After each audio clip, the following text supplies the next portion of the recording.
What do you want?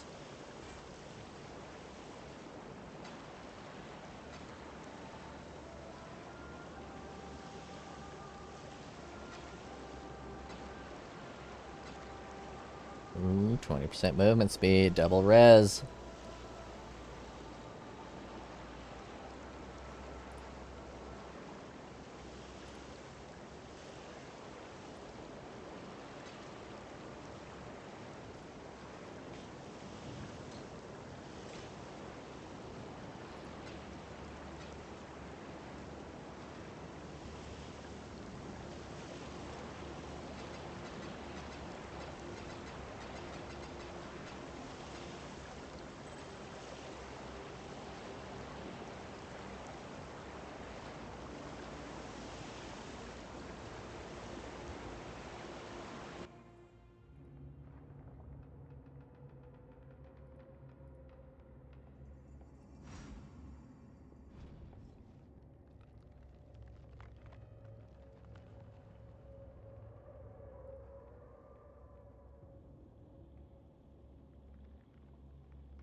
I know. It's fucking silly. Change some settings in here.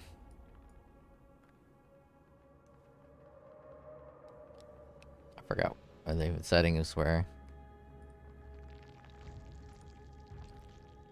Change that from 6,000 to 8,000. I put it on my second graphics card. See if that helps. I doubt it has anything to do with the graphics card, though. Also set the preset to performance instead of quality. I don't know the difference there. We will find the fuck out. Let me see if it... what kind of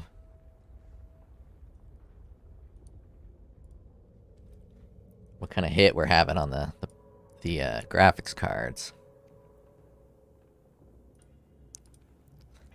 It's not even touching the second video card to do the streaming. It's barely even impacting it.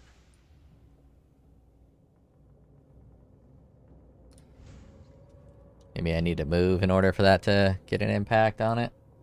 Just need a moment to catch my breath. Nope, it doesn't look like it's even using the second video card. Let us hope the stream health is strong now.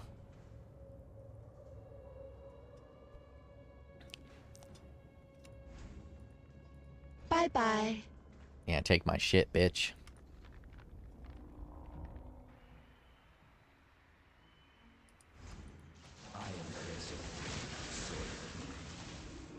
I'm gonna pop that vitality. Low on mana.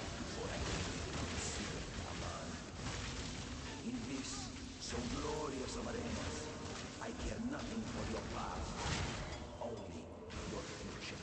And for that, you will have to fight. Come on, be hot lightning. Fuck you, dickhead. Oh, check it out. I'm gonna remember. Oh, yeah. It's way too late now. It's already way too high. Level 12. It's way too high for Arcane Surge.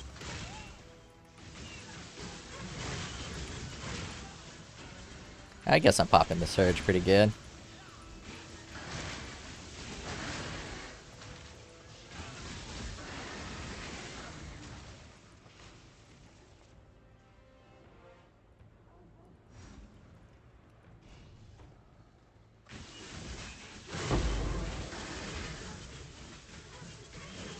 So disappointed by other games lately that I keep playing Path of Exile. I was probably gonna try to play the new Star Ocean game, but I got so burnt with the last Star Ocean game because the last one I played, the voice acting was so goddamn bad. It forced me to stop playing. I don't think I've ever had a game's voice acting be so bad that it forced me to quit playing, but Star Ocean, I think it was 4, definitely did that. I never played a Warhammer. They had one that was like a tactical role-playing game. Kind of like XCOM. But I've never really liked the XCOM style of a strategy game. Could be that I'm an old man and it offends me because it's not like Shining Force or Fire Emblem or Final Fantasy Tactics. But I hear that's really good, like the best Warhammer game they got.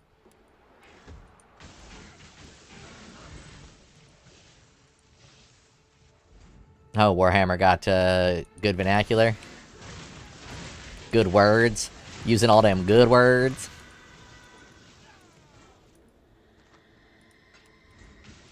Just need a moment to catch my breath. Yeah, building a good universe is extremely important. I feel that the world is nearly as important as everything else when you're building a game or any kind of property. If you don't properly set up the world of that property, then you're never going to have a good product. Like John Wick, for instance. It was a really good movie, aside from setting up the universe. But when you watch John Wick 1, it beautifully just added in these little layers of other shit going on that you never really got to flesh out. So it even added in these worlds, like when he goes to the Continental. And you're like, what the fuck's a Continental? And there's this like whole world that they kind of planned out beforehand, because they didn't have to do any of that shit. So now not only did you get a pretty good action movie with Mr. Dreamy Reeves, vampire himself, you also got a little world you can kind of think about. Of course, as for the thinkers, us retarded thinkers, People of the gutters, steel your belly, for the slaughter is at hand.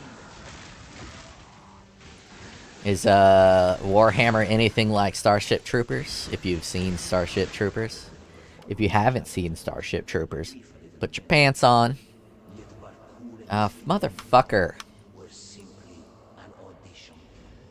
Let us see how you fare in the grand arena of Theopolis. Yeah. I'm getting lag. Getting lag.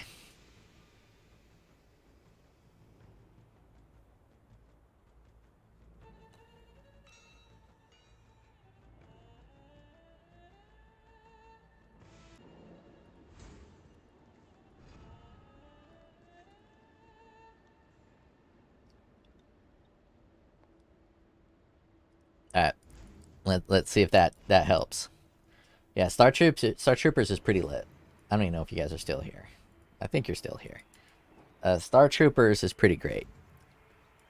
It's not really the best movie, but the world they kind of build up is great. Because in Starship Troopers, there's the concept, which I actually really think America should do. I honestly think America should do it. And that is the citizen guaranteed citizenship for enlistment into the military. Our military is like super underpowered right now. We don't have hardly anybody in our military. And yet tons of people want to come to America. Join the military 4 years and then you become a guaranteed citizen. I think it's far better than all the illegal immigration we got going on.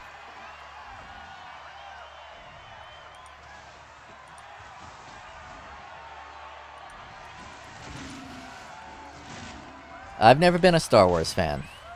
Oh, my audio is too loud in my game. It's fucking screaming in my ears. I can't hear myself think. At least not... I don't hate Star Wars. But I never watched Star Wars in its prime.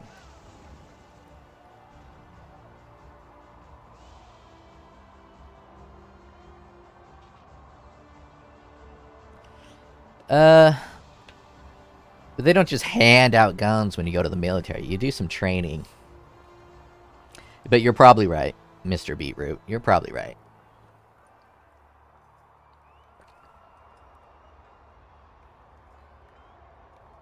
But back in the early days of America, they used to have something called Ellis Island. And any immigrant who wanted to come to America would first go to Ellis Island. And, at Ellis Island, oh fuck, they did a lot of different shit to like prepare people for immigrating into America. One of those was like setting up with like English language lessons and a bunch of shit like that, getting all their papers set up. I think we should do something like that. again. I think Ellis Island was probably a pretty fucking great idea. Because you can't stop people from wanting to come to the best country in the world. That's just not going to happen. People are always going to want to come here. Well, maybe not always. We can fuck it up. We keep going how we're going. We'll make no one want to come here. Then immigration will no longer be a problem. We'll just have to force people to stay. We'll have to build border walls to keep people in, not keep people out. That's being highly pessimistic.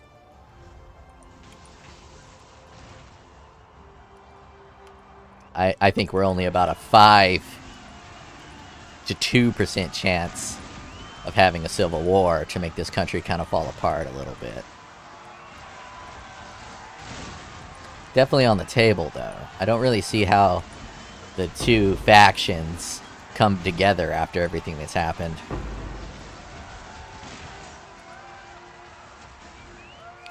Oh, yeah, no. America doesn't get painted in the best light at all. But the things that make America great are not how it's painted. It's the Constitution. The freedoms that we have.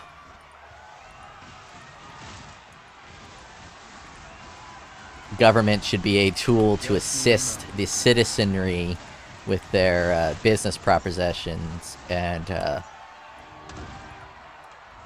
conflicts amongst business partners. And that's all the government should be.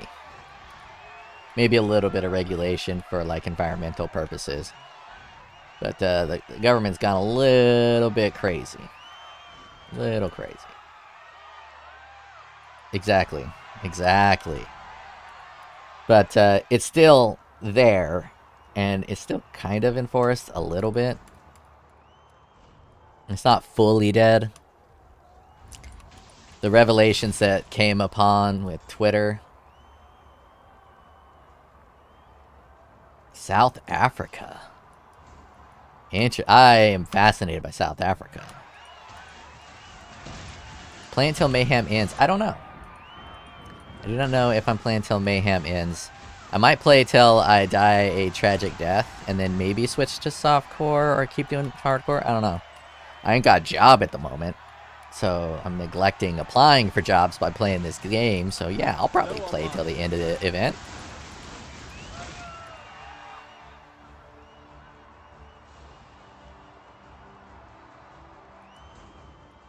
Oh, I'm not going to be getting any of the like competitive rewards. I am way too slow and nowhere near talented enough for that. I'd have to learn this game at a significantly deeper level than I currently do, and to me, that doesn't sound fun. Like, memorizing the act so you can pound through the act as quickly as possible.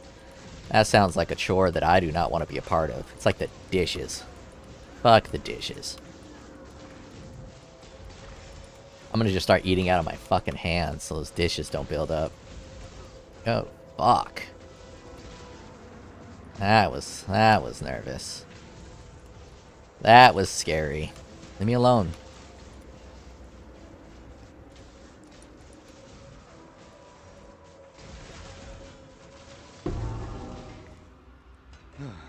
Oh, can you sing one for me too, Mervale?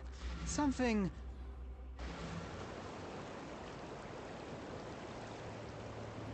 Yeah. I ate a lot of steak.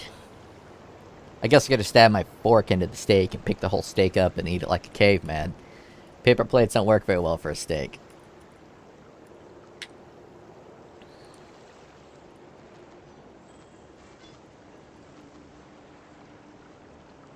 Yes. My body has adapted to eating mostly meat, having come from a small town where cattle was one of the largest things that we had. I used to grow up eating. We get the cheapest steaks possible, which at the time were 50 cents a pound, which is absolutely unbelievable. Even for the like dirt steaks, 50 cents a pound is crazy. So I ate a lot of steak growing up. Got used to just having my mouth full of meat.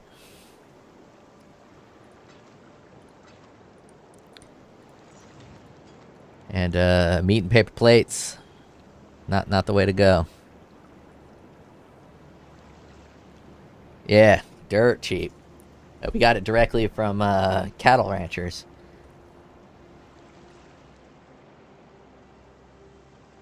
Oh man. In Arizona, in the Sedona area, which has these like red clay rocks, there's actually an area that rich people go to actually eat dirt. And they pretend it's good for them. Fucking rich people are absolutely bonkers. I think it has to do the same with like very beautiful women. A lot of people don't tell rich people the truth because there's an era of, I can't even say that word, an aura of power amongst the rich people.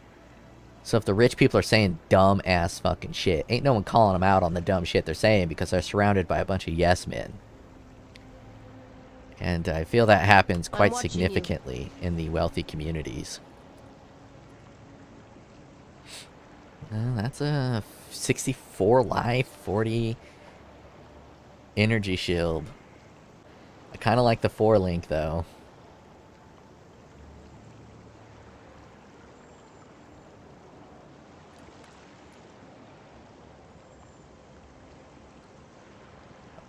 Ooh, another. That's a good res. That's a lot of cold res. Well, that's some good life too.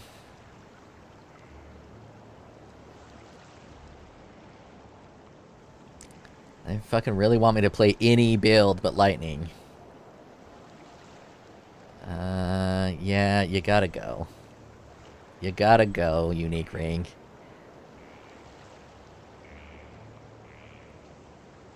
19% cast speed. That's a lot of cast speed on a fucking amulet.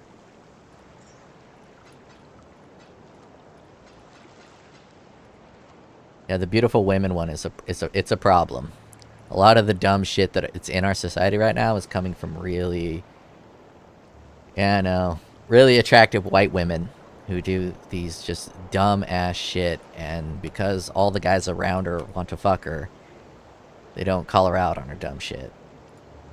Like astrology, all this dumb fucking shit that these white women do. No one's like, hey dude, you're an idiot and you're full of shit. Or maybe I'm in the wrong and astrology is real. And they do all these like super woke agendas. Ain't nothing wrong with being like liberal and on the left, but they take it too far and there's no one to say, hey, you've gone too fucking far. On the right, it's clear when they go too far. Someone on the right goes too far and becomes like a neo-Nazi or something like that. Everybody's like, hey, fuckhead, you've gone too far. Chill out, alright? Chill the fuck out. But on the left, people go too far, and no one on the left is like, hey, dude, you've gone too far. Ream it in. Ream it the fuck in. People on the right are like, you gone too far, but people kind of gotta cartel their own. So if you're on the left, and people on the left are going too far, it's the left that needs to rein that in. And the left is not reining in the crazy elements. Oh shit. A Leo.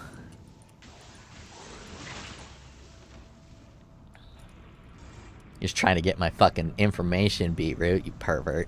Trying to find out who I am.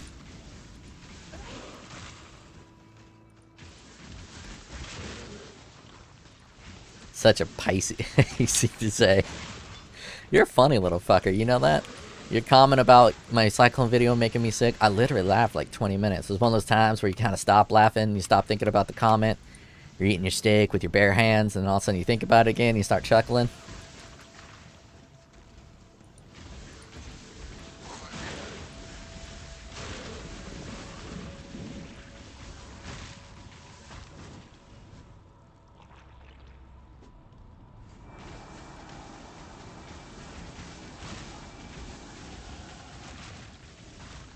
Alright, it's time for fucking lucky damage.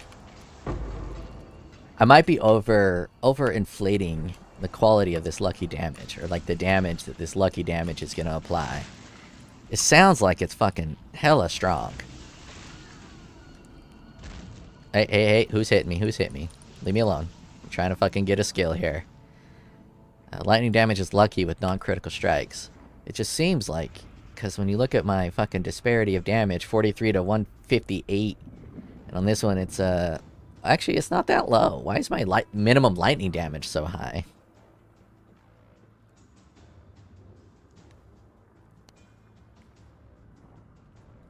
Yeah, you made me laugh quite significantly. I would have thought the minimum lightning damage would be way lower than it actually is. Maybe no. I can test if that Invenerate bonus works for that. Yes, it does. Nice. I think Invenerate is the right choice for my Stormbrand, because it's going to give me the bonus for Lightning Conduit Just as need well. a moment to catch my breath.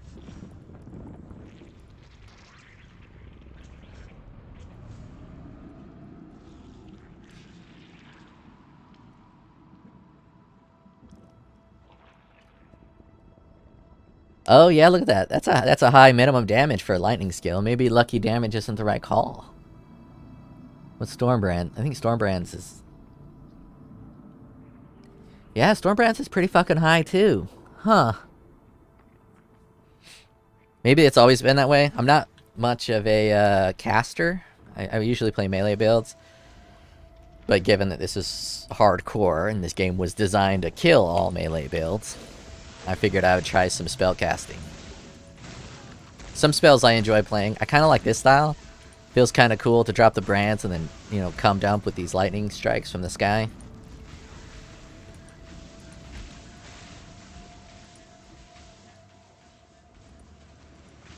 I typically like a good melee skill. Heavy Strike used to be my favorite.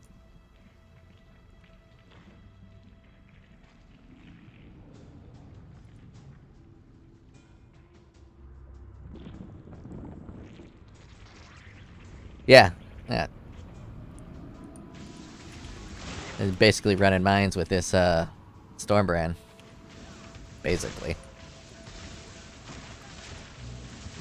I've never played a Frostblades build. It's on my list. I really kind of dislike elemental damage because of how much you have to invest in either penetration or exposure or be Inquisitor and ignore it. But the Inquisitor is so fucking powerful. I feel it's oversaturated, and people might want to see other ascendancies get a little love. And all the good players are going to be building Inquisitors. And I can't really compete with the good players on terms of, like, content. I mean, I can obviously maybe be a little more entertaining, but I can't make better builds than some of the better builders.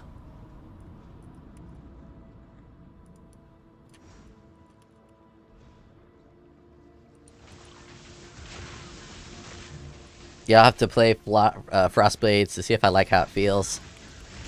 I tried Lightning Strike before Lightning Strike was the bee's knees, and no one was really playing it very much. And I hate the way Lightning Strike feels. Something about it makes my fucking skin crawl. Meme builds are better than meta builds. I will agree.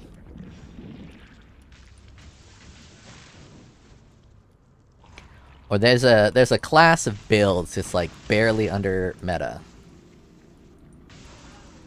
16% more damage. Yeah, I guess that's worth it. I mean, it's lower than I thought it would be. I thought it'd be pretty close to 25% more damage. 660 is not bad though.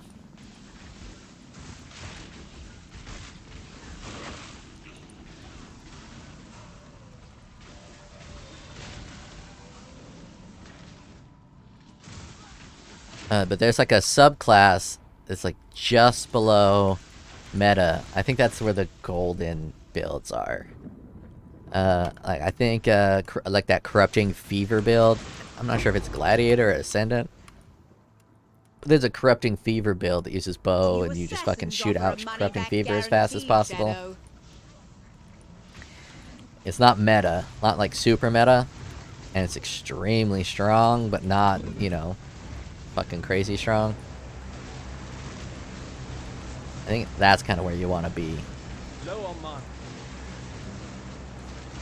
Like Nightblade is kind of like that.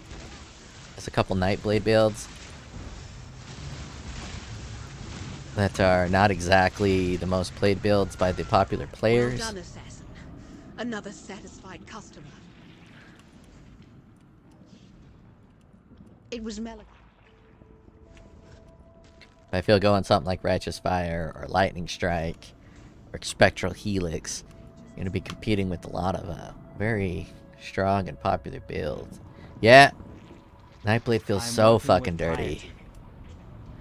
That sounds even stranger But when I say and it it's out loud. ridiculous. I was playing Nightblade Reeve Poison at the beginning of this league, stacking a bunch of frenzy charges. It was pretty strong. I think I was doing like 5-6 million, pretty stable towards the end there. And Reeve feels extremely good, especially Vol Reeve. So everything about it was pretty radical. And I took Nightblade off just to see what it fucking felt like. And it's ridiculous. It's like, I think more than half of my damage is just from Nightblade. Which means that taking off Nightblade, melee is in a pretty fucking bad state.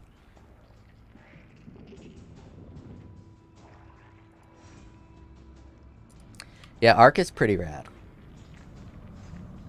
Vol Arc is absolutely amazing. Just feels so good.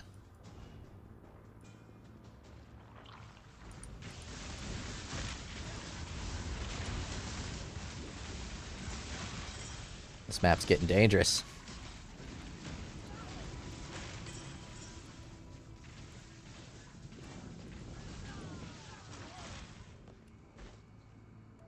Yeah, Nightblade's rad. I need more pockets. But I think Nightblade's a problem. Because Nightblade is rad, it's gonna artificially pad the amount of people that are playing melee. And melee's in a pretty rough spot and really needs to be tuned.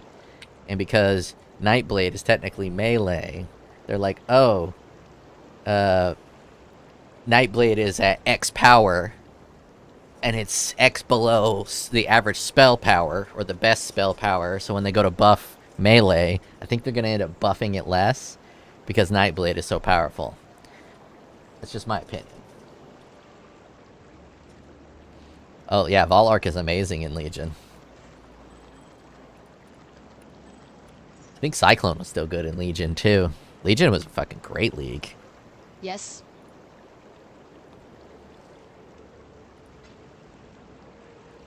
Come on, give me a fucking lightning wand, you lick dicks. Actually, I'm gonna hit that with something good.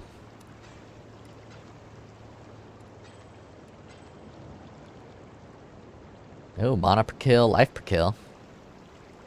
40 energy shield, 44 energy shield. Do I need that 16 fire res? Do I need that 16 fire? I do not need that 16 fire res. Let's put some sockets on that. Wait, why was I keeping that in there? Oh yeah, it's got the 56 life.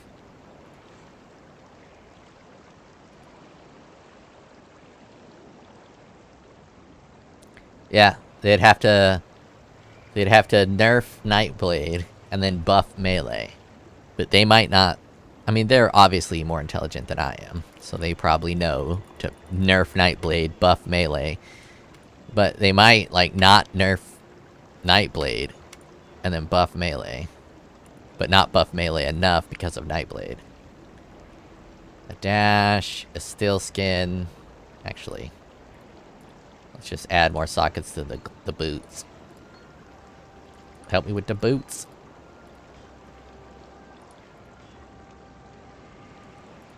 Yeah, boom, baby. Look at that. Vitality, steel skin, dash. Pop that in the ass. Oh, shit. I did all that work and now I got some 25 movement speed boots.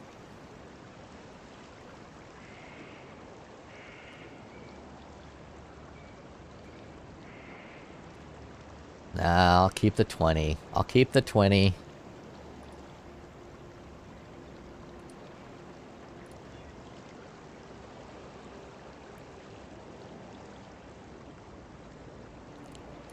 What is it, Exile?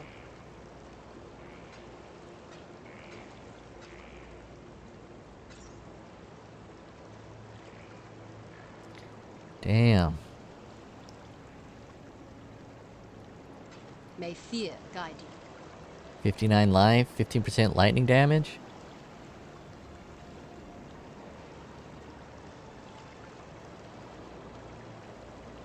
I think movement speed is going to be important for me because I'm kind of trying to build a coward build here. I got my coward theme.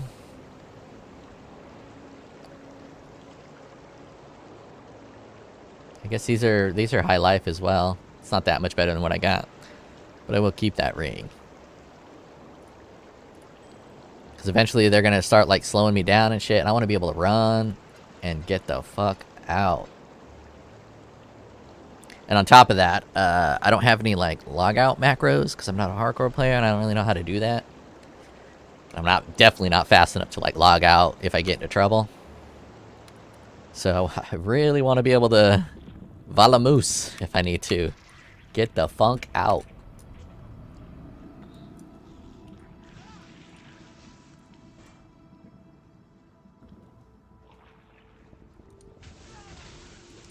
Says the guy who never fucking pops his movement speed flask properly. What's going on? Oh. I don't know why that happened. Just need a moment to catch my breath. Almost just got into trouble because they got rid of my move the thing. Ooh. 4-socketed helmet. I'm gonna hit that with something good. Yeah, it was scary. You're right. I should get one of those heart monitors so I can make you guys very concerned. You got the thing that does your blood pressure. I don't know how to do overlays on my video game, but I really want to do overlays. Put some like sensors on my wainer. You can see like a blood volume to the cock, so you know when I'm getting aroused while playing this game. Or just, you know, blood pressure, pulse monitors.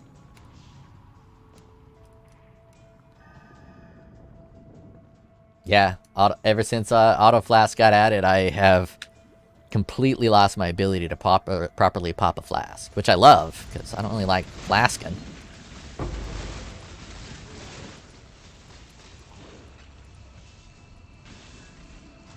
Finger bacon monster, exactly.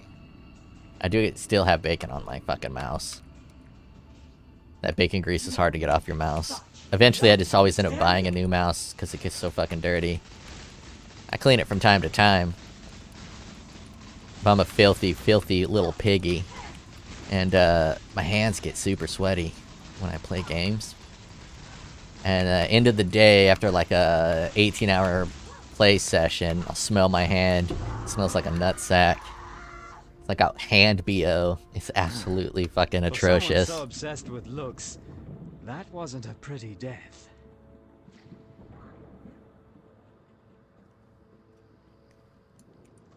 In terms of quality life, yeah, there's an argument to be made for cluster jewels being extremely good add to this game, and there's an argument to be made against cluster jewels.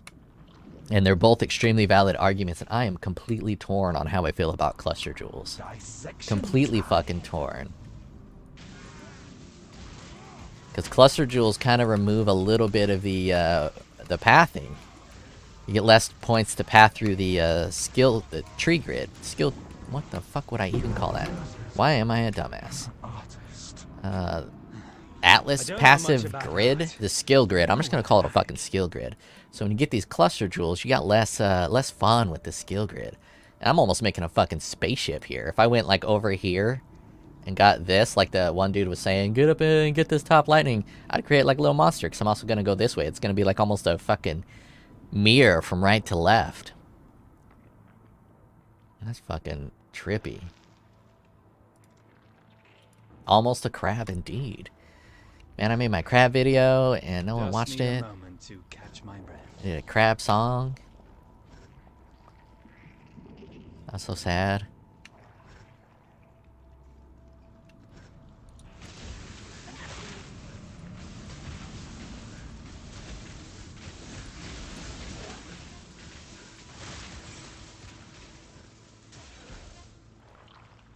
My piss is cold. Lack Dannon.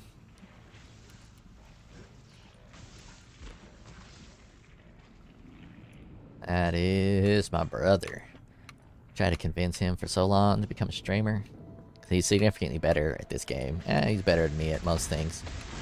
He just doesn't want to do it.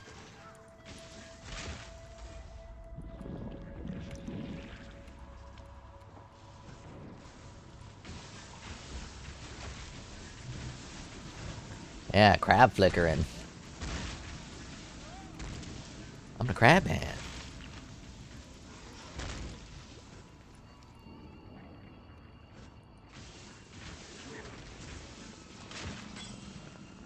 Yeah, cluster jewels are weird.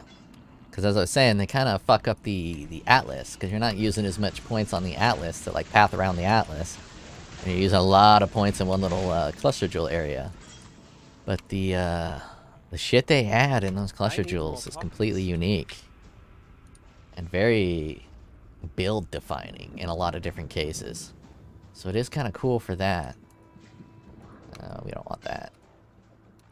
Come on, 30% movement speed. Let's get it. Ah, 30% movement speed.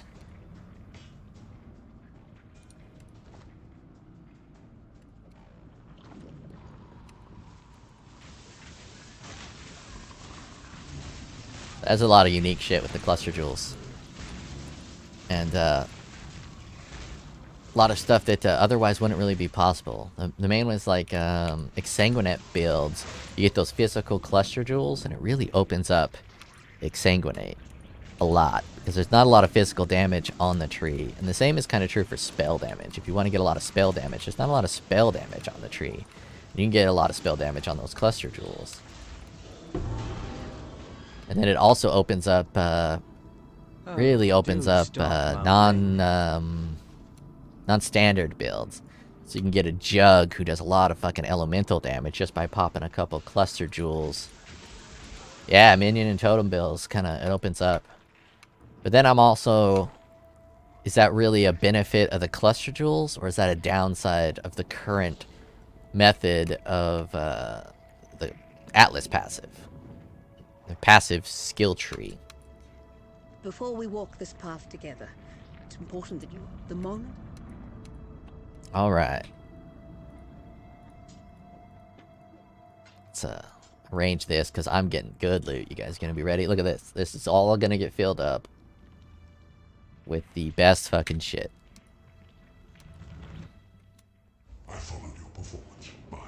And cluster jewels are also really good, a part of the economy for people who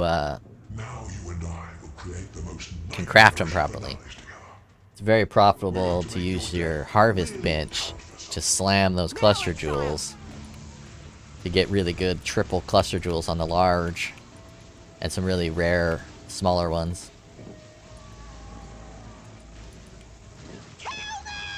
Low on mana. I mean, I don't know. It feels like I'm beating the shit out of people with this. Could be because I'm so over-leveled and I never play over-leveled because I play softcore. But I feel like I'm wrecking. Like Black and Decker, Pecker, Wrecker.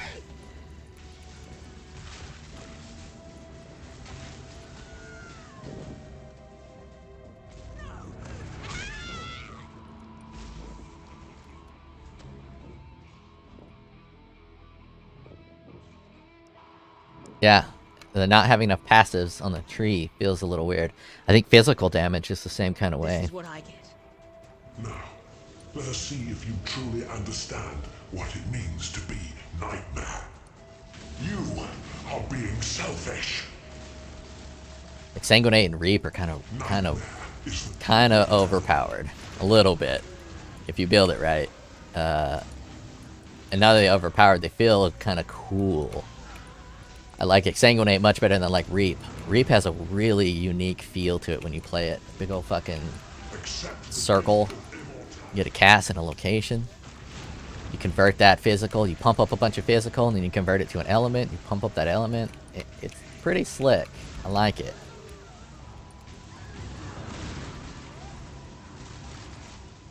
And it gets the bonus of scaling with leveling a lot.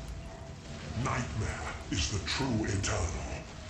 You are being selfish with death.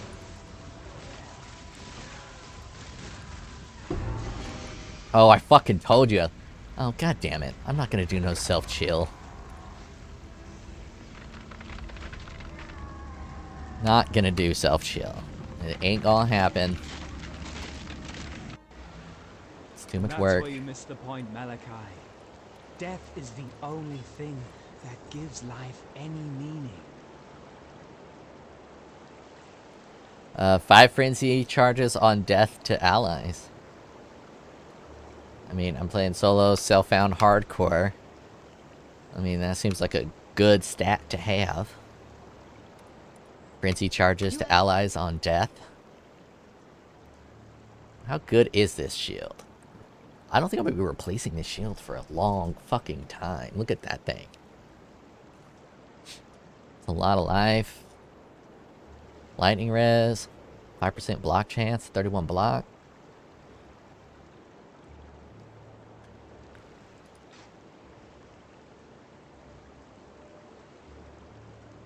No. No, there's not a build that uses that stat. I don't really understand how Frenzy charges on death would be valuable, because cast on death discharge was a thing and hilarious. Sounds like something Juices would make, or whatever that guy's name is. That is a well-developed ring for me. I mean, belt for me, aside from the fact it's the physical.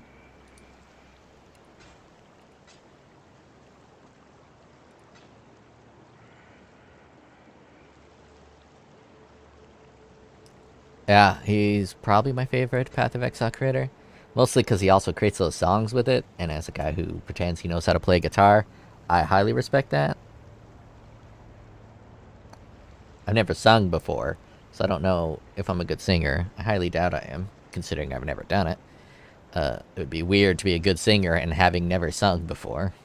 I think people that are good singers kind of figure that out as they're being raised. They're like, oh yeah, look at that, I can hit a fucking note.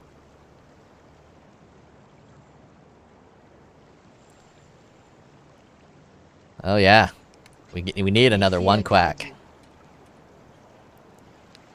We definitely need another one quack. Oh, that has my chaos res though. Oh shit, what happened to my fire resistance?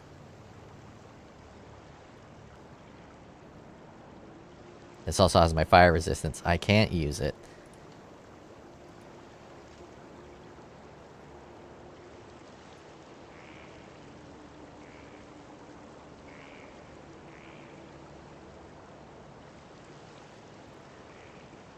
His Ariel song. He did a very good job on that cover.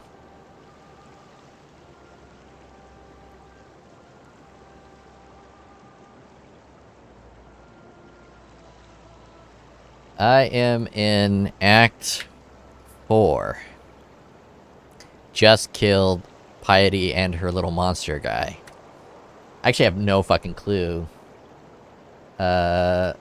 what this story of this game is. I know it's like cosmic horror. Whoa, I accidentally unlocked that. I know it's like cosmic horror. H-O-R-R-O-R, not W-H-O-R-E, you fucking perverts. I know it's some type of cosmic horror.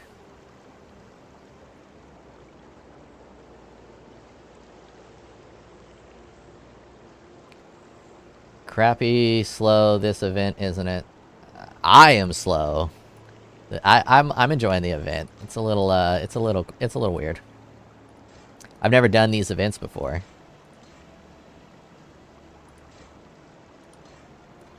Gods fighting themselves.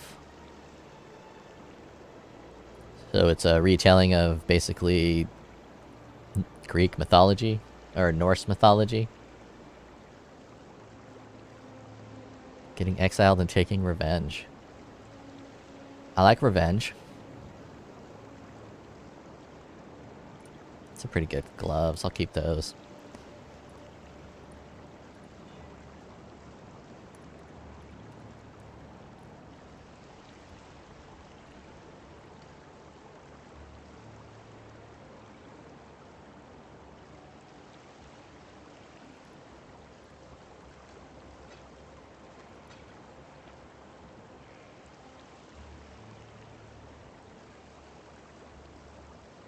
I'm gonna go to my hideout, and I'm gonna pump some of my shit up.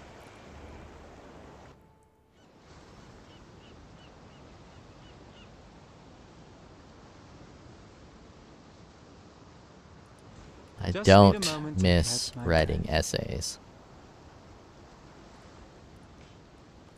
College was kinda shit. I mean, it was kind of fun, but it was kind of shit.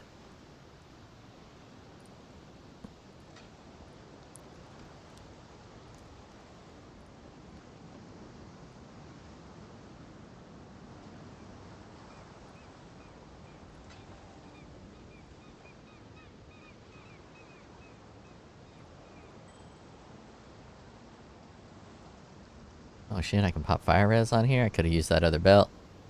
Oh well.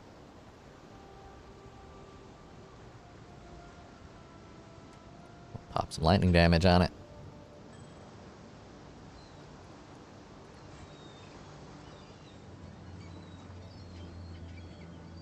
But don't be too overjoyed, because once you're done with college, then you gotta go to the real world. The real world kind of sucks too. TBH. I don't really need any of that. Ooh, increased spell damage. Could have put that on a long time ago. Is it worth 4 of those things? Yeah, I'm not going to use those for very much.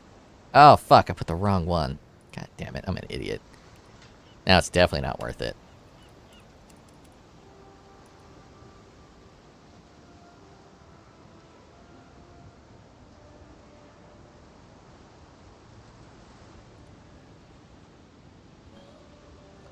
Get paid for sitting through BS. How you getting paid? You working and going to college at the same time? That would be smart. Like working from home and then doing college from home? That'd be real smart. You've done yourself proud today, Exile. Unless you talk about bachelors of science.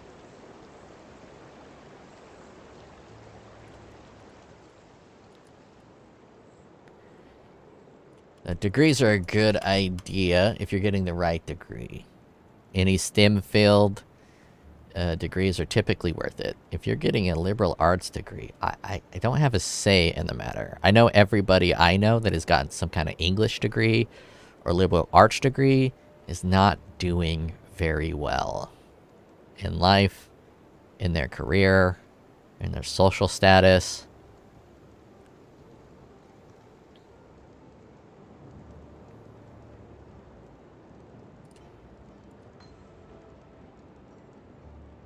Actuary.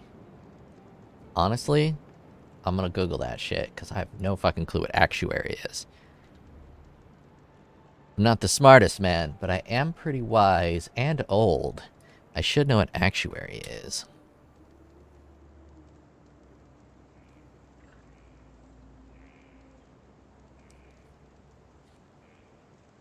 Oh yeah, I imagine college is absolutely mandatory for actuary.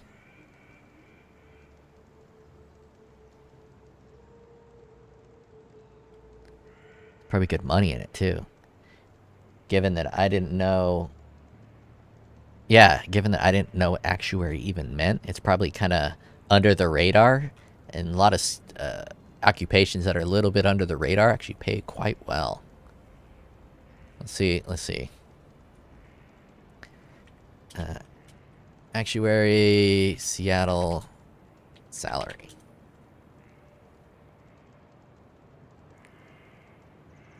Associate actuary. That's about the same as my career. Yeah, that's pretty good. This is probably way lower than it actually is. You're probably looking, if you were in my area, 200K. Yeah, dude, that solid choice. Solid choice, unless it requires a master's degree. Some of these things, you can't really become effective without a master's degree, because bachelor's degree, they're just kind of handing them out like candy right now. So you have to get that advanced degree.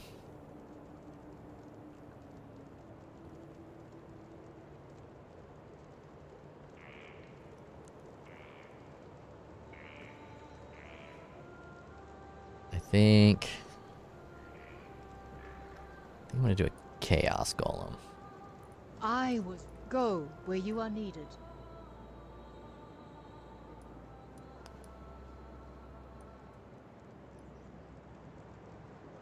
Enjoy wherever you gotta be.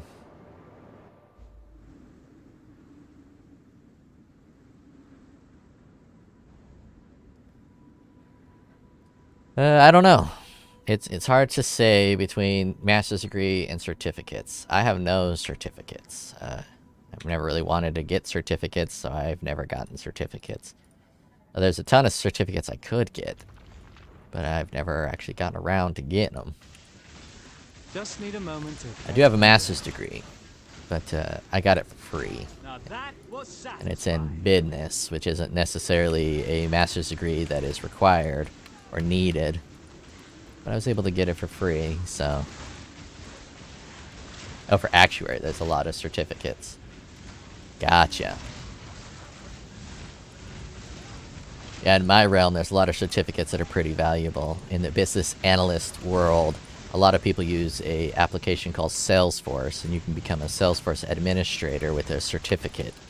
And that's extremely valuable in the business analyst world. Probably more so than a degree. Even more so than like a bachelor's degree. You can show that you got a Salesforce administrator certificate.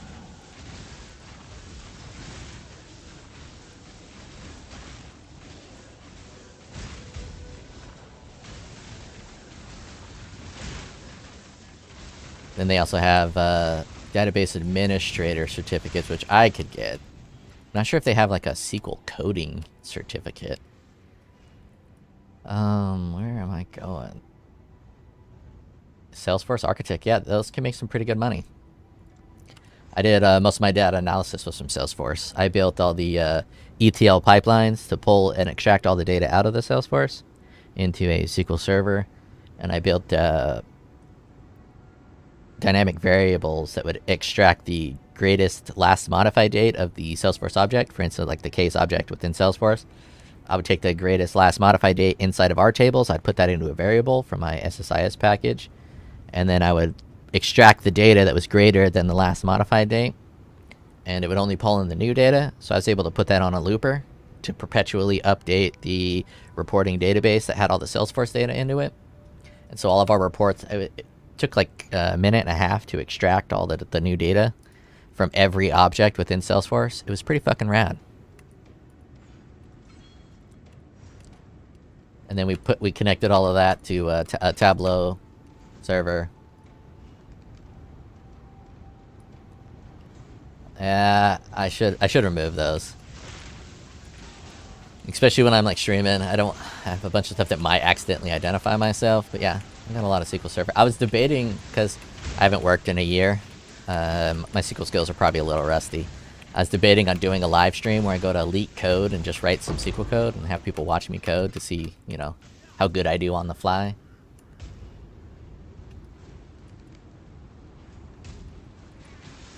Yeah, I really like SQL. It's an extremely fun language to code in because it's so much more logical and simple than actual programming languages.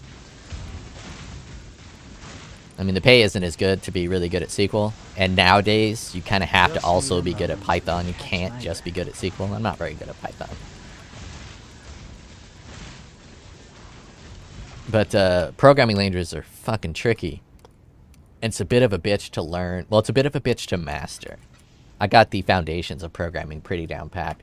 But with programming, you have to import these different libraries, and each library is different. So in order to actually like get super good at programming, you have to master specific libraries. And that is so much fucking work. It's annoying. You gotta know what's in the library. And if you gotta do like interviews, you have to actually like memorize like specific functions and specific features of the library. Yeah, that ain't up my alley. I'm a bit lazy. I'm a bit fucking lazy.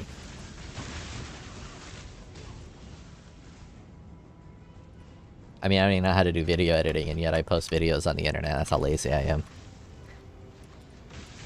But I think there's something for a unfiltered, unedited video that provides something different than a highly curated video. So that's kind of what I'm going for, to justify my laziness.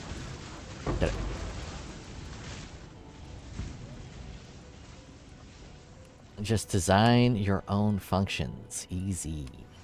If you're talking about functions within SQL Server, I don't really know what you mean.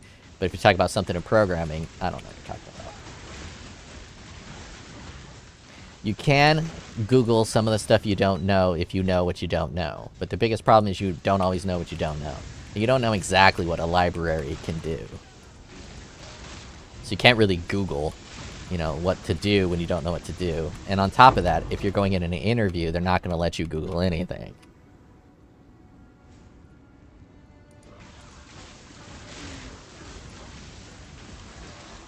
That's not always true.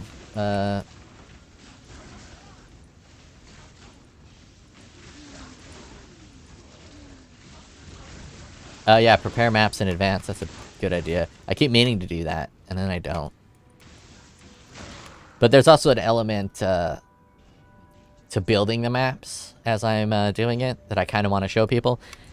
So one of the elements that's not really talked about in this game is currency loss to map modification because of how few maps a specific build can do.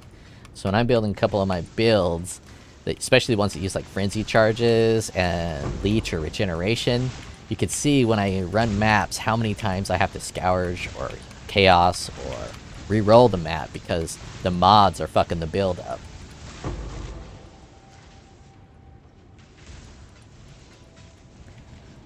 Not that people really want to play my builds. I should definitely prepare maps ahead of times for the meme builds that no one's ever going to actually build. And I just want to see the fun. So yeah, that's definitely a good idea. But if it's like a serious build, I kind of want to roll the maps so people can see it. It's like I say, hey, it took him 3 tries to get a good map to run. That ain't for me. I don't really want that. That whole palm build can be pretty fucking good. I mean, if you do a less memey version without the comms roots on the boots, it's a legitimate build. I really love that helmet, Bringer of Rain. Get that early on. There's so much power in that helmet, and so much defenses as well.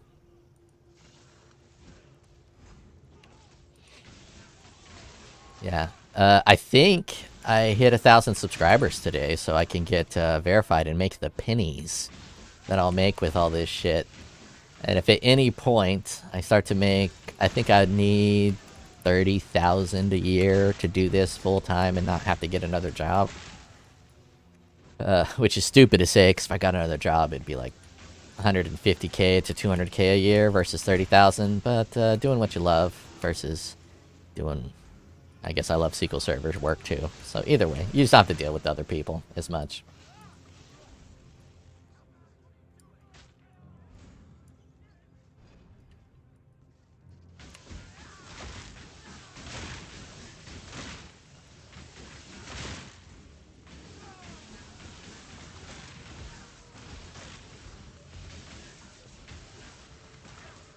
Yeah, elemental list for reflect immunity.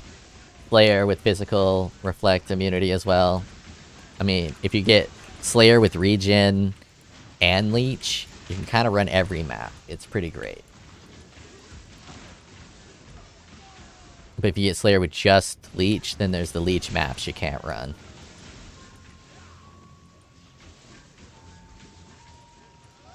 I might be able to do some freelance. I've never done it, so I don't really know how it works. Freelance and stuff like this is a little tricky, though.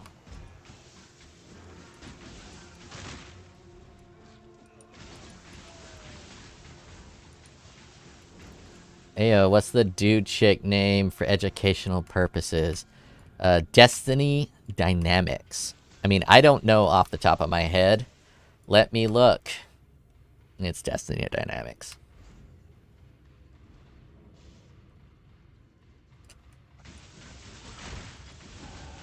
Don't get me wrong, I ain't no foot dude. But chicks with dicks. That's different. That's a different story.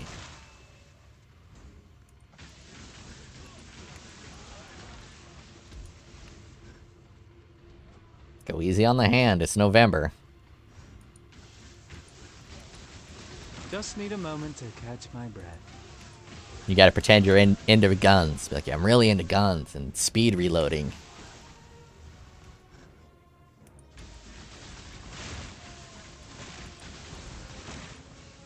I could probably use another lightning penetration support at some point.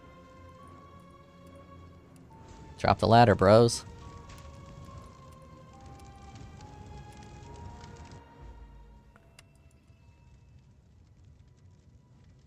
No, it's not non-stop Nut November. That's not how it works. An egg and thank You're gonna get hair on your palms.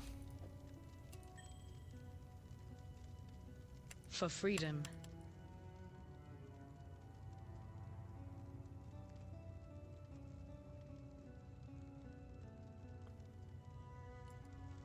I don't know any of that shit.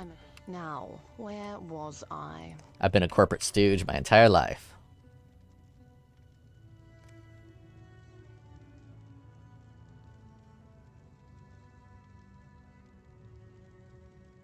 God, man, they really want me to play other elements than what I'm playing. Tala.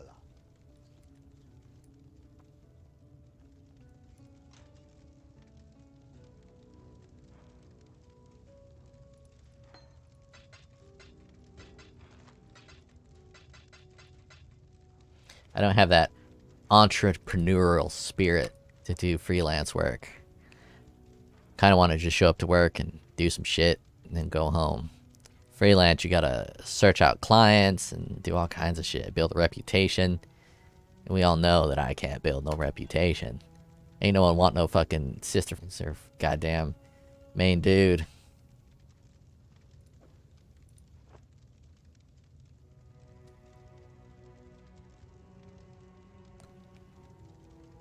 OD guides. Don't know what OD stands for.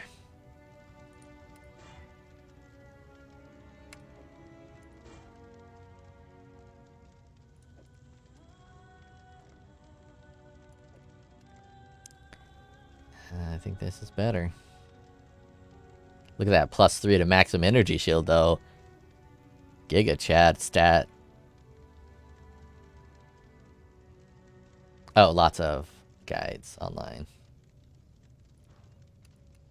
Maybe, I don't know how to get... I get recognition for guides online. I don't know how to get paid. I guess I could create a YouTube channel. That's just sequel shit. Not a bad idea, but it's really hard to get that shit going. Obviously, as I get that shit going right now.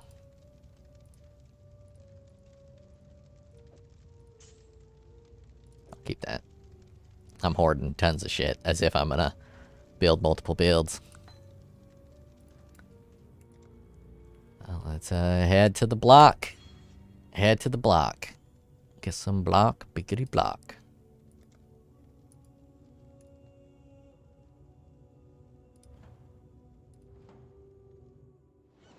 Just need a moment to catch my breath.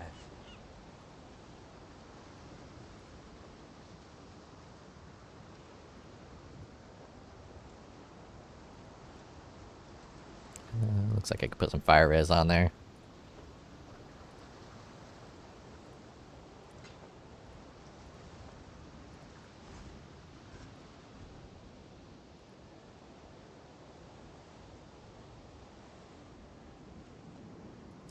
I've never used Reddit before, but someone told me they put it on Reddit, so I had to go look.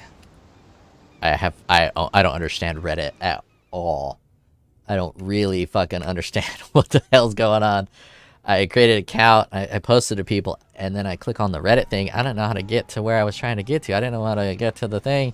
The only way I know how to get to post is I click on my name, and then I fucking click on the thing to get there from my name.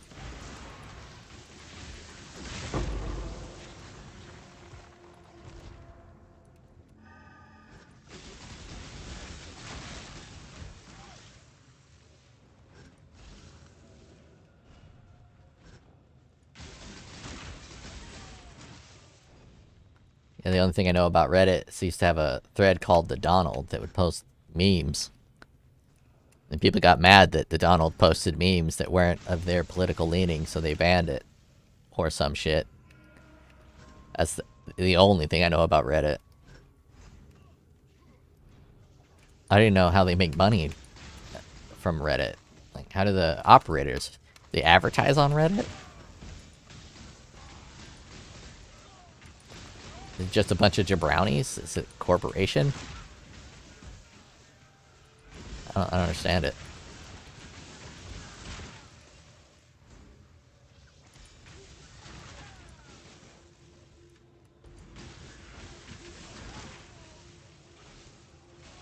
Yeah, serious done deathless. I suck at serious. deathless.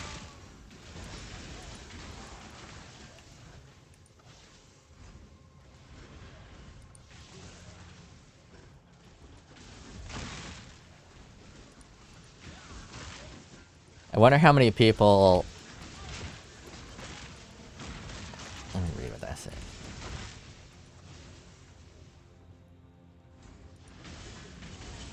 Yeah, you're talking way beyond me. I don't know what the hell you're saying. I wonder how many people who make Path of Exile content, if they fuck up, they don't post it. Like, they're making a serious video, and let's say they die in an embarrassing and pathetic fashion, like I always do. I wonder how many people are like, nah, I'm not gonna post that. It was too embarrassing. Too shitty. Or if people just don't fuck up like I fuck up.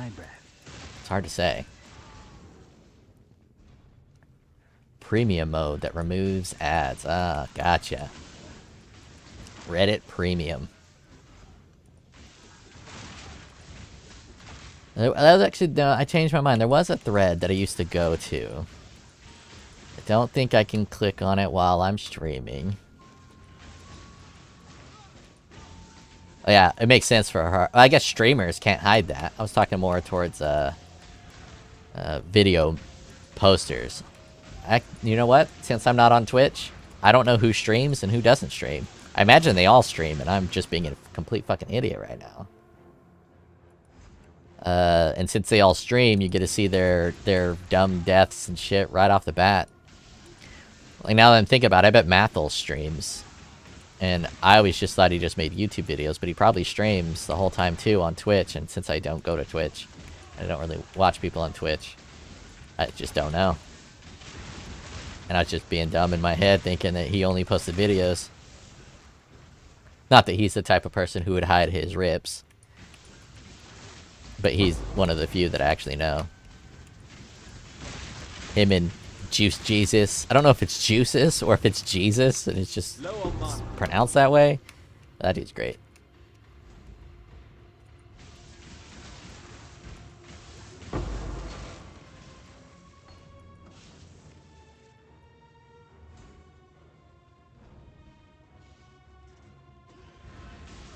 Yeah, I don't keep up with all of Mathel's videos.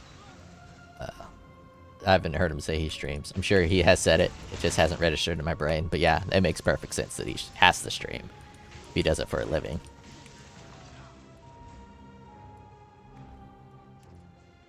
The world's in a weird place right now. You might be right, but you might be wrong. I think the world is fed up with the left. I don't even know if I want to call them left. The authoritarian left. Like heavy censorship, heavy policing of content moderation. They're all doing that for advertisers, so they say.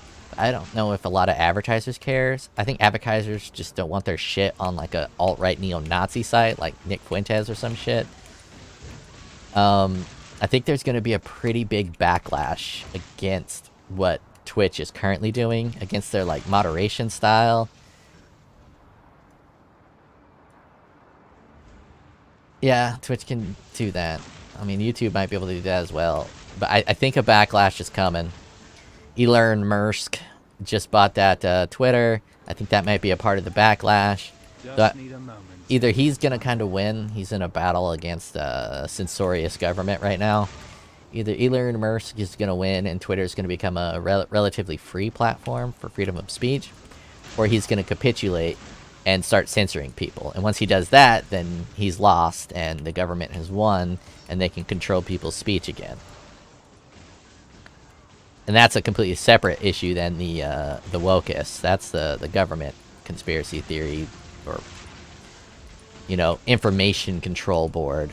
That battle's on the information control battle, but it's kind of along the same lines of people trying to censor people from saying what they want or doing what they want. But Twitch seems wild. Doesn't that girl fuck someone on stream and then got like a 7-day ban, and then other people get banned without doing anything? That just seems fucking wild to me.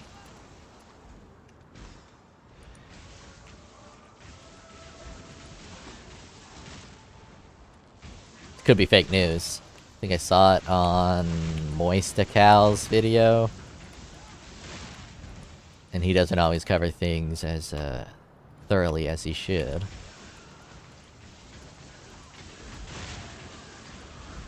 Other peoples, you mean men. I don't remember the context of that. Probably I do mean men.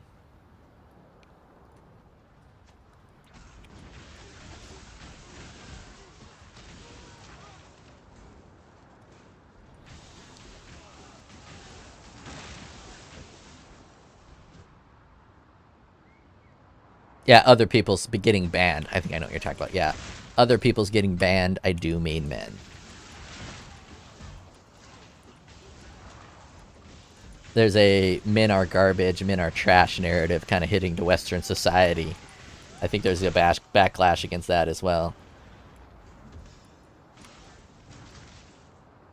You mentioned intercourse leading to a temp ban and others getting... Yeah. Others, definitely. Not always being men. I imagine there's some women, either men or right-leaning women. There's this annoying bitch. I don't like her at all. Melanie Mack, who I think is like right-leaning or right-wing video. She's really big on Tomb Raider. I find her voice just grating and her way of thinking annoying, so I don't really like her as a person. But I imagine if she streamed on Twitch and did some shit, she would get a harsher penalty than the girl who fucked someone live, because they don't have the same political leaning. So a lot of the bans have to do with politics.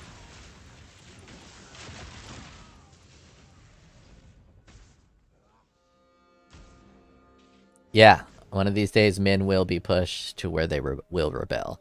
Most rebellions are caused by disenfranchised young men. You have to engage men in society, or they will bring it to the fucking ground. Because while women control society from a overarching standpoint, because they choose who their breeding partners is, and men basically live to fuck women, so that's kind of the objective of man. The only objective of life that we can actually like clearly say yes, that is the purpose of life, is procreation. And because when women in Western countries have the ability to say who they procreate with, they have a large control over our entire society. So when a woman complains about like the direction that men are going, or like hyper masculine men or toxic masculinity, what they're talking about, they don't realize that they're blaming themselves completely, because they choose who they fuck and who they breed with. So if men are becoming more masculine, even though nowadays they're becoming less masculine, that masculinity is a inherited trait from the guys who got to smash. And the guys who got to smash were almost always stronger, more masculine, taller, and had more testosterone in their systems. It's changing today with modern society, but if women are to complain about men, they are indirectly complaining about their sexual selection choices. And I'm not sure they know that. I'm not sure they're in tune enough to understand the power they wield within society. But with that, if there's a large enough section of men that are not getting the punani, not getting the opportunity to spread their seed, it will cause major, major strikes within society. That's kind of like what the Joker was about. That on top of the social stratification between the rich and the poor, which is also a bit of a problem. The Joker is almost more of a cautionary tale than it is a movie to say, hey, you need to fucking watch out for this kind of a thing.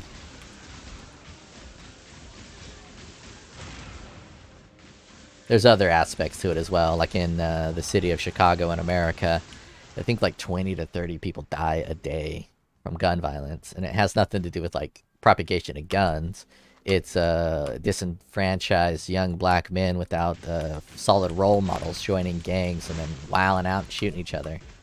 Nothing is more dangerous than a testosterone-fueled 17-year-old mind. Has no concept of long-term rational thinking and only lives for the now. That's why they make great fucking soldiers. That's why soldiers are almost always young. It's easy to manipulate them, do extremely dangerous things, and I think we kind of need that as a society. Young men Probably one of the more powerful forces if you can cater them and cartel them to the right direction. Just need a moment to catch my breath. Low on mana.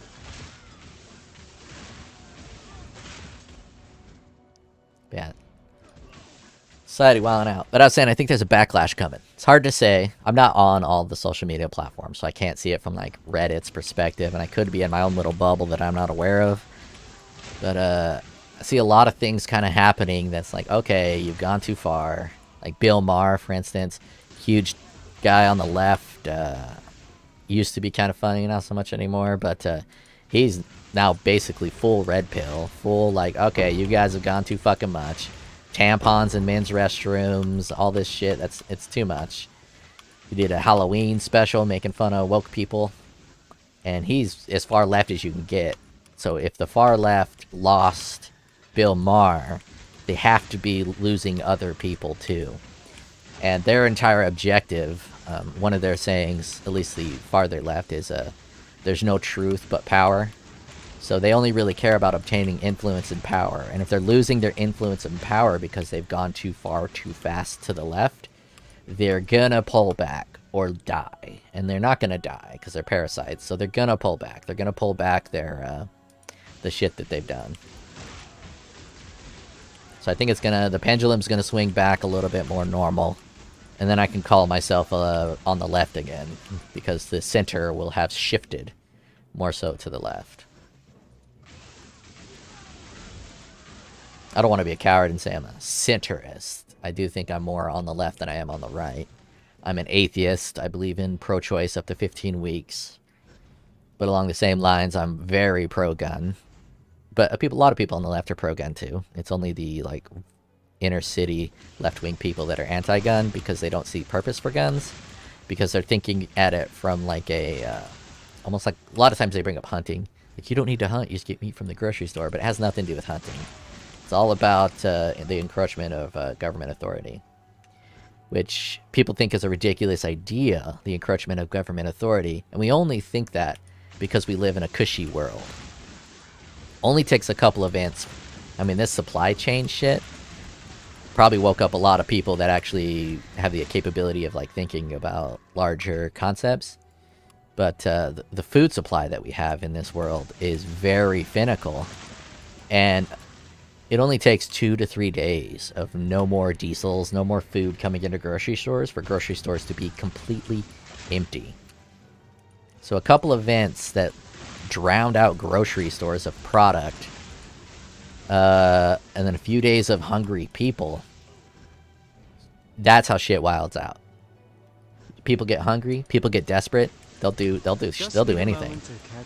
And if the government isn't properly able to sustain its society's food supplies, they deserve to be overthrown.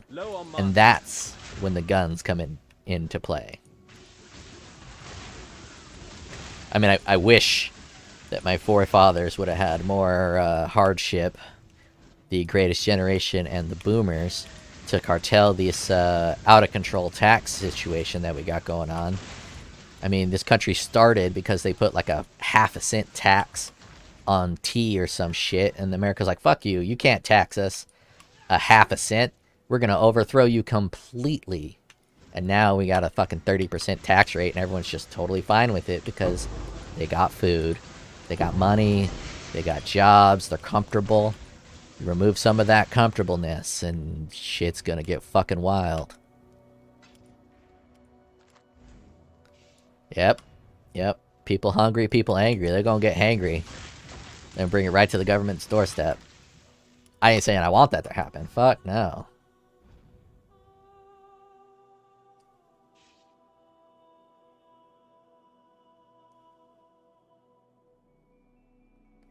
Beautifully said, Jeremy.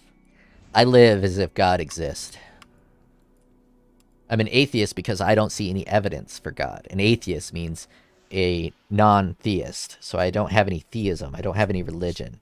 I don't have any belief that there is a God. But in my belief of there not being a God doesn't necessarily believe that I'm like adamant that there isn't a God. I don't believe that there isn't a God. but I also don't believe that there is a God, because I don't have evidence for either. The Big Bang doesn't explain where we come from a universe standpoint. I'll talk about Denmark in just a second. So the Big Bang doesn't explain jack shit to me. Sure, let's say the Big Bang is real, which hasn't been proven. It's just a theory. Let's say the Big Bang is real. It doesn't explain where that mass that exploded came from.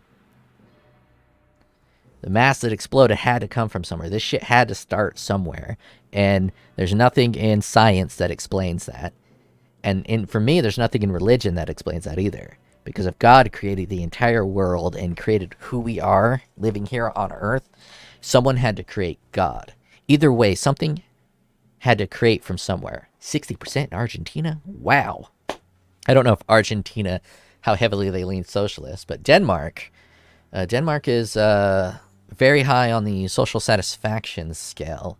Despite having that high tax, you guys also get free healthcare and a bunch of free shit. Here in America, we don't get free healthcare. We don't get anything from our government. Literally, our government provides us nothing but a big and powerful military. That's it. A lot of people say, oh, the government pays for your roads. Actually, no, the government doesn't pay for the roads here. The local sales tax or local governmental income tax, local state income tax is what pays for the roads. And they barely even fix the roads here. Our infrastructure's dog shit. So we're getting hit heavy on taxes simply because of the interest on the debt that our government has accrued over the years. That's what our taxes are mostly used for. That and military spending. That's basically all of it. And pet projects. Bunch of fucking bullshit. So I would take a 50% tax rate if I got something out of it. Here in America, I'm not getting a fucking thing for my taxes. Nothing. I'm getting literally nothing. Now maybe if I hit on some hard times and I like apply for unemployment or some shit, I can get a little bit. There is a bit of a safety net in America. It's actually pretty robust and pretty strong. But compared to other countries, it's nothing. So our tax rate should be a lot closer to what it is in like Switzerland, which I believe is like 15%. And I think Switzerland even covers a lot of their shit. Yeah, I don't buy agnosticism at all. I know that people say that, but they say that because they don't want the negative connotation of atheism, because a lot of atheists have become very belligerent and anti, like they attack religious people and think that they're right, their ideas are correct, when really atheist people don't have any correct ideas. They don't know the same way that religious people don't know. Religious people are just choosing to put their faith in a larger power that has created this universe. That is almost identical to putting your faith in science. Almost identical. So any atheist person who is anti-God is a bit of a fucking moron, to be honest. I'm not anti-God, it's just not something I personally believe is the answer for why we are here. It definitely could be, but I don't believe it is. See me fucking exit that door, save my own ass from the fireballs? 33%, I don't know what kind of benefits you get for your 33% in South Africa, but South Africa got some interesting problems over there with the 10% minority white population and the larger majority black population and the disparities between them. I don't know enough information to talk more educatedly about it, but that is a problem from a societal standpoint.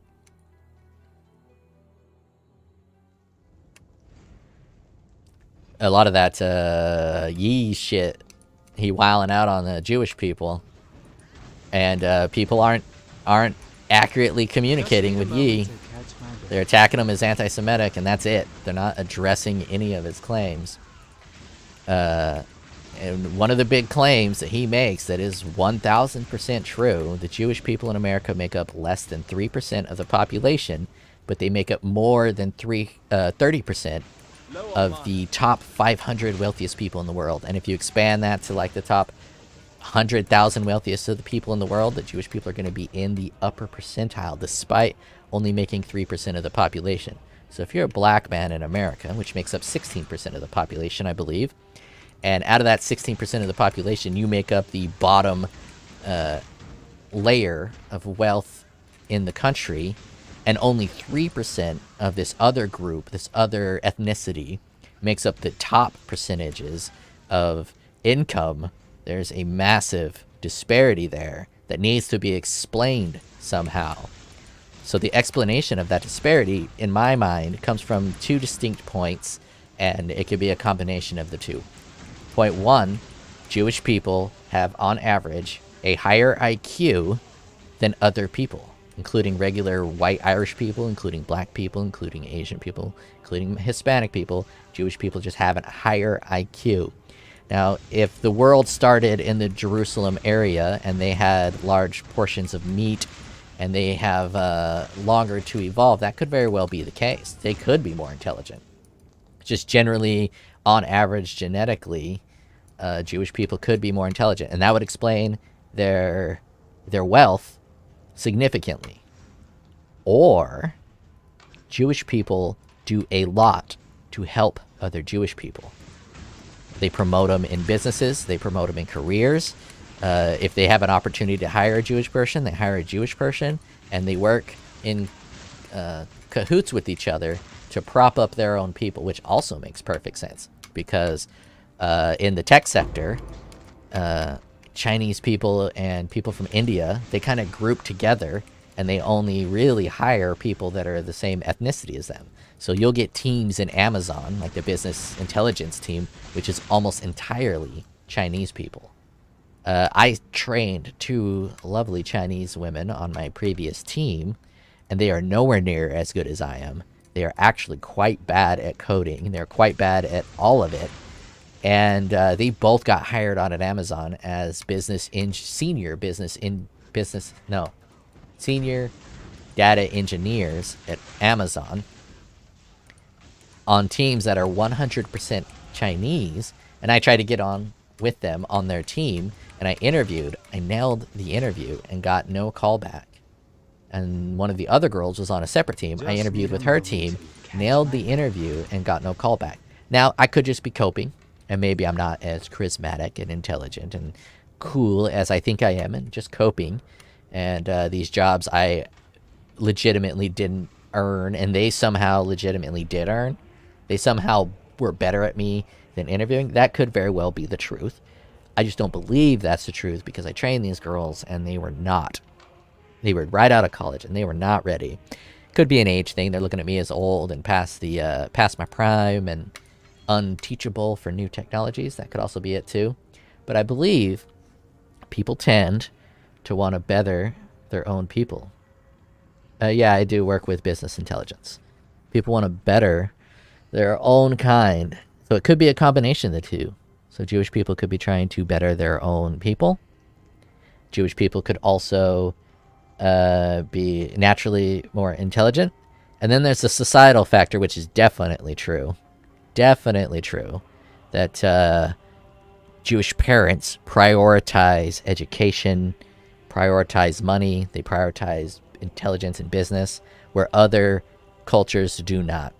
I came from an extremely poor white family. My dad knows absolutely nothing about finance. I didn't know that the stock market was a fucking thing until I was, I think, 17 or 18. I mean, in fact, the first time I had rice or Chinese food was when I was 18 and I moved to Phoenix, Arizona. Because we didn't have a Chinese restaurant in our fucking town. And my family never made rice. And so cultures heavily depend on how they're averagely raised. And that's why the wealthiest demographic in America is actually Chinese or Asian people, I should say. Because they have those tiger moms that beat the shit out of their kids if they don't get absolutely perfect grades. And those absolute perfect grades typically lead to college admissions, which typically leads to a direct gateway to these large tech companies or medical fields. Yeah, not having rice since I was 18. Pretty wild. I love rice. Rice is fucking great. I got my Tiger rice cooker. I put rice in there. A little bit of soy sauce. I just eat that shit straight.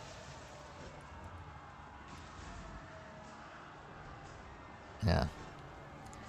But with Yi will say shit like, yeah, I'm in the the record industry, and I've been fucked over by these Jewish people so many fucking times, and they're all in positions of power, and they're just, oh, you're anti-Semitic, and they're dismissing him completely when what he is saying actually has some relevance of truth. So it might not be as nefarious as he's saying. It's not like these Jewish people are calling each other on the phone and saying, hey, let's fuck over Kanye West. But it is a fact that most record labels, most media conglomerates have Jewish people in very powerful positions, if not the CEOs and presidents of these things. And it's been that way for a long time. So going back to the Joker, when shit hits the fan, people are starving. They're battling each other on the streets. Who do you think they're going to look at to attack? You think they're going to look at, you know, regular run-of-the-mill white folk working in mines, poor people, or black people in the ghetto, or Hispanic people? Hispanic people might get targeted as, like, illegal immigrants are causing all of our problems, and they might get scapegoated, because humans, naturally, they want to find a scapegoat. So if shit gets bad in America, we're going to find a scapegoat to blame. One party is going to blame a scapegoat, another party is going to blame a different scapegoat. The Democrats are already kind of positioning themselves to blame the MAGA Republicans as the greatest threat to America. So they're going to want to blame MAGAs. And then MAGAs are going to try to blame BLM or Antifa or maybe even illegal immigrants. But there's going to be a subset of people that are going to blame the Jewish people again, just like in World War II. And a big portion of that is because they disproportionately hold the wealth of the country. And if you can't be honest about that, when shit gets wild, you can't, like, subvert that reality. You can't hide that reality. It will come to the surface. The reality that Jewish people are wealthier than other people in this country. That's not to say that their wealth has come from nefarious purposes. It could be perfectly explainable and perfectly okay and perfectly natural. But if you just discount anyone who says these factual statements as anti-Semitic, people are gonna talk in the shadows that it's true. When you try to silence someone, you're almost saying you're right and we don't like what you're saying. We're gonna silence you. It's very dangerous precedent. So people need to address what Kanye West is saying directly and then explain it away. Or get fucked sometime in the future if bad shit starts to happen.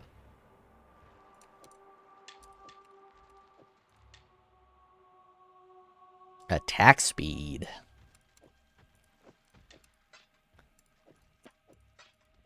And I believe if I was on Twitch right now, I'd be banned if anyone were to... I might get banned on YouTube for saying this shit too, but I believe if I was on Twitch, that what I just said, despite being completely true, not anti-Semitic in the slightest, nothing against Jewish people, it's just factual statements, probably would get a ban, which is why I am not on Twitch. And if I got banned on Twitch for that, then my name would get put up into the public as an anti-Semitic person, and then that ban would propagate to every other social media platform, and then eventually my job, especially if my name got out, and then I would never be able to work again. And then what's left for me? Become more radicalized? To talk with other people that are in my same boat? Maybe form groups of people that have been ostracized in this manner?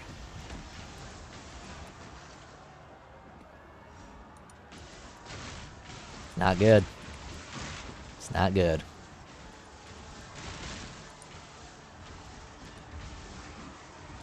Oh no, my bit rate is too low. I'm going to crash. This stream is going to end.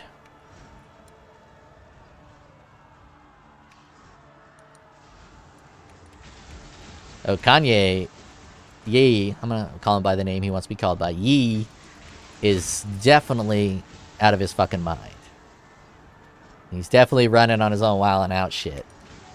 But, broken clock is correct twice in a day, or some bullshit like that. So while he is out of his mind and wildin' out on some fucking Yee juice, that doesn't mean that everything he's saying is wrong.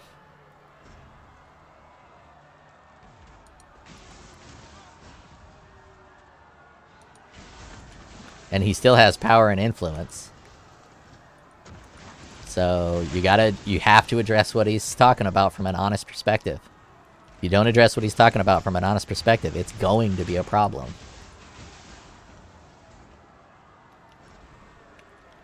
It's not something you can push under the rug.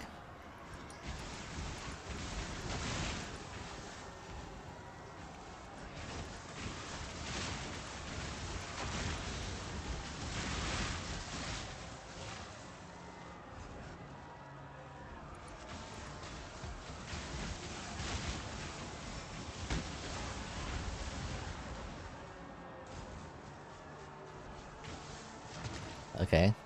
I don't know if my bandwidth is still pretty shit. But, looks like I didn't crash. Still have the warning. We had a lot of storms yesterday, so maybe some of the internet pipelines went down and shit's being rerouted or some shit. Oh, damn! Alright, alright, alright, alright. I'm gonna go to town and fuck with that.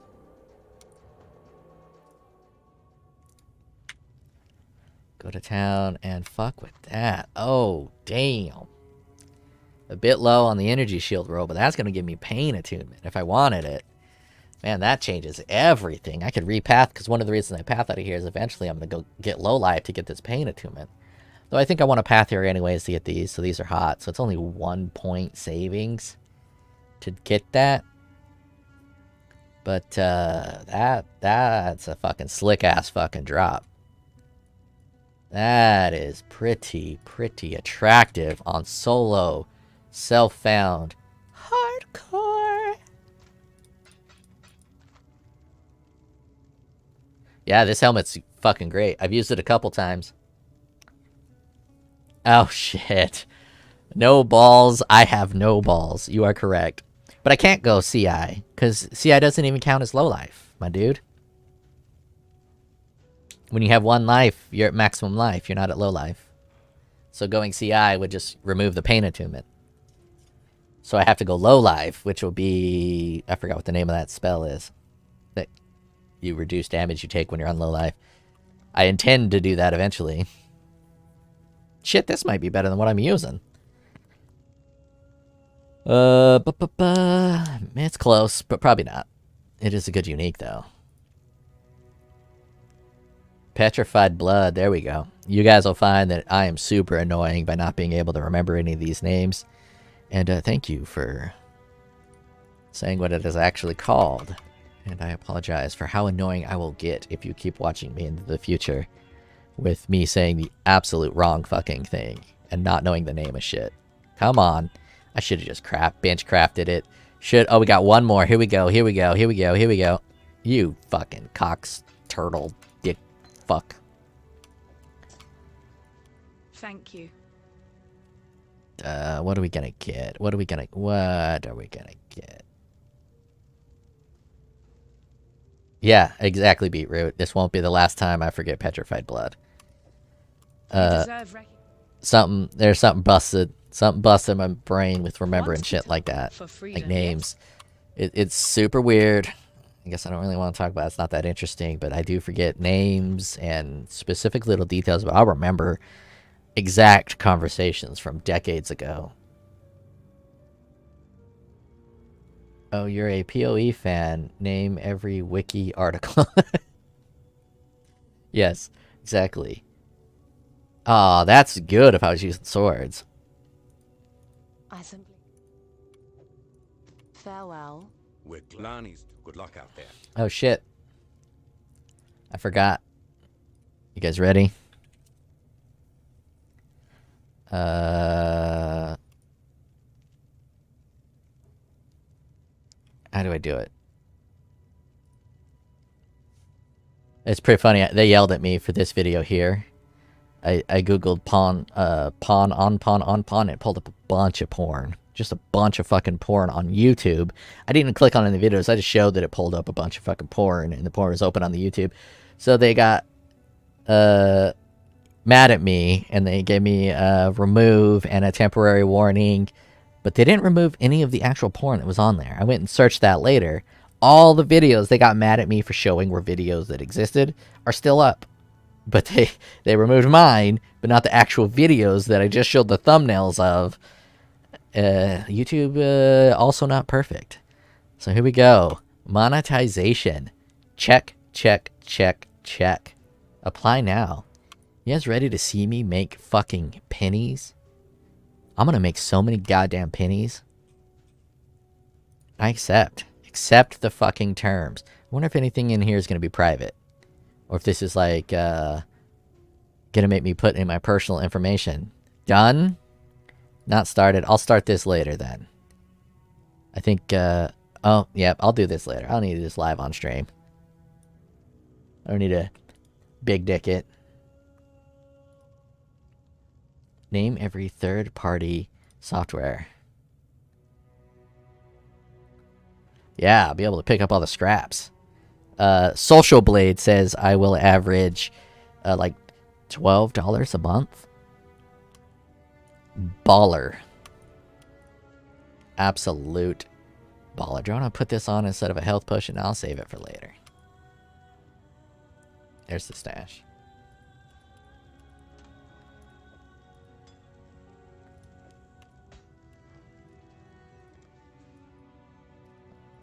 Heading to the block nodes. I'm heading to the block. Oh, I can't do any transformations, can I? I have to wait till the end of the game. Yeah, I'm all out of links. I'm all out of links. I'm so lost without you. I want you to be a motherfucking 4-link. Did I use a portal? Or I think I used a... Yeah, I used a town waypoint. Just need a moment to catch my breath. YouTube is like a harbinger. Yes. YouTube is exactly like a harbinger. In every single way, that is a perfect comment. YouTube is like a harbinger. Because you're picking up all those pennies, but you can't use those pennies just like scraps until you get, I think it's $100 is when they'll actually send you a check. So you gotta pick up a bunch of fucking pennies till you get $100, and then you can actually get a currency. Very, very apt comment.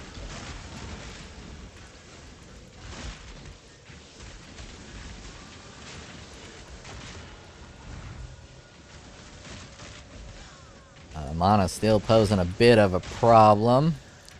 Not too much, I just can't spam my pump. Pump, pump, pump, pump, pump. Got hit by something. Made me nervous. Blade, blade, blade. That doesn't have 4 links. I can't really fuck with it.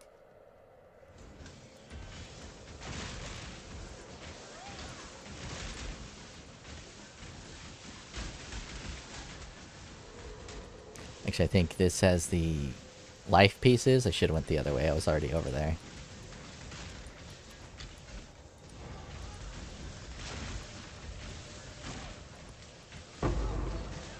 Superior Infernal Cry.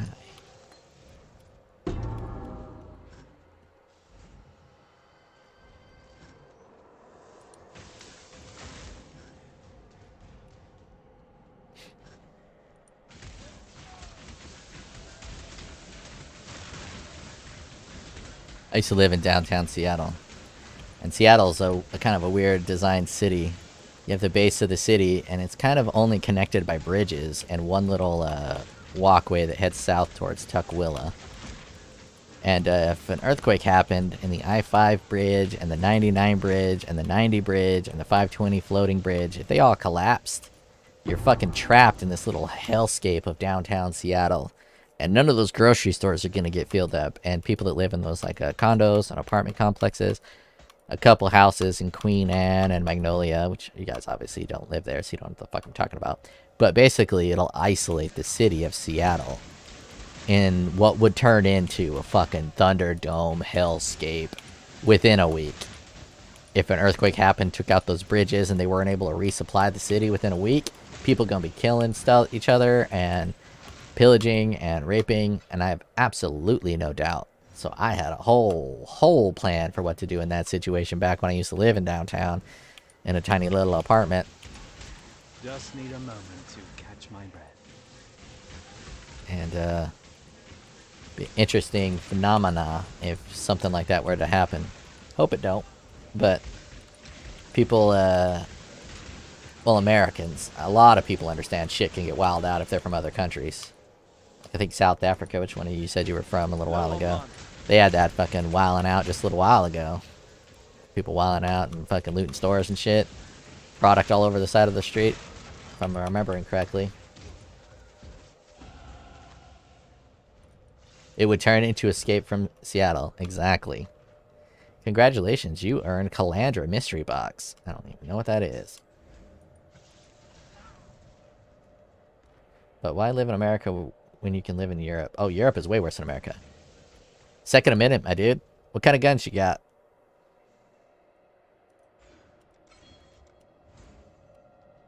Second Amendment and the U.S. currency is far more powerful than the European currency. The euro's getting fucked, while the U.S. dollar is commanding an extremely strong lead. And the U.S. dollar dictates the price of oil, and oil is based on the U.S. dollar.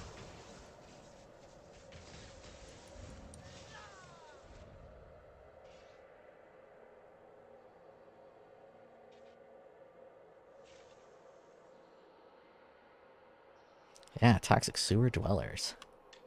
I need more pockets. I mean, not that Europe is bad. I'm not saying Europe is bad, but because of our Constitution, primarily First and Second Amendments. I mean, weren't a lot of people in Europe getting fucking, like, COVID arrested? You didn't get the vaccination, or you go outside and police go into your house and fucking arrest you? And it seems like you guys have, like, very overreaching governments. With the exclusion of Switzerland. Which actually, I think Switzerland did shit like that too. Yeah, limited government is where I'm at.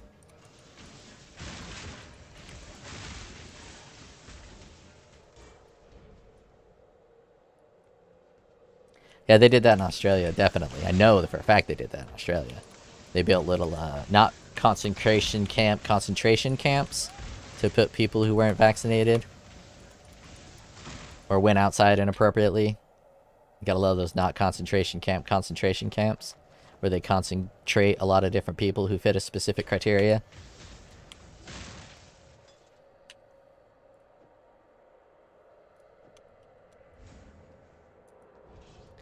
We have money, farmers, up there.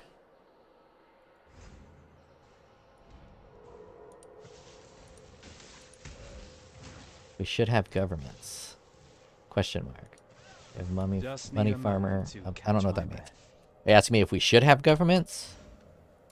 Yeah, I think with the size of our population, governments is an inevitability. But the government should only be there to, like, assist the population in contract governance, for the most part. And also, you know, cartel monopolies and people polluting the environment and shit like that. We don't want people dumping mercury into our rivers and shit. And I don't think we as a society can police that. I was not expecting to get this many fucking sockets. My whole plan was to not get any sockets, but some of those might be good. I think I got all of his parts. Yeah, it looks like it. I think governments are a necessary evil.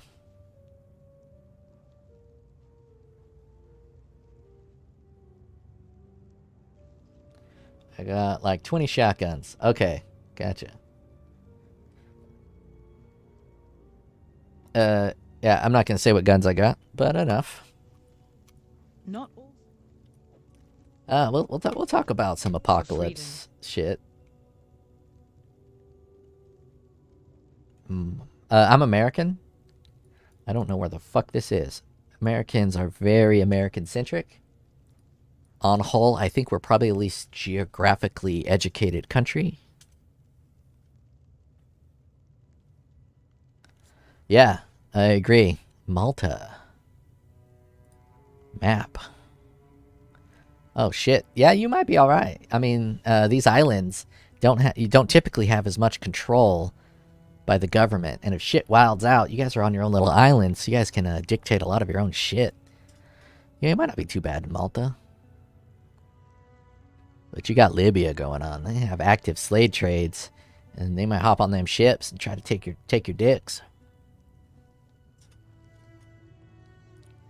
Yeah, maybe. I could see that. I don't know too much about that, but I know, like, Morocco is very weird, and that's, like, expensive but cheap at the same time. And then there's another place, I can't remember where it's at. It's where they do that famous Iron Man 2. It's where Iron Man 2 was. I don't remember if that was Morocco, but I know the place there is fucking wild in terms of pricing. It's almost all, like, tourists and extremely wealthy people, which can be very awkward. There's a place in America similar to that called Jackson Hole. Let's just do a Zillow. It's very weird in Jackson Hole, where all the billionaires buy a bunch of property. And it's like a country place. So there's a bunch of poor people and a bunch of rich people that kind of... What the fuck? Shut up. So if you look at some of these fucking properties... You're looking at big boy properties. It's in a specific spot in Jackson Hole. So you got all these really million-dollar mansions across the fucking board. Look at this shit. But somehow they have to have poor people to service these fucking rich people. This is where, like, the Jerome Powell money conference is and shit. So in somewhere around here is where the poor people live, and even the poor people's houses are expensive. So I don't understand how this place, like, economically works. And look at this. It's fucking ridiculous. So people gotta, like, travel in from poorer countries. Like, maybe people are traveling from over here or up here and driving down, doing all the poor people work, and then driving back up.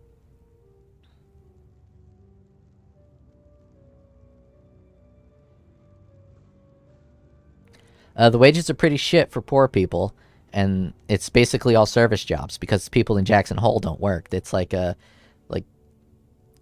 where, like, Bill Gates lives and shit. Not Bill Gates particularly. Yeah, maybe. Maybe. Yes, I have made it to maps already. Already in maps. Wait, did I give them the torments? Yes, I did. Alright. Lucky block. Or double block. What's my block at? Should be 62% chance to block. Now let's get some spell block.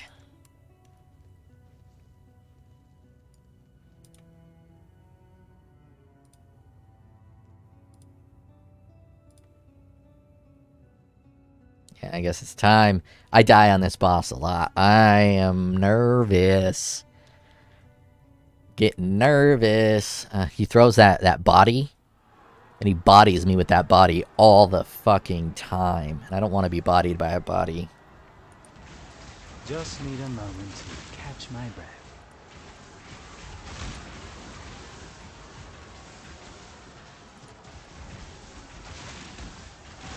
But in these really expensive tourist places, there's a lot of opportunity to swindle rich people out of money, because rich people have no fucking clue about anything that normal people go through, because they have servants and everything. So if you ask a rich person, like, what's the cost of a gallon of gas? They'll be like, I don't know, is it like $300?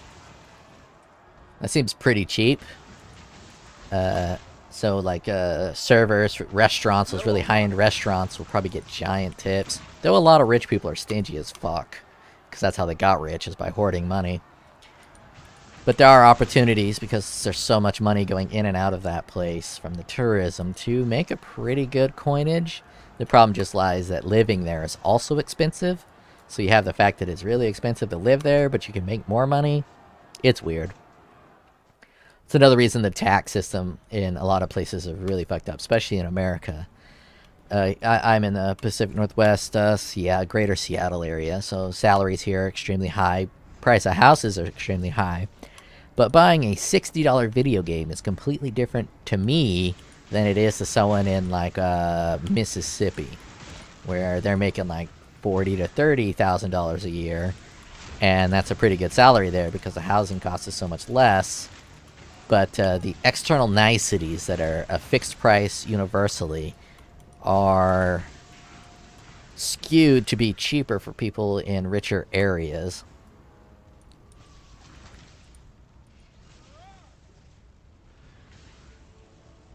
No rich person drives a fuel-efficient car. They might buy a fuel-efficient car to look good, but rich people don't buy fuel-efficient cars. Rich people don't drive. Rich people have drivers. And when they're not driving, they're flying private planes to go like 5 minutes. They have those private plane trackers. Rich people don't give a fuck about the environment. Not one bit.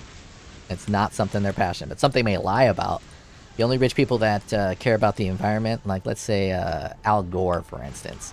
Al Gore was doing a bunch of shady shit by cutting down trees in South America and using that as biofuel that he pretended was green.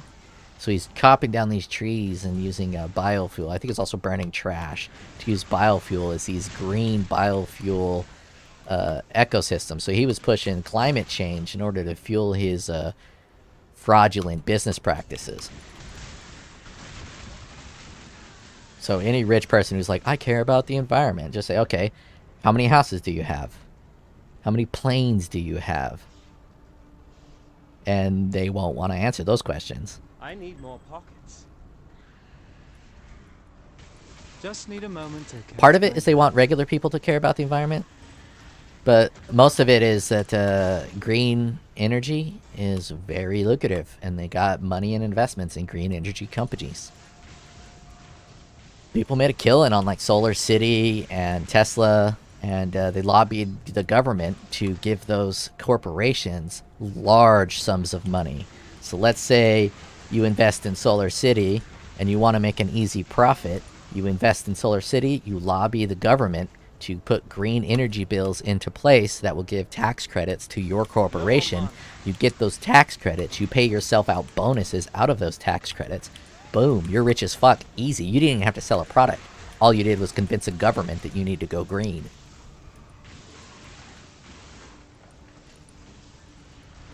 Use a bunch of propaganda to lie about environmental science.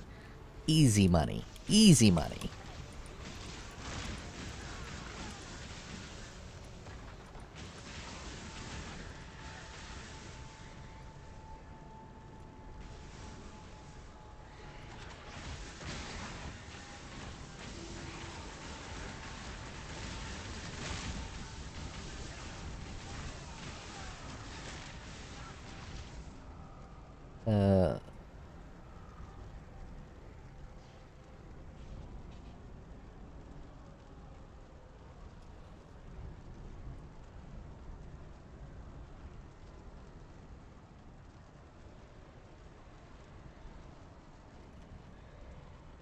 It is a status symbol that you have a green car that is expensive as fuck. So, Teslas are different. Teslas are not green. You may think they're green, but they're nowhere near green. A Tesla is way more dirty than a regular car. A real green car is something like a Prius. That's a real green car. So Teslas are a status symbol. And not green in the slightest. So the giant batteries that Tesla has are eventually going to have to be placed and recycled or done something with. And the batteries in those will contaminate the groundwater significantly. And the process of making a Tesla is far more arduous than the process of making a regular gas engine. So in order for a Tesla to be actually green, one, the power grid that charges the Tesla has to be renewable energies. Nuclear, hydroelectric are basically the only two options, really.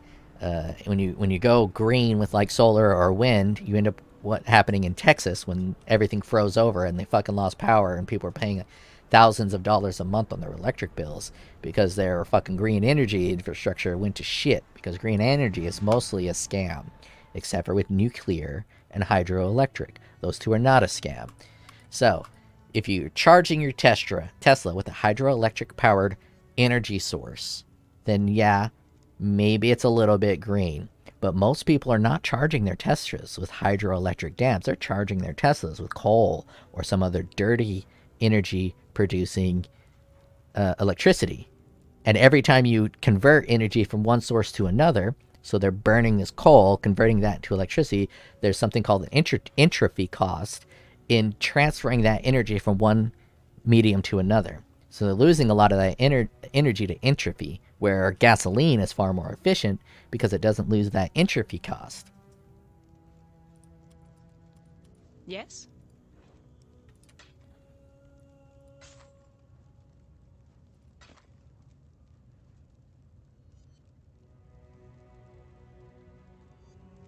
No, solar and wind are not fine.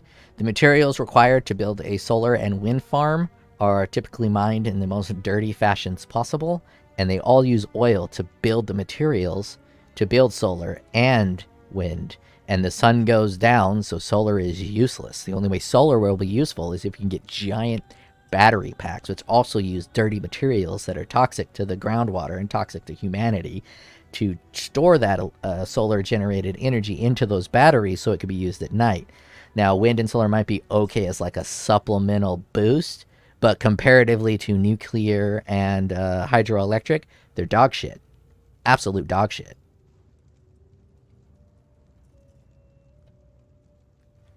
I mean, you should buy some solar panels for your house so you can see how little they actually generate.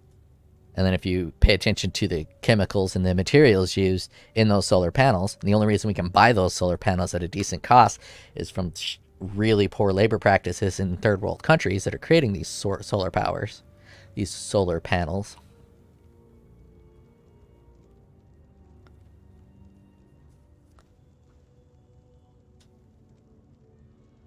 Don't get me wrong, if they find a more efficient way to create solar panels from a more localized standpoint, it would probably be pretty good for the power grid if every house had solar panels on their roof, depending on their location, and they didn't get a lot of shade. Like here in the Pacific Northwest, for about 9 to 10 months out of the year, it's nothing but clouds, so solar panels aren't going to do a goddamn thing.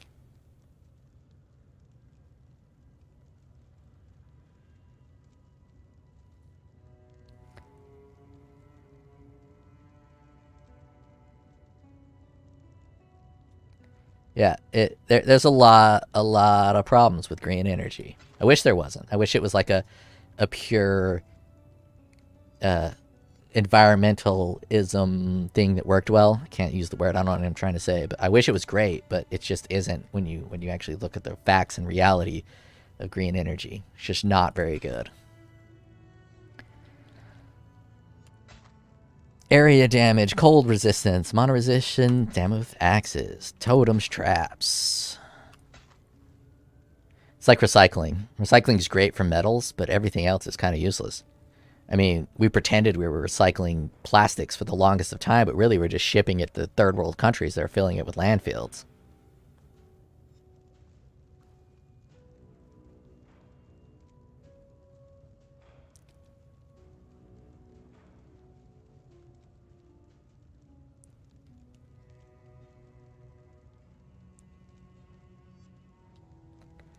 Yeah, there's a few places solar panels are good, but one of the things you're not taking into account is your electrical grid system and what it takes to generate those solar panels. So when you buy a solar panel, the creation of that solar panel has a carbon cost to creating that solar panel. So you have to use the solar panel enough to offset that carbon cost. And then if your power grid that you normally would be on is using hydroelectric or nuclear, using that solar panel and the carbon cost of creating that solar panel is greater than just sucking off that nuclear or hydroelectric power. So it does kind of depend on your power grid. What about solar energy generated by heating solid salt? I don't know enough information to be educated on that, but I'm pretty sure the heating of solid salt requires a fuck ton of water. Maybe they can pull it from the ocean. I don't know. Not educated enough to have an opinion on that, unfortunately.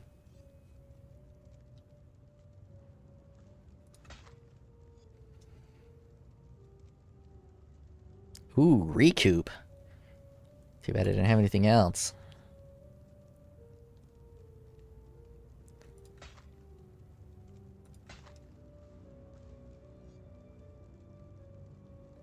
Yeah, not only does wind energy create a lot of waste, it's not very stable, and those wind turbines take a lot of resources to build a wind turbine, and they're prone to malfunction and breaking.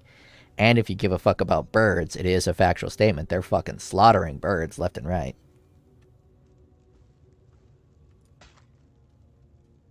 I don't really give a fuck about birds. I don't like birds.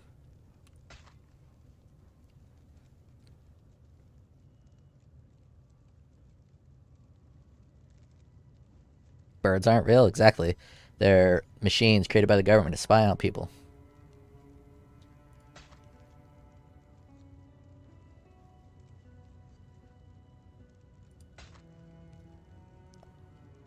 It's a pretty good shield.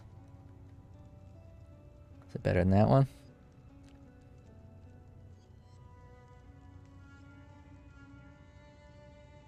It's pretty close to being better. I think it might be because of the evasion and energy shield.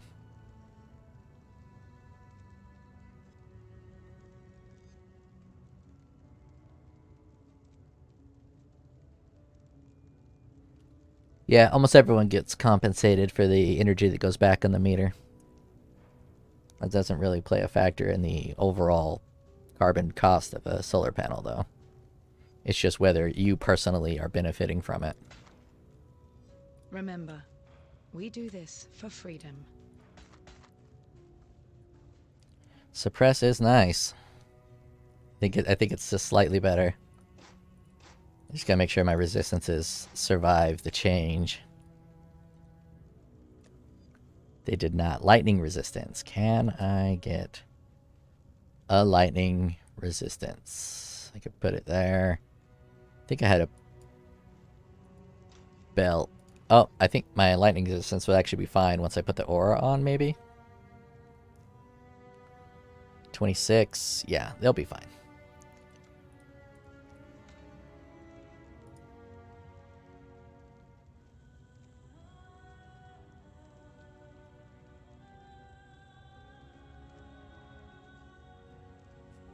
Justice Milk. I love your name. It reminds me of Fight Milk from Always Sunny in Philadelphia, which is a damn funny show.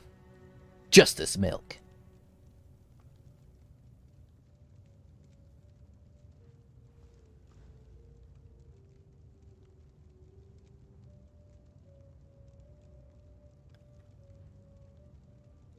Yeah, haven't died yet. It's going, I think it's going well. I think it's going really well. My build is kind of working. Kind of working pretty spectacularly. But I am over-leveled pretty extensively. So it's hard to say fully if it's the over-level. I'll keep a few of these just in case. If it's the over-level that make it feel like it's going well. Ooh, a 6-link body armor card. Let's get a bunch of that. God damn it, I did that again.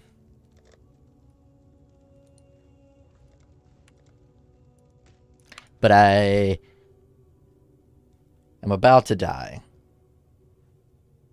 Aw, love the show till it got political. I apologize. What didn't you like about the political by chance? Just the fact that it's politics and politics are annoying and stupid? I can agree to that. Or do you have a specific political leaning that I offended, either left or right? Because I can offend both left and right, considering I don't exist on either one of those sides.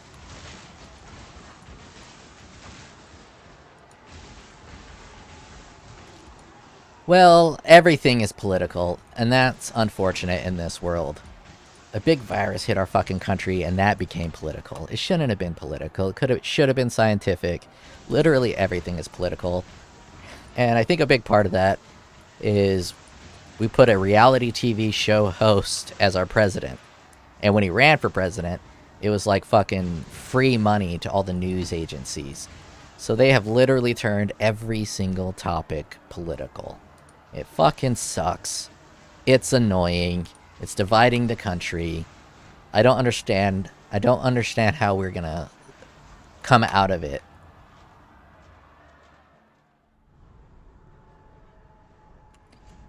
I don't see the path for de-escalation. Yeah, hardcore. I'm not even a hardcore player either, so hardcore is gonna be a little rough on me. Yeah. Politics is a shit show. But with the artificial two-party system, I don't see the path for de-escalation. And I'm very concerned that I don't see the path for de-escalation. Because if there is no path for de-escalation, there's only one end outcome. And that's civil war. Or genocide. Because there's no way in hell they're going to let a civil divorce or a civil separation happen between the two parties. I don't even know where the fuck I would go. I mean, in a super liberal city right now, I used, like during the Obama years, I considered myself on the left, but the center of what is the center has moved over. So I don't even know where the fuck I would go.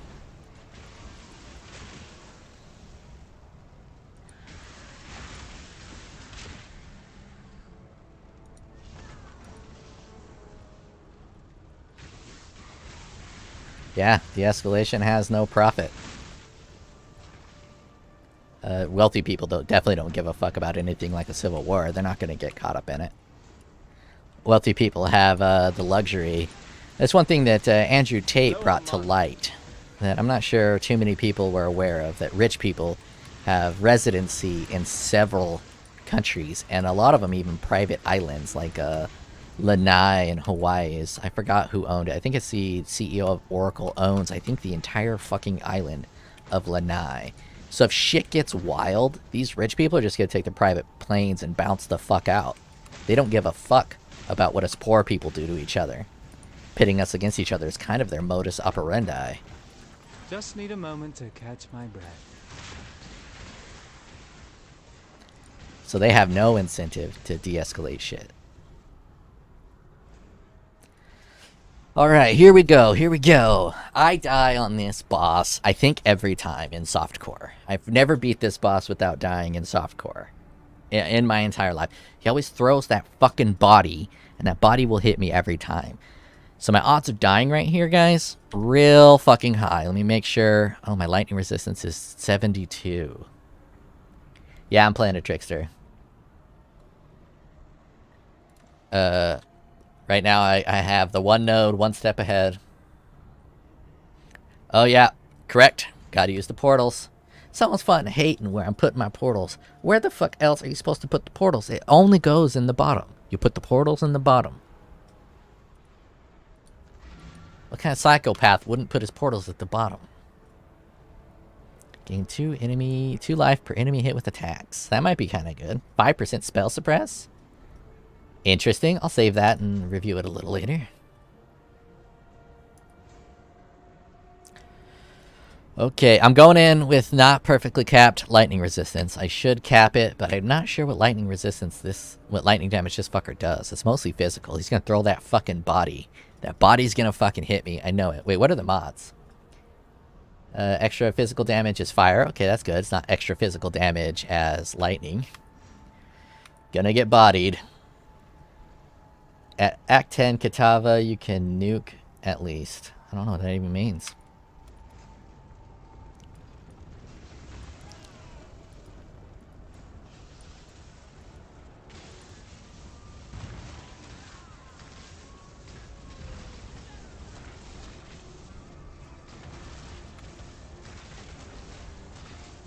Oh man, my mana regeneration's way too low for this to be effective. Should have put something in there. Look at that Chaos Golem being a fucking champion.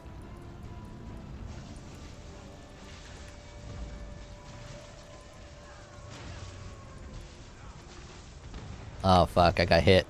Oh shit, oh shit, oh shit. Don't throw a body, don't throw a body. Let me recharge my energy shield.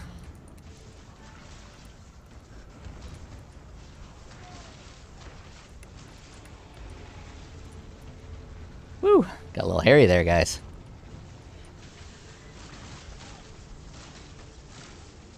So disappointing, my mana regeneration. Probably shouldn't be standing still anyways.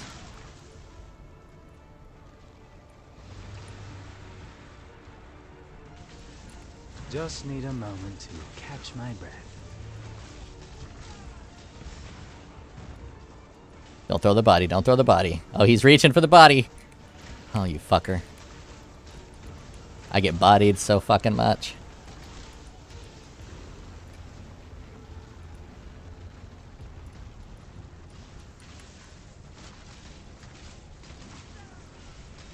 Oh yeah, that ES mount is totally on purpose. I didn't even notice it was 666. Mark of the Beast.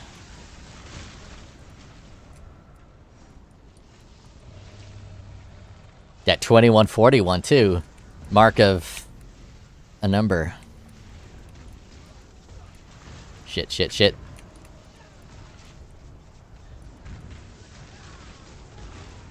I get nervous when I don't have my energy shield. It's like my security blanket.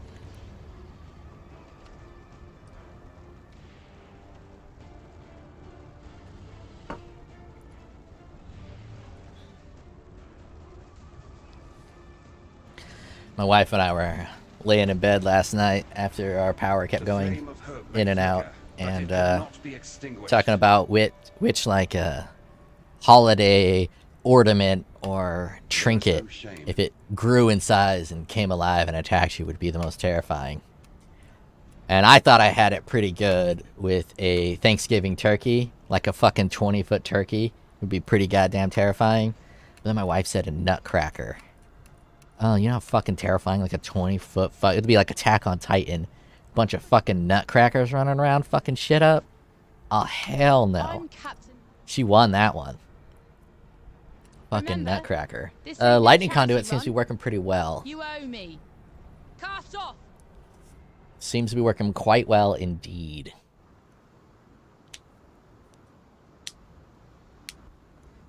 Share with us your build. Wish we had an extra turkey day. What do you mean by extra? Do you have one and not two, or do you want two? My build, I will share my build. I am going a Stormbrand Lightning Conduit build with a Trickster. I'm going to be pathing here.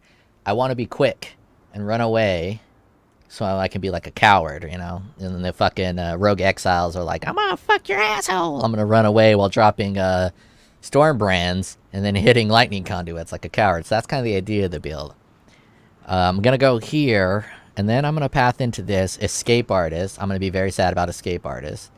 What do I call it? Consumer seems odd. Yeah.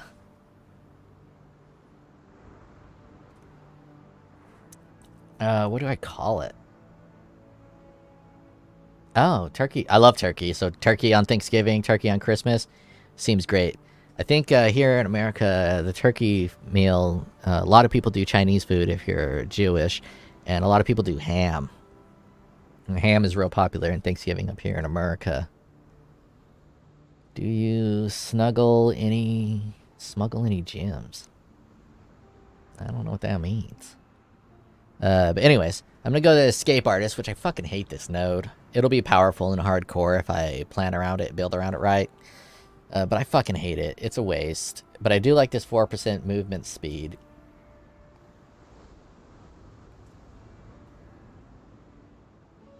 Oh. No, I didn't.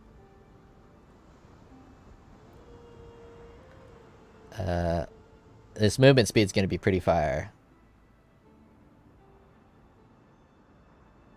Polymath for mana might be okay, but I'm mostly running out of mana on bosses, so it's not gonna help on the bosses.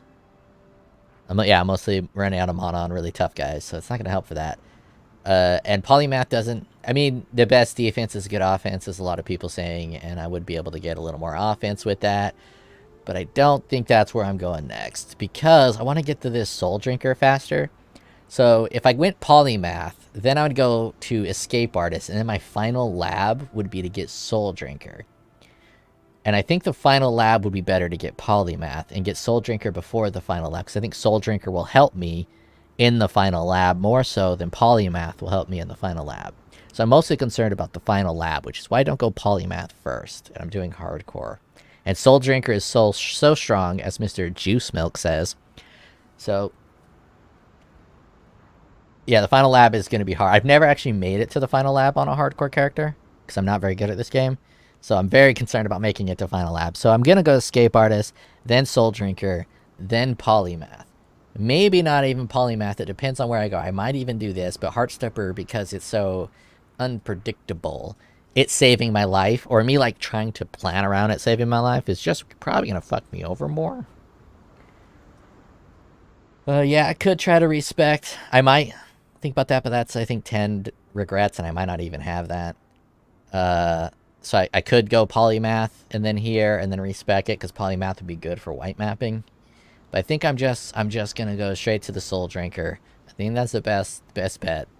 Don't want to use any regrets. So I'm path here now. I think I'm gonna go and get this spell block next. So I'm gonna path up here. I'm gonna get this spell block, and then I'm gonna get more of these hybrid nodes. And I'm gonna go in here to reduce the cost of my auras and make them more effective. I might grab this or this before that to help my mana. Do I have any other mana? Any good mana nodes that are super easy and close to get? I could spec in a red node.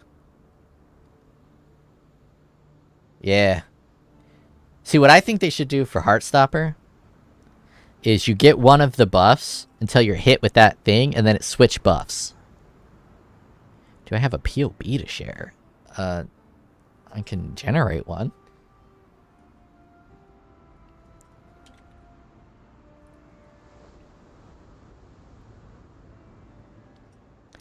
Yeah, for Heartstopper, it would be interesting if when you got hit with damage over time, it would trigger like a 3-second delay and then switch it to damage from hits. And then when you got hit with something, it would do a 3-second delay and then switch it to damage over time. So that way you can actually kind of plan around it a little bit.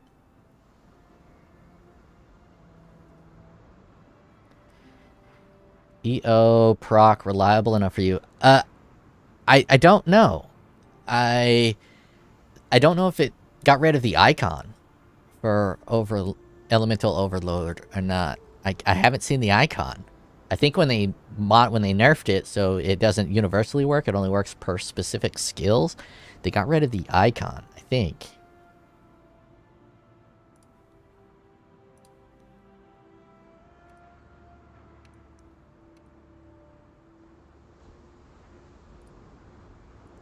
So let's see what it does to my damage.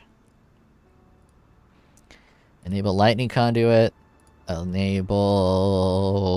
Where's my brand? Storm brand. That storm brand damage is weak. Let's see what happens when I click that. I don't know how well that's gonna...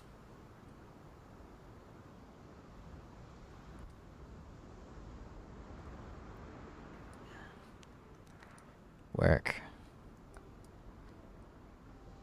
So that is the POB. I'll just share it in chat, I guess. Here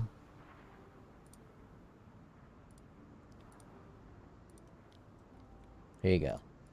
POB if you want to fuck around with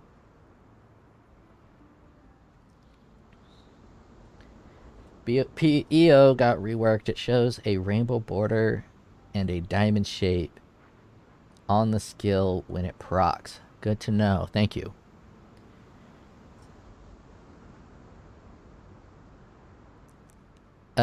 I think it kind of did that already. Recently crit. Is your crit lucky? Because it modified the damage, so I think it kind of automatically did that.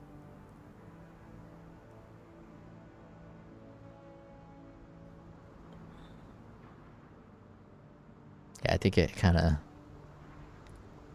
activate and venerate. 2 brands active. Number of brands attached to an enemy, 2. So that would be like on the boss. Wanted to pimp it out. I don't see a crit recently. And because when I went to the tree and I popped it, it bumped my damage up and down. So I think it counts that I have crit recently. Or else that wouldn't even trigger. So let's, I'll just close it out. You guys all done with this? Assuming you're all done with it.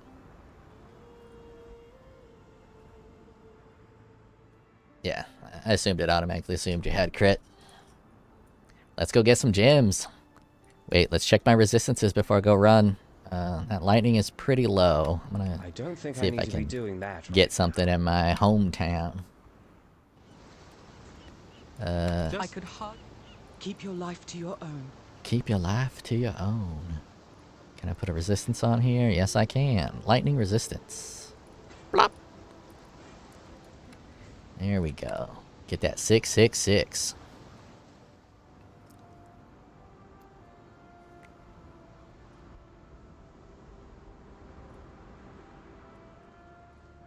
I think Stormbrand is pretty good in the way that it interacts with Lightning Conduit.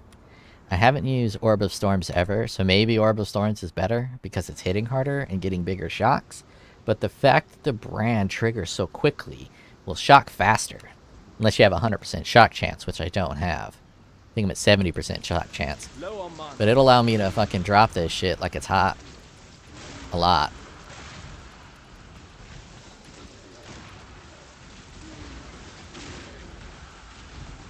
I'm gonna start paying closer attention to what mods they have are. We got crit, additional projectiles, and then beyond. Beyond sucks for this. Beyond's gonna keep my count up.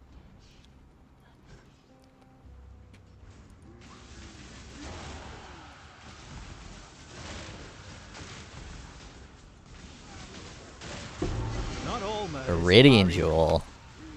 I think that's a dog shit jewel. It would be cool to get a good jewel though.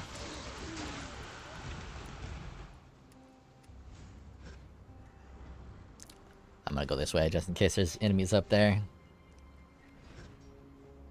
Unlock the gems. And now I can finally read Arcanist Brand. I think the guy wanted me to read Arcanist Brand for a long time. Wasn't available in the library. And I have no clue what it do. Oh yeah, I need to be watching for some icon. For crits. It's probably not critting very much for Lightning Conduit. Oh yeah, look. I got it there. Definitely works well for Brand. Conduit, maybe not so much. Maybe I'll put some kind of crit on Conduit.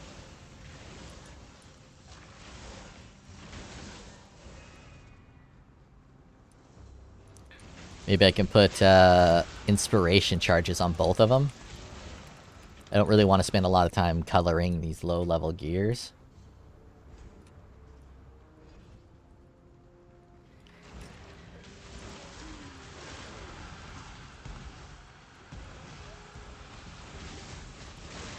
A crit chance... There's no flat crit chance for uptime on EO, Elemental Overload, because you also have to take into consideration cast speed. So there's not going to be a flat crit chance that you need to hit to get it up. Actually, I might go this way for the resistances and the block since I'm already here. Yeah, I'm going to path this way first. Max out my physical block.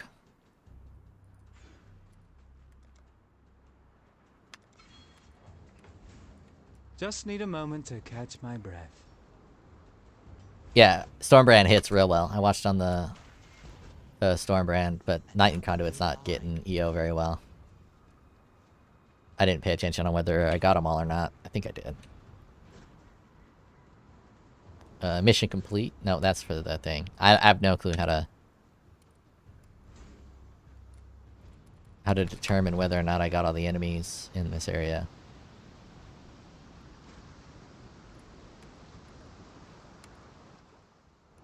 I don't think I need to be doing that right now. Let's talk to this lily cunt.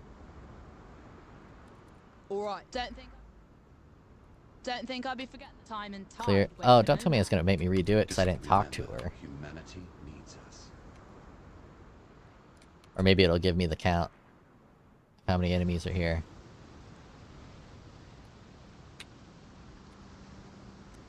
They ask you to clear the Twilight Strand of Undead. Pretty sure it's cleared.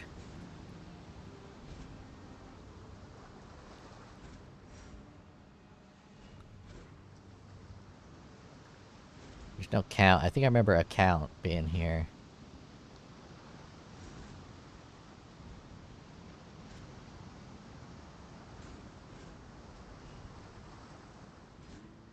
Oh, there's 2. Low on mine. There we go.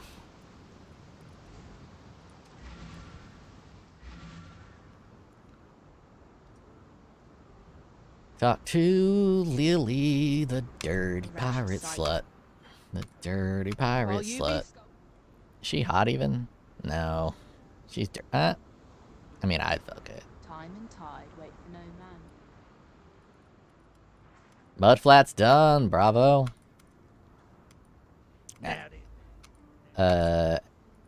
First mud flaps or flaps? First mud flaps? I'm gonna call it mud flaps from now on. First mud flaps or second mud flaps? You farther than me? I am going very, very fast.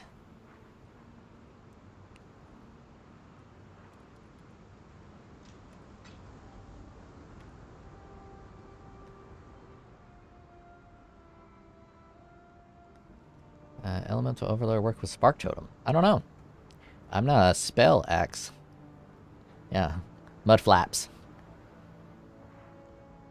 Mud flats, mud flaps. Do I want to drop the energy shield to get some spell suppress on these gloves here? Let me see if I can pop a life on there. I need to be doing that right now. Oh no, I got rid of my 666 by leveling up.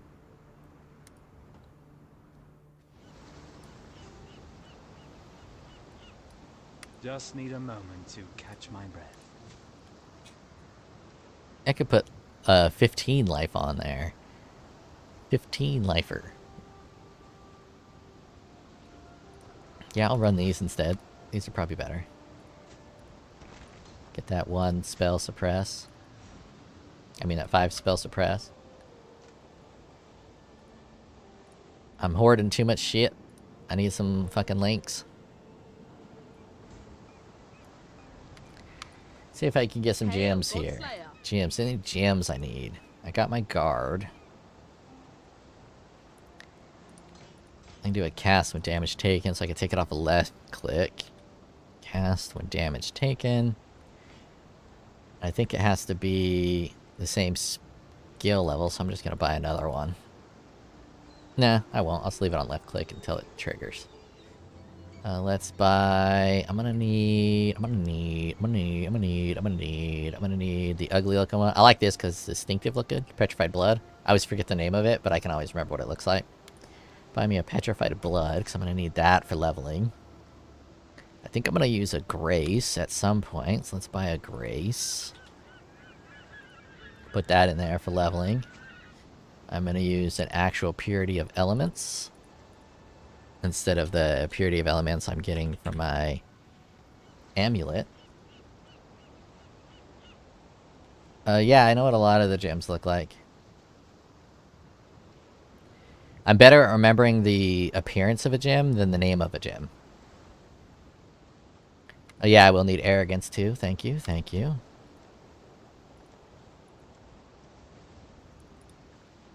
But sometimes they elude me a little bit. Oh shit. Yeah, I can put it there. And I think I have a 1 blue slot left. Let's do just some blue support. Yeah, I remember where I'm pretty good with like visual cues and shit like that. I just can't remember the name. I'll remember what they do and all that shit, but a lot of times I just don't remember the name. So I'm never really looking at the name of it. I'm looking at like what it does. And I have something wrong with my brain. Let's see. What am I gonna want? What am I gonna want?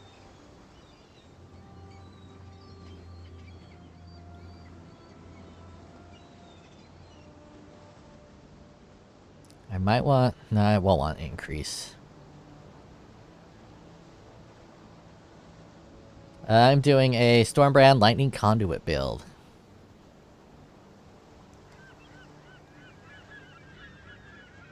I think I'll... Shit. Maybe I'll do a concentrated effect.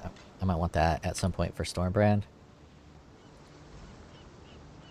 Just need a moment to catch my breath. Yeah, look at what gems practically do.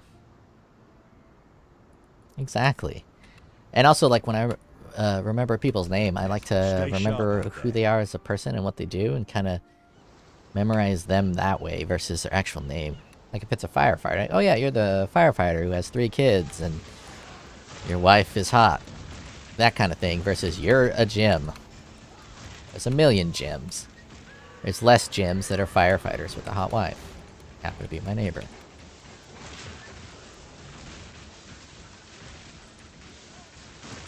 Funny vegetable man. Hell yeah. Beetroot. Funny vegetable man. Comet slayed me.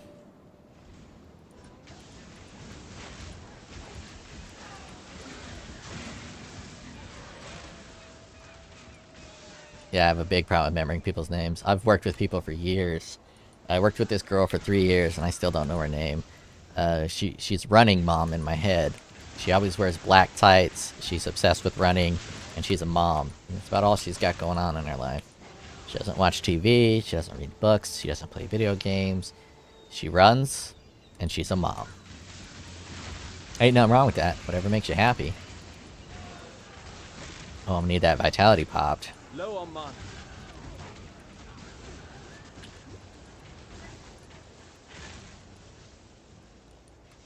My mana issues are extreme. I definitely should have went up and got the efficiency nodes.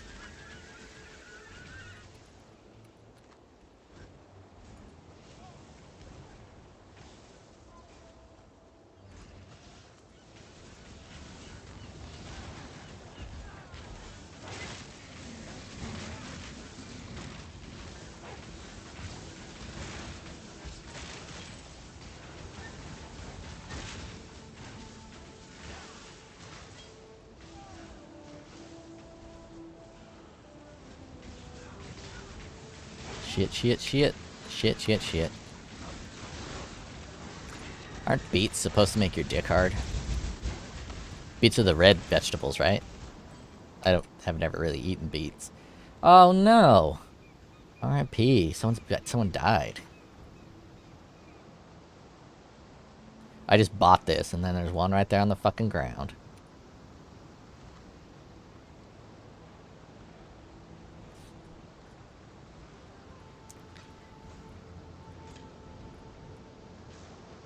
Yeah, I think I don't know if it's a wives' tale or whatever you want to call that, misnomer or inaccurate information. I think people are saying that beets are supposed to, you know, help with sexual virility. Beets and garlic. Just need a moment to catch my breath. Yeah, that's unfortunate. Maybe you're trying to go too fast. Have you tried barely playing the game and going ultra slow like me?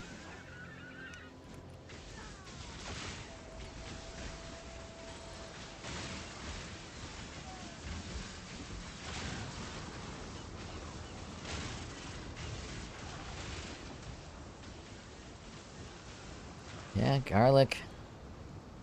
Garlic will make your breath smell bad. And I think asparagus will make your semen taste bitter. Pineapple makes it taste sweet. If you're into gobbling down some semen.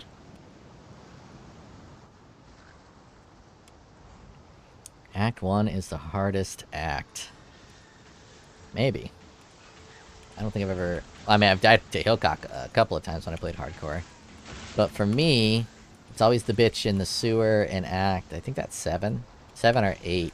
That boss in the sewer with the slowdown shit. She has my number. She has my fucking number. Ooh, a ball orb.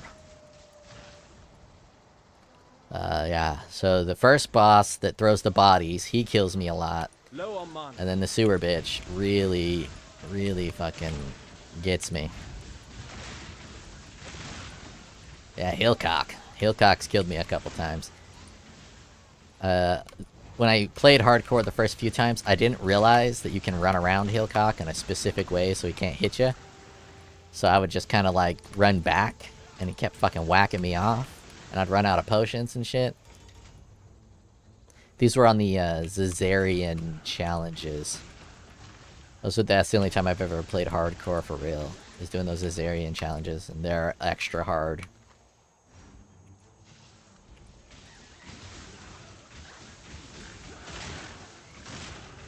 Yeah, heal cut. And they're doing the Zazarian challenge. I tried, what fucking... I think it was a Templar. Starts with that ice hammer. And, I could not get past it on the Zazarian challenge until my little brother was like, dude, you're a fucking idiot. Just run around him to the right. He's right-handed, so he won't hit you. And I'm like, oh. Gauntlets? Question. Yeah, the gauntlets. Zazarian gauntlets. I don't know what they're fucking called. Fortunately, I can never be as GGG friendly as Zazarian. Or Zazarian. I don't know his fucking name. So I will never be able to do cool shit like that. To catch my breath.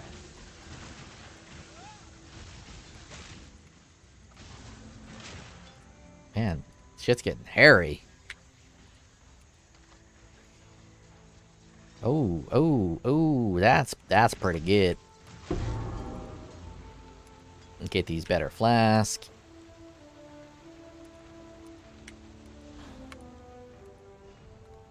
Ziz is a clown. I don't like to insult people. I mean, don't get me wrong, I love to insult people. But, I don't know Ziz as a person. I've seen some of his videos. He seems like me and him probably wouldn't get along in the streets, but he could be like the conversation I was having with John 5, the guitarist from Marilyn Manson. I assumed he was a shit guitarist because all of his Marilyn Manson riffs were garbage, but he's one of the best guitarists ever. So we don't actually know Zazarian as a person because he puts on a front to stream to become popular, so he has to be pretty safe and PC. I think Zazarian's mad at this league. And a lot of people are mad at this league. Because a lot of the changes they made.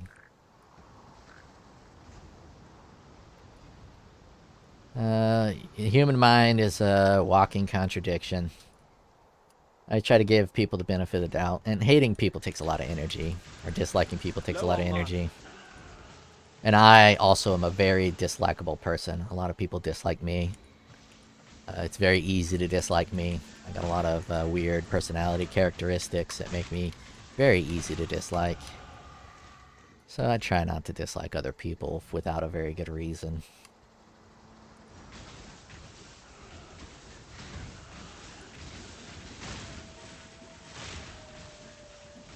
Yeah, the game is quite different from the game we used to play. But I still remember the game that it was when it launched on launch with the rubber banding issues, and it was a pile of dog shit. So I'm happy that it's not that anymore. And there's no other company that's going to hold the reins, so even if it does go down a little bit, it's still going to be the best action role-playing game that exists. I mean, do you expect Diablo 4 to even come remotely close to this in the level of depth and seriousness in which you can take the game? I don't think so.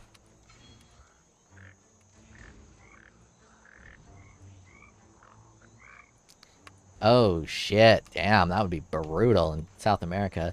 Yeah, but when the game first launched, it didn't matter where you were.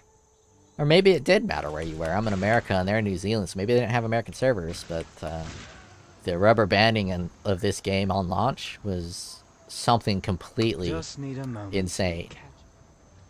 Yeah, you could dash at launch. You would dash, and like 3 seconds later, it would warp you right back to where you were.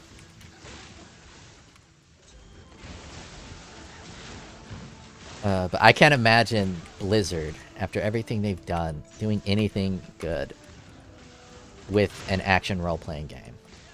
I honestly can't. I've seen some of the specs for Diablo 4. It looks fun. It might be a lot like Diablo 3. And to me, Diablo 3 and Path of Exile are two completely different games. Diablo 3, to me, is an advanced Gauntlet Legends, if you've ever played that game. Or There's another game that's not Gauntlet Legends, like Magicka. To me, it's far more close to Magicka or Gauntlet Legends than it is to Path of Exile. I enjoy Diablo 3. I like Diablo 3 Vanilla better because it had more depth, kind of, in your loot systems. But Diablo 3 is far more an action role-playing game. Not a role-playing game with action.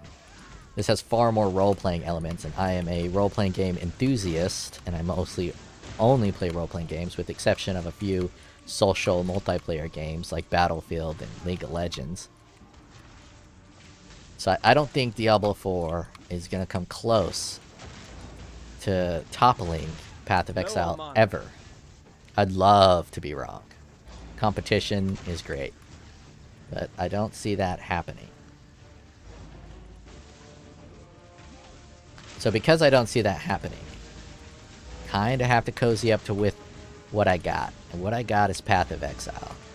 So while this league did not live up to anyone's expectations, not even mine, I still had fun, and it was still better than playing Diablo 3 or 4. Am I mad? Yeah, I'm a little crazy, but I'm not angry. Mad has multiple definitions.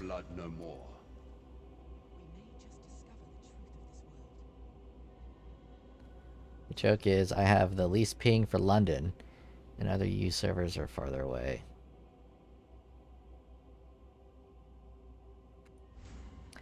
Yeah, ping is brutal. My ping seems to be pretty good. Got my latency at 30 right now.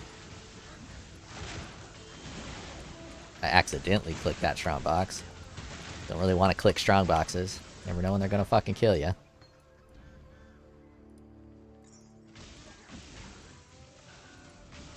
I didn't play Last Epoch or Grim Dawn. I played... Before this, there was a THQ Nordic game that I played. Obviously, I'm bad with names. I like that one quite a bit. I played the... Oh man, I'm so bad with fucking names. It's the one with the skill grid that you can rotate. No, it wasn't Darksiders. It might have... I think THC Nordic bought the game. Titan Quest. There we go. Titan Quest was pretty fucking awesome. It didn't have the longevity of the currency and the items, though. POE's market is pretty great because the currency system in Path of Exile... never mind, I'm trying to get to my currency so I can talk about the currency. The currency in Path of Exile is the bread and butter. The way that each currency has a function and can be used for the items, and that function dictates the price of the currency, and then that currency also has a rarity scaling based on the functionality. No action role-playing game has come close to touching the currency system of Path of Exile. None of them have even come close. So the currency is very much why Path of Exile is my favorite. I didn't play Dungeon Siege. I'm pretty safe. I'm gonna go to my Steam right now and get that fucking name. Library. It's sorting by recent. Can I sort by name? Oh, here's the sort functions. RPG. Look at me, all my nerdy fucking games. Oh, I'll just fucking scroll and find it. Wolcen. I played Wolcen. I liked a lot about Wolcen, but the devs just weren't up to the task of creating a well-balanced action role-playing game. Yeah, you can actually use your currency in Path of Exile. The fact that currency can be used both as a medium of trade and a functional, usable item. Oh, cleared the mud flaps. Give him a congrats. That's the bread and butter of Path of Exile. Yeah, Wolcen had a lot of gold dupes. It had a lot of problems. Massive imbalances of skills. But it brought its own little unique take. I really like their passive skill grid grid that you can rotate. That was pretty fucking cool. It felt kind of nice to play, but it was nothing on Path of Exile.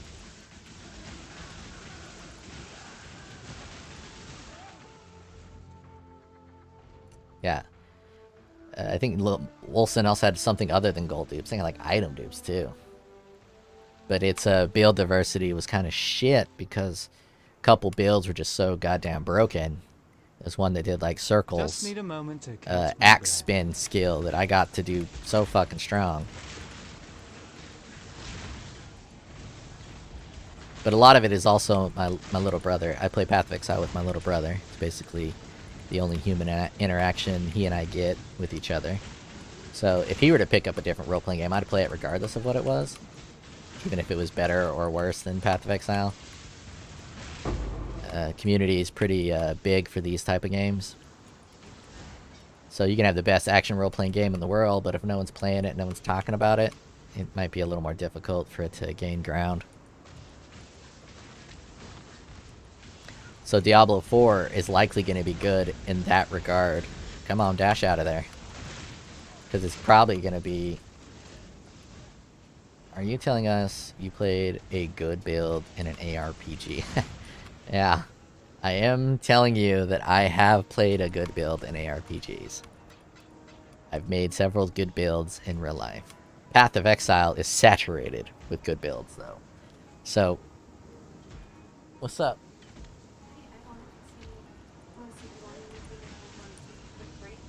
You want me to take a quick break? A very long time, is it? I got started at 11. It's not that long. Oh, I intend to do 16 today.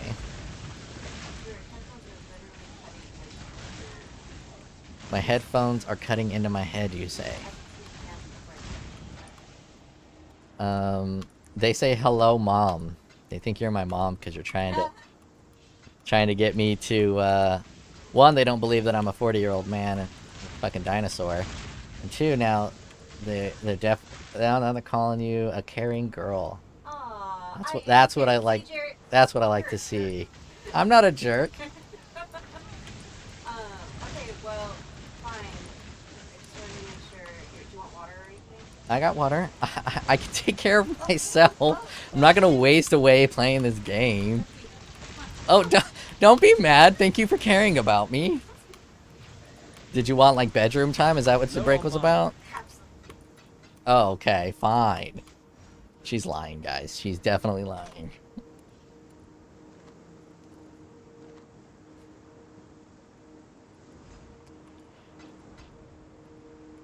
Yeah. That was, interesting. My wife is, darling. Love her to death. Love her enough to smash her head in with a hammer.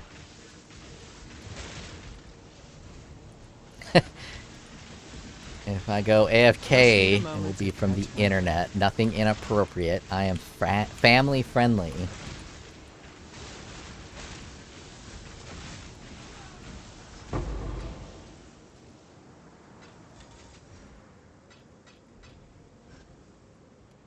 As I was saying, I'm easy to hate. So the fact I found a lady who only mildly hates me is pretty special.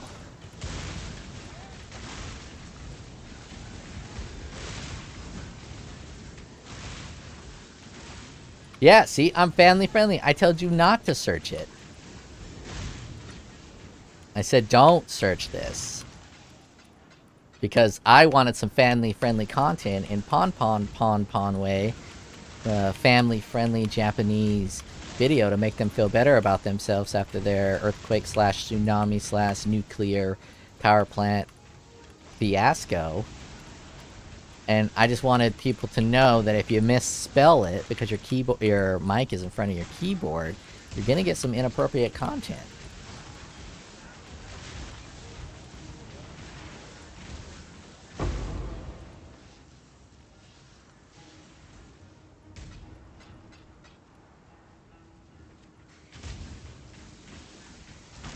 Hate is the best fuel humans have.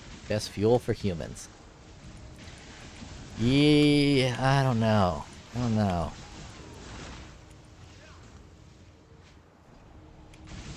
I'd say motherly love is the strongest fuel humans have. Not all moms, but some moms will go fucking apeshit to protect their offspring. Dads too, I guess. Go to the playground, slap a child in the face while his mom and dad are around, and see what the fuck happens. But then again, you could say that hate is driving that.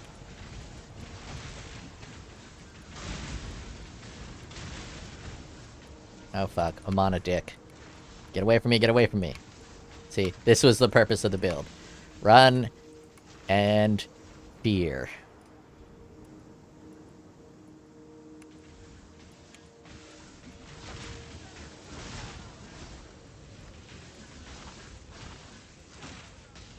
Low on mana. I must have got lucky with the invasion bosses. Because I didn't notice too much struggle. It was pretty difficult with these blue fuckheads on that first little beginning part. That's where I died at. Just need a moment to catch my breath.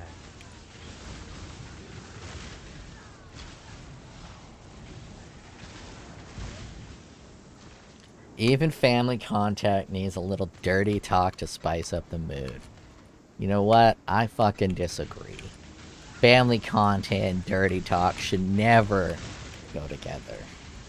Ever.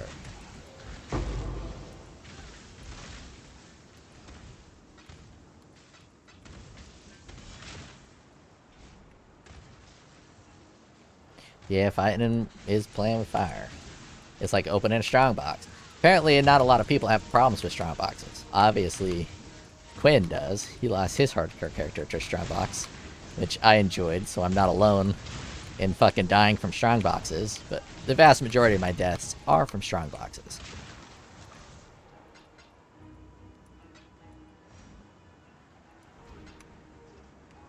Yeah, fine, innuendos. Kids shows are notorious for having very adult innuendos. Innuendos. I mean, as a kid, I watched whatever I want. My hometown had one video rental. There's a thing called VHS and Betamax for us old folk. Our town had one video rental place, and it happened to be owned by my cousins, so I got to watch basically any movie I wanted to growing up, as much as I wanted to. And I was a big fan of horror, slasher, and Van Damme movies, and a lot of those have some very inappropriate things for kids. So I remember on my 8th birthday, my family busted out to Utah, so I was home alone, and I did a Nightmare on Elm Street and Friday the 13th marathon, and every one of those has got a nice little set of titties on there. Great little thing for an 8-year-old to watch.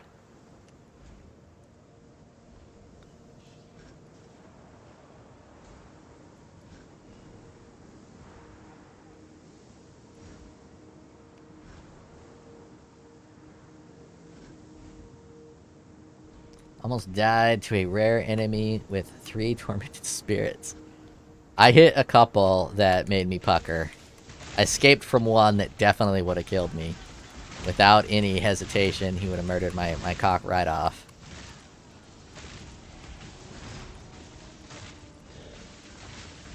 Low on mana.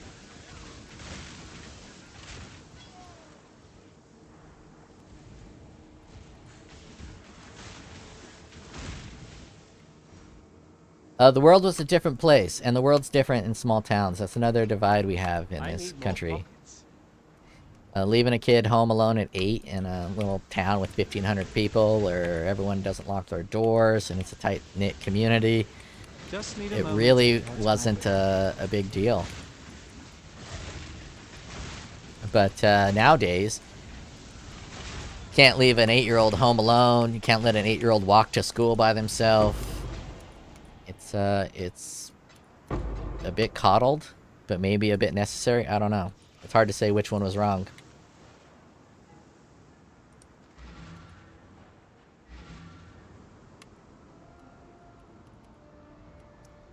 Yeah. I mean, I'm not gonna say I don't lock my doors in case people know where I live, so I definitely lock my doors. Armed society is a polite society.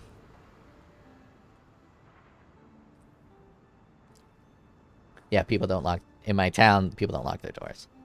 The town I grew up in. Small town, everyone knew each other, tight-knit. It was like a giant family, almost. Everyone had guns. So if you did walk into someone's house uninvited, you're dead. Instantly dead.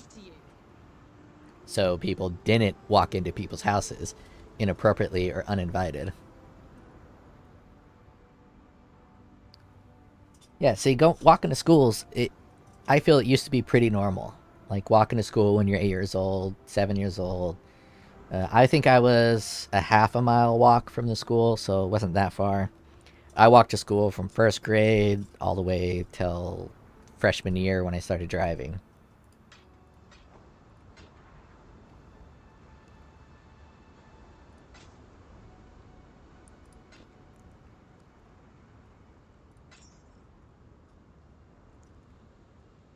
But nowadays, there's a lot of helicopter parents who do everything they can to take the hardship out of a child's life.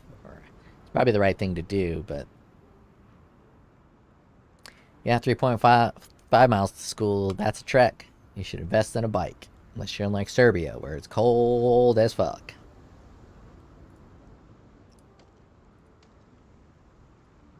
Let's see if I can get something better with that. Time and tide wait for no man.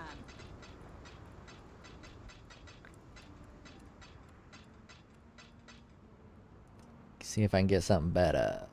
Come on, something good. Oh, doggy shit.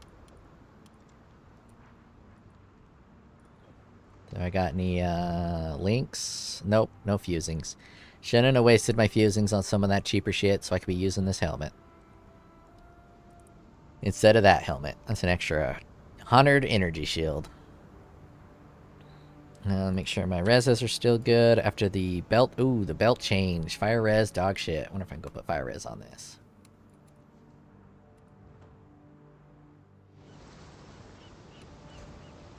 Just need a moment to catch my breath. I don't know about bullying. Hardship is definitely true. Bullying serves a very, very useful function in society of ostracizing those that are a little too different to fit into the normal mold.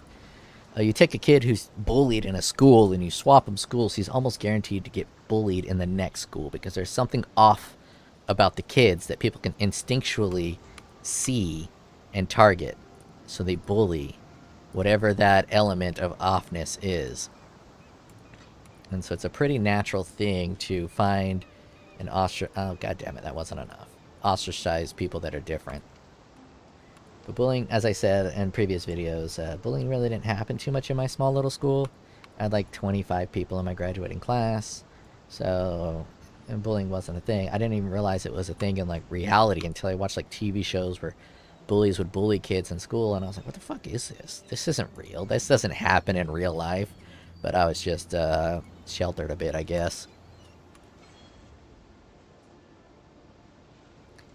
Hardship, definitely good for a kid. And friendly male bantering, which is very cold and very mean, but in like a loving kind of way, is very good for men as well. Women are vicious with it, though.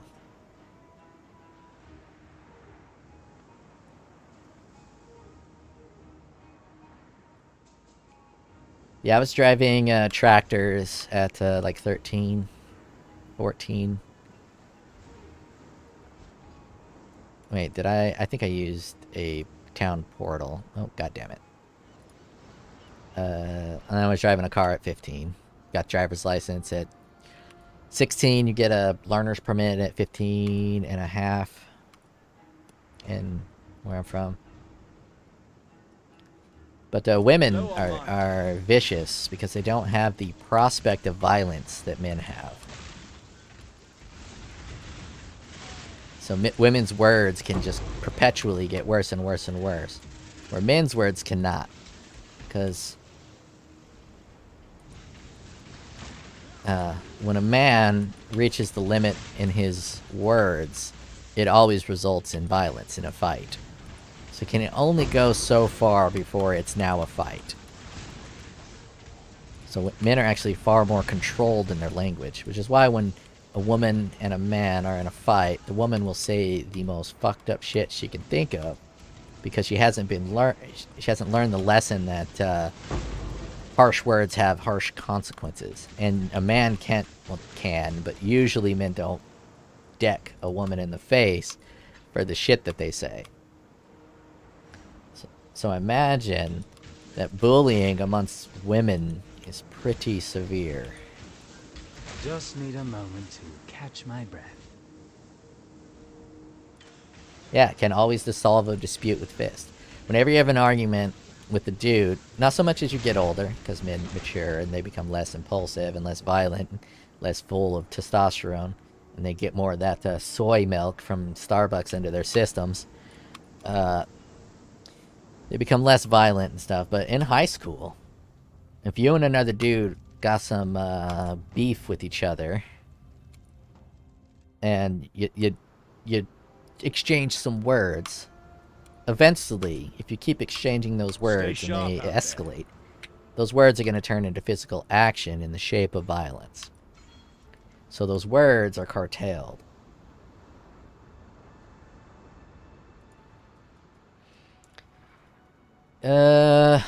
Ostracizing can definitely be bad, especially amongst the youth.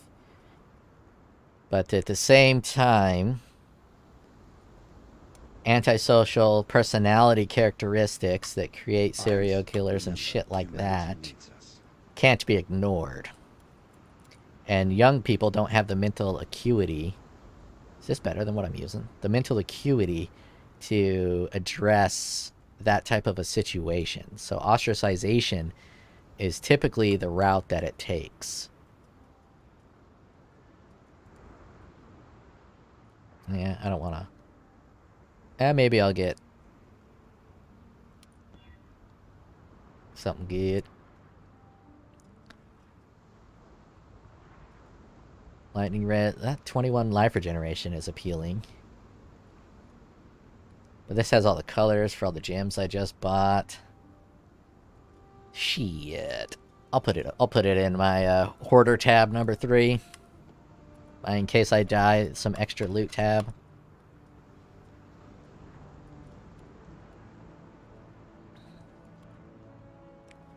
It's an interesting concept, though. Let's say Jeffrey Dahmer. At school, he was ostracized because he's fucking weird. He would, like, show up to school drunk and shit at very young ages.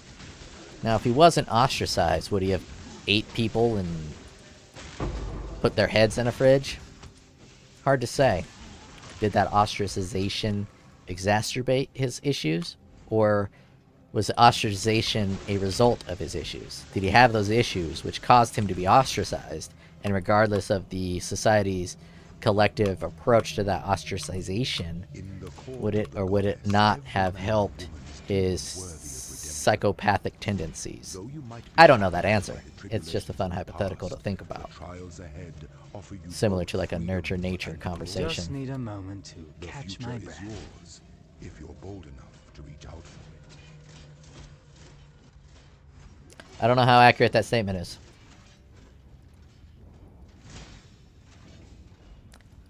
People can literally get brain damage, and that brain damage corrupts their empathy portions in their brain, which by default makes them a sociopath. Sociopaths lack that empathy part in the brain, and you can get brain damage to destroy your empathy, thus creating, at minimum, a sociopath from environmental factors, and that can happen genetically as well. So it's definitely not entirely nurture. Sigmund Freud was wrong. He has been largely discredited in his ideas that you give him a person, he can shape the outcome of that person. And if you gave him 2 people, he can make them identical, given the exact same environmental factors. That has been disproven.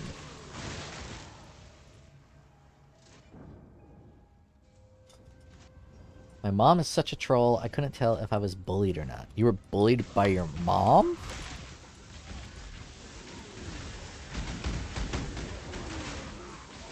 I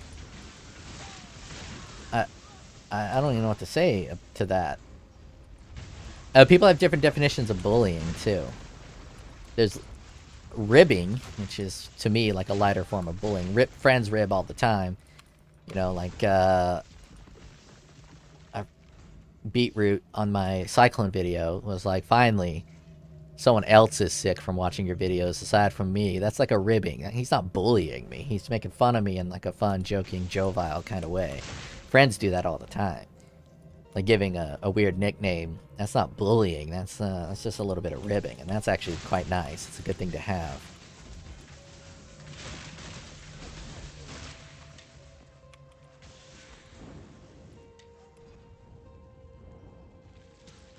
Yeah, if she's trolling everyone, it's not harmful. That's just, she's just being funny. Sounds like a good mom, actually. Sense of humor is a great thing in a person. This build has fallen to shit because of my mana. Fallen to shit, and I keep leveling those up. I'm gonna fix it right now.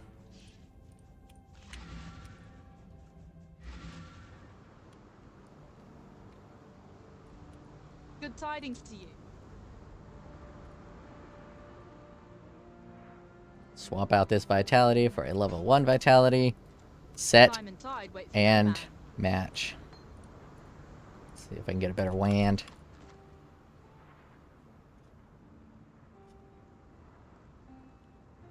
Nope. Nope. Can't get a better wand. Time and tide wait for no man.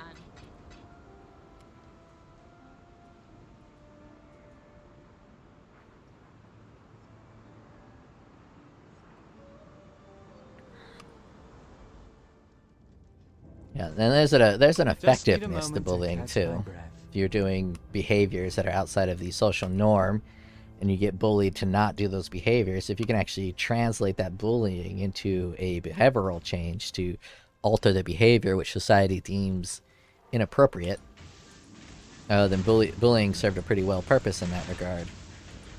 But it doesn't always result, not that I'm a bullying expert, having never really experienced it myself on either end, but it doesn't really always result in a behavioral change to stop the bullying. Fat people, for instance. Being fat is unhealthy. That's a scientific fact. Anyone who says otherwise is wrong, despite the fact that there's like a fat acceptance movements going on. I'm not sure I did that lab that I was like in the middle of doing. Quite distracted when I talk and play at the same time. I'll just have to go back and redo it if I missed it. But being fat is unhealthy. And that's just a fact. And if we ignore fat people, it's weird to... It's hard to determine which outcome they'll have. If you give them a light, hey, maybe you should lose weight, or you're a slight little ribbon or bullying, and it results in them losing weight, it's probably for the better.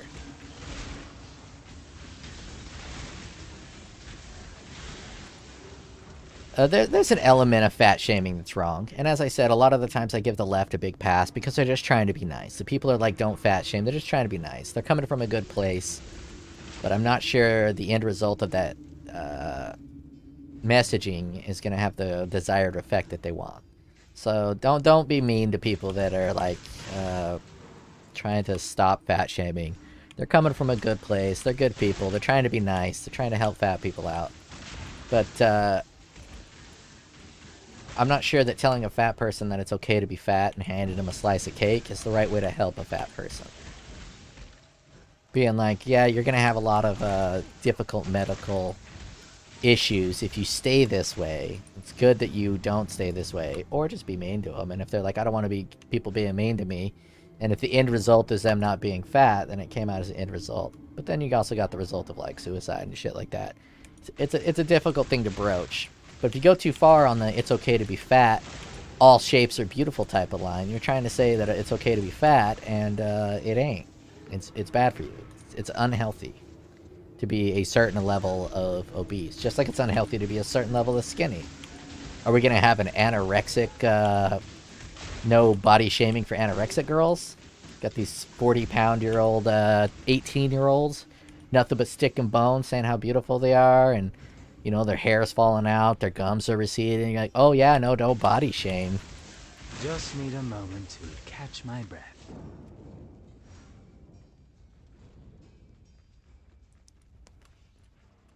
Yeah. Internet has made the world a very weird place. People who shouldn't have a voice, like myself, have a voice. And very vocal minorities of communities and groups get disproportionate power than what they should have. Yeah, exactly. You look like a movie star, girl.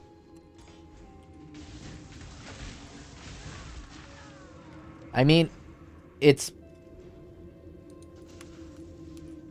let me try to collect this thought that I'm trying to get.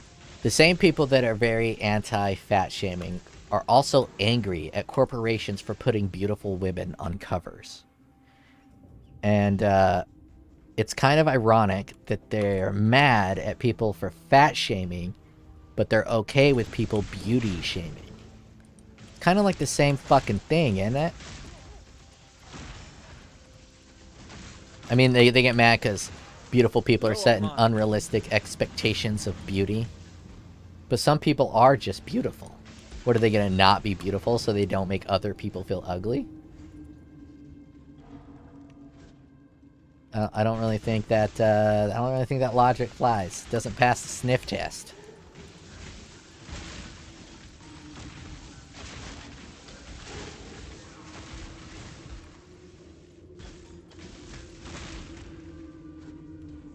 Oh shit, I went in here unprepared. Alright, we got increased crit, chance multiplier, and monsters hinder it with spells. Let's do this, Golem. This is a pretty rough fight too. I can't remember if I've died here before. I don't think so. But it is a little hairy.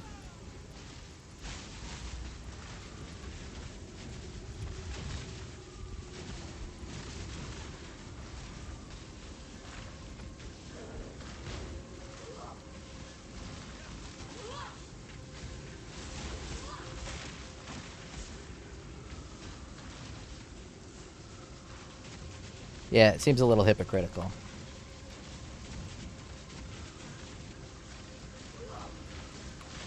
But again, I think they're coming from a good place, so I don't try to hate on them too much. They're just trying to, they want a kind and polite society, and that's women's doing. When you let women have too much power in society, they strive a little too hard for a kind and polite society, and an overly kind society can't work. There's just harsh realities of life in the world that unfortunately are real, so your society can't be overly polite. And you can't let men entirely run a country because then it's going to be too violent.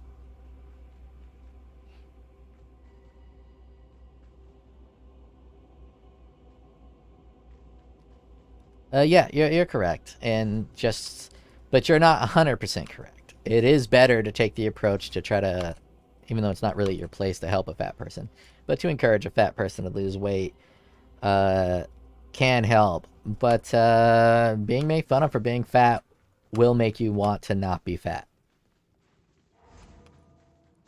It may not always work to make you less fat, but the desire to not be made fun of for being fat will make you not want to be fat. Now, whether that means that you just reside into your own mind and, you know, eat even more and get more depressed and get even fatter, whether the end result is the same, I don't know that much. But I do know that if you get made fun of for something, you want to change that something if you don't want to be made fun of. If it's like a serious make fun of. Get that spell block, baby.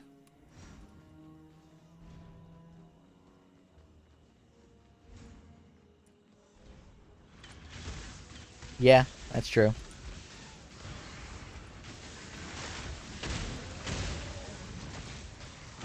And along the same lines, if someone wants to live fat, there ain't nothing wrong with living fat. If they're like, yeah, it's unhealthy. So is smoking. So is eating Taco Bell. I had 2 burritos from Taco Bell. Probably not the most healthy thing. They probably got like preservatives and shit in there that's going to give me cancer someday. And being fat is not healthy, but people are perfectly free to be fat. Just like people are perfectly free to make fun of and shame fat people. But if you want to be fat and you're happy being fat, I mean, more power to you. 2 more fucking essays? Jesus. Really got that many essays as an actuary? You're the guy who's an actuary, right? I'm getting the right people right.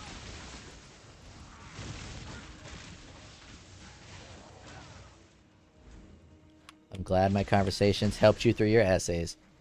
Hope you didn't throw up a couple random fucks in there, because I was like, fuck, fuck, fuck, and you ran an essay and then you slip a fuck in.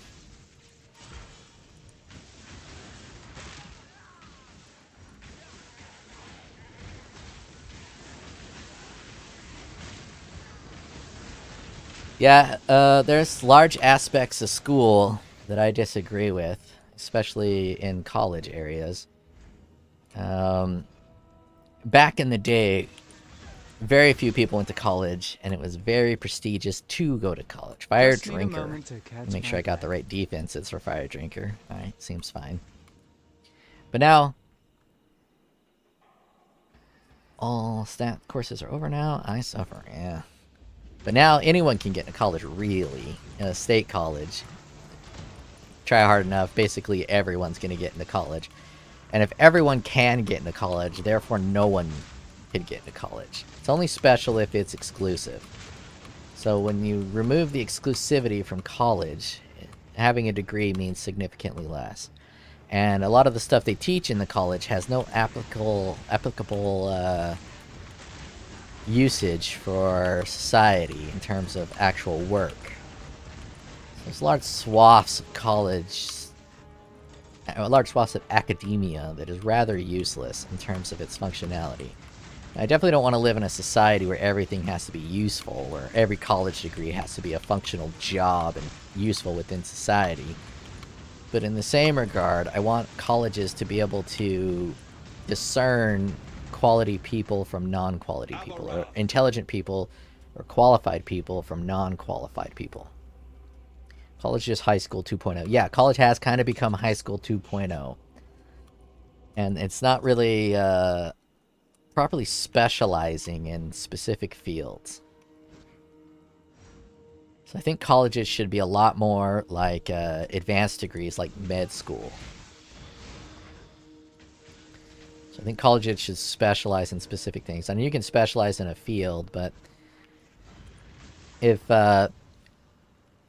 Becky and Carl both get a bachelor's degree, and I have a bachelor's degree, Becky got her bachelor's degree in basket weaving, Carl got his degree in underwater basket weaving, and I got my degree in molecular physics. Their degrees diminish the quality of my degree by proxy.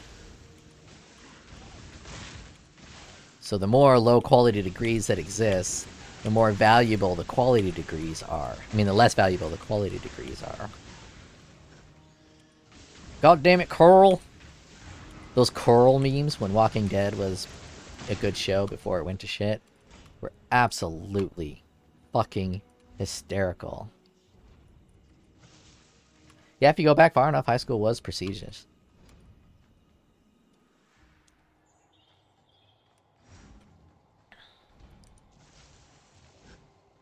So now, for college to be prestigious, you got to go to a prestigious college. And the admissions for those prestigious colleges are all fucked. If you want to get into Harvard, it is ridiculous. Especially if you're Asian. You might as well not apply. Just need a moment to catch my breath.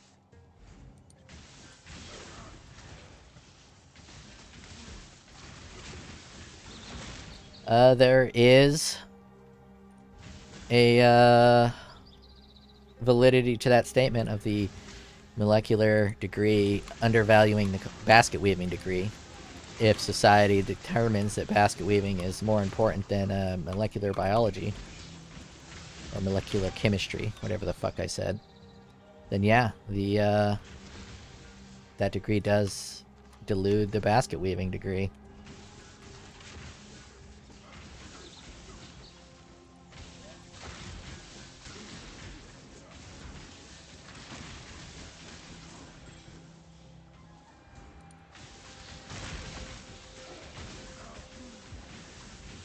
One of the primary things that separates humans from all other species of animal on this planet is our ability and capacity for art. To create and consume and understand the concept of beauty and art. Well, I guess birds. I don't even know if birds identify beauty with their mating strategies, like the birds of paradise. They get all colorful and they do their little dances. I'm not sure if that's the exact same thing as beauty. So I wouldn't want colleges to not allow things like arts and basket weaving. But maybe just like, I don't know. There's definitely a problem in colleges where a lot of dumb people are getting degrees. And it's diminishing the quality of the degree because it's diminishing the quality of university students. So if you're Amazon and you hire a bunch of people with all these degrees and they all turn out to be shit employees, you're gonna be like, well, degrees don't mean nothing. Which is true, degrees don't mean nothing, but... So it's an interesting phenomena. But humans have the capacity for art. To create art, to observe art, and I think that's one of the more important aspects of humanity. Like right now I'm playing someone's piece of art. I'm in here playing someone's artwork. They spent time and effort to create this art that I very much enjoy. And no other species on the planet can do that. You don't see dolphins taking the fish that they fuck and then making like art out of the fucked fish and then handing it to other dolphins.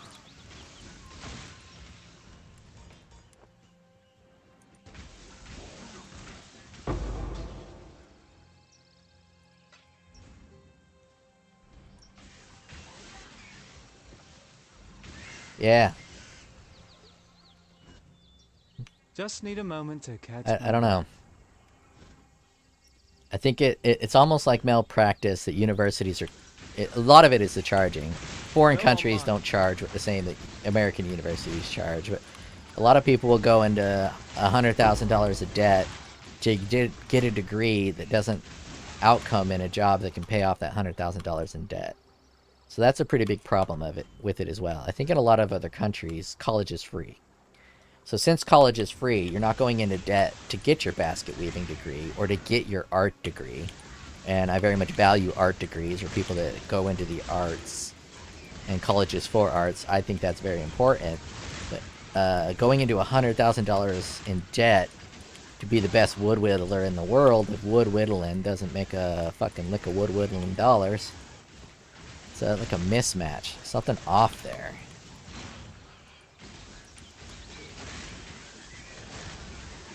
I don't have a solution. It's just an observation.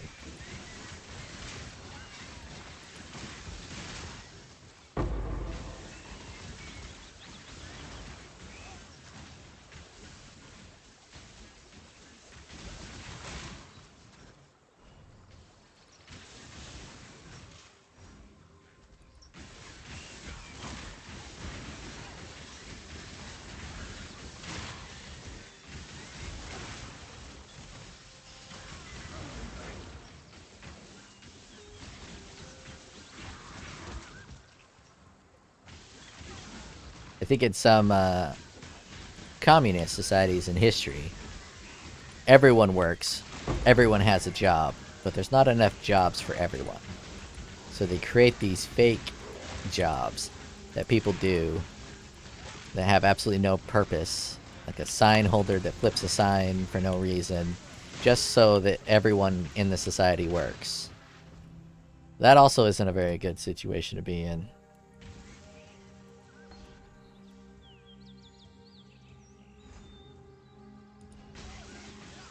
Yeah, society does put pressure on people to get a degree in whatever, and no one really wants to know what they want to do.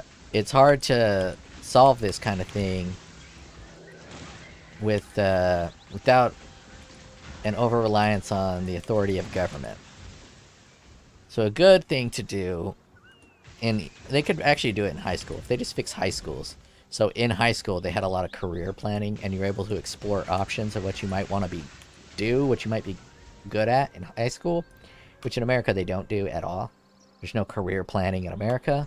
You just go to learn the basic shit and then like have at it. But some type of career training program would be great. I'm a kind of a fan of mandatory military service. If that mandatory military service wasn't for America, who's going to send you off to Afghanistan to kill children? Some type of mandatory military service, and in that mandatory military service there's a bunch of different career paths which you can study and go into apprenticeships with. And then that mandatory military service is also tied into corporations, so corporations recruit military students when they're done with their military service. One, it can kind of unite the people under a patriotic umbrella, since humans are naturally tribalistic. It can kind of unite them all together in their service. Two, it will allow them to kind of explore what they might be good at in a more realistic practice. And three, they could put those people on several different type of jobs that maybe a lot of people don't want to do. Like there's potholes all over this fucking country, and that could be a part of like the military service. Is like a road repair can be like a 5-week or a 3-month thing that all military cadets have to do. Like, oh, here's your road work thing. You learn how to do road work. It's a nice little skill that you got. Then you have a construction. Then you have like a computer programming type situation. Maybe some Excel data crunching. And get you like a lot of real work, real life experience with people that actually do the job. Something like that would probably result in a pretty robust employment system within a society. But in order to get that kind of thing, you've got to have a lot of government power and overreach, which I also don't like. The government forcing and mandating people to go through these programs. And then wealthy families will skip these programs, and their wealthy kids will just not do it. And they'll be perfectly fine because mommy and daddy are going to pay for everything in their entire life, and their inheritance is going to give them enough money to never need to work again.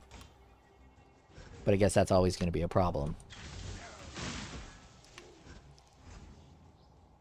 It would create a stratification of classes. Those who go into the military and are poor and need the government's assistance in finding out what they want to do with their life and what their work is, and those that can survive without that kind of a thing, which probably isn't a good thing.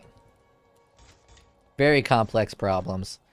I don't have easy solutions, because there's rarely an easy solution to a complex problem, but the college system in America has gotten quite fucked.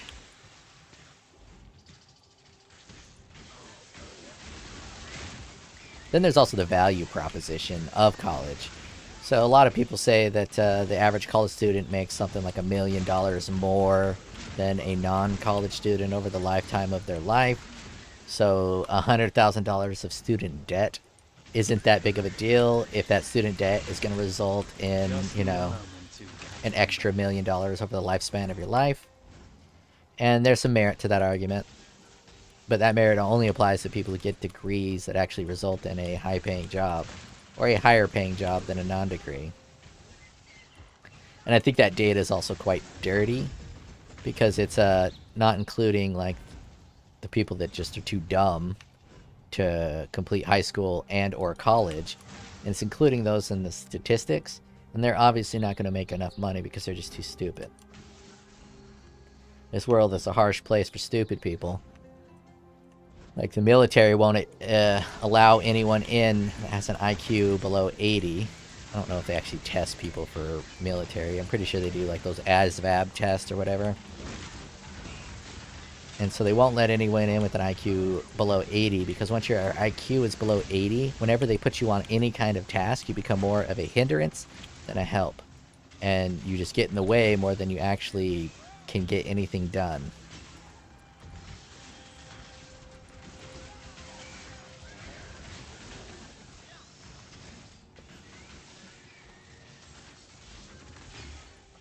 What is this event about, sir? And I'm back. Internet died for 5 minutes. What did I miss? You missed me ranting about college and people being too stupid to be effective in society. Therefore, they can't join the military. That breaking point is typically an IQ of 80.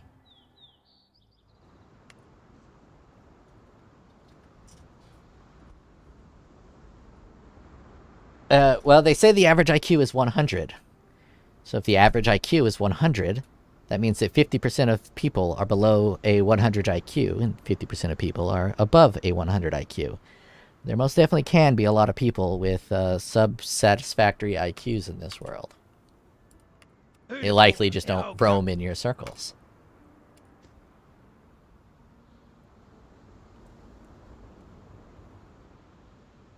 Is the UK college free? If UK college is free, then yes, it's not going to be very valuable. But in America, you have to pay a fucking pretty penny for college in America. So it can be valuable, depending on your degree. But I know some sub-80 IQ people, myself included. Haha, jokes! But I know some sub-80 IQ people, and they are, in fact, more a hindrance than a help. Which is why I really appreciate large corporations that can accommodate sub-80 IQ people in a functional way. Like Walmart, for instance, gets a lot of shit for their bad business practices, but no one hires more retards than Walmart. And by retards, I mean people whose IQ has been retarded in some way, shape, or form. So I appreciate companies like Walmart that can manage to put these people, give them a sense of purpose, allow them to work with a little bit of dignity, like a door greeter, a grocery bagger. I think it's very important for society to have a place for these people. And I appreciate corporations that will do that.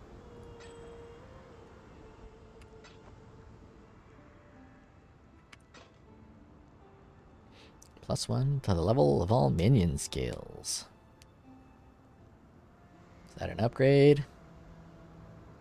Maybe. I don't want to fuck with the colors.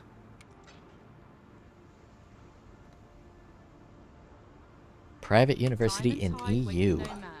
Is that expensive? Sounds like it's expensive. It's private. Seems weird that they wouldn't value the EU. I mean, the universities. Alright, I'm gonna take advice from the special wife. And I'm gonna eat me some leftover Taco Bell. I'll take a little tinkle with a little manlet wainer. And I'll be back in 5:10. You guys take a shit.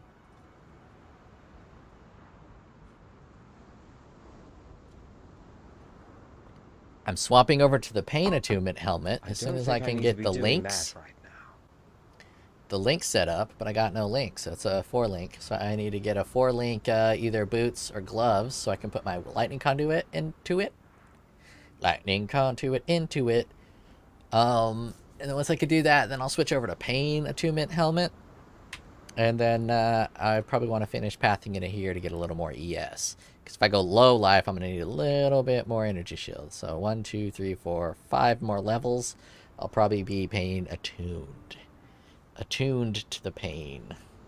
Actually, I might actually have to go to here to reduce the cost of everything. We'll see. Alright, yeah, I'll be back.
All right. Got a couple of old burritos microwaved to perfection. It is 3:30 here in the lovely Pacific Northwest of America.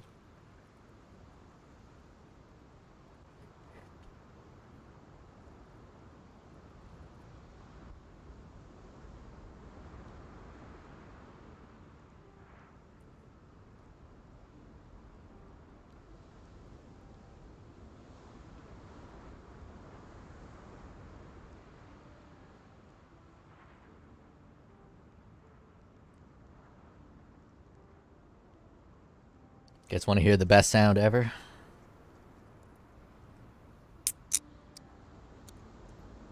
Everybody enjoys that sound. That is the sound of a delicious Red Bull being cracked wide open.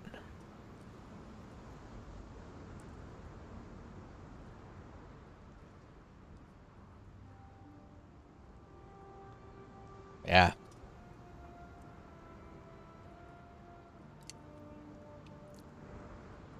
Everybody does love the sound of a divine drop. I should put that as like my text message, but then I get super excited to see whoever's texting me, and usually I'm not that excited to whoever's texting me. So it'll have a,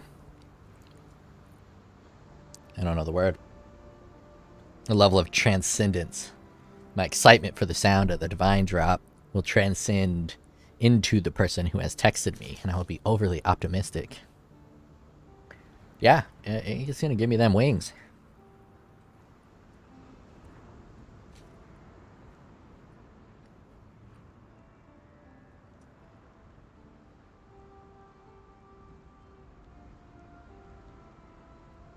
Now, divine drop, in my opinion, in SSF is not that exciting.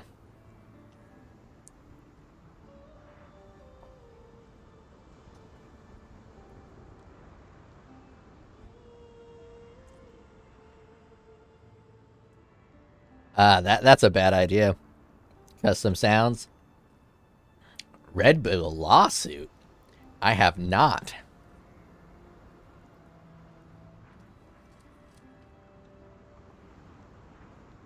It's like a cock tease. I've been to a few strip clubs in my life. I hate it. Why? I don't understand strip clubs. Why are you gonna go to a strip club and tease your cock and like not get to fuck? Unless you go to a strip club and fuck strippers, which you're gonna get all them STDs. But I've never understood the strip club. I go there, naked ladies are dancing. They're not my naked ladies. I don't get to do anything with these naked ladies. It's like repeatedly going to a candy store and not buying any candy. I don't understand it. It's not for me. Red Bull lawsuit, he says. I am curious about a Red Bull lawsuit. Red Bull. Well, that's not a bull. Bull lawsuit. False advertising. Don't fucking tell me they got sued for false advertising about giving wings.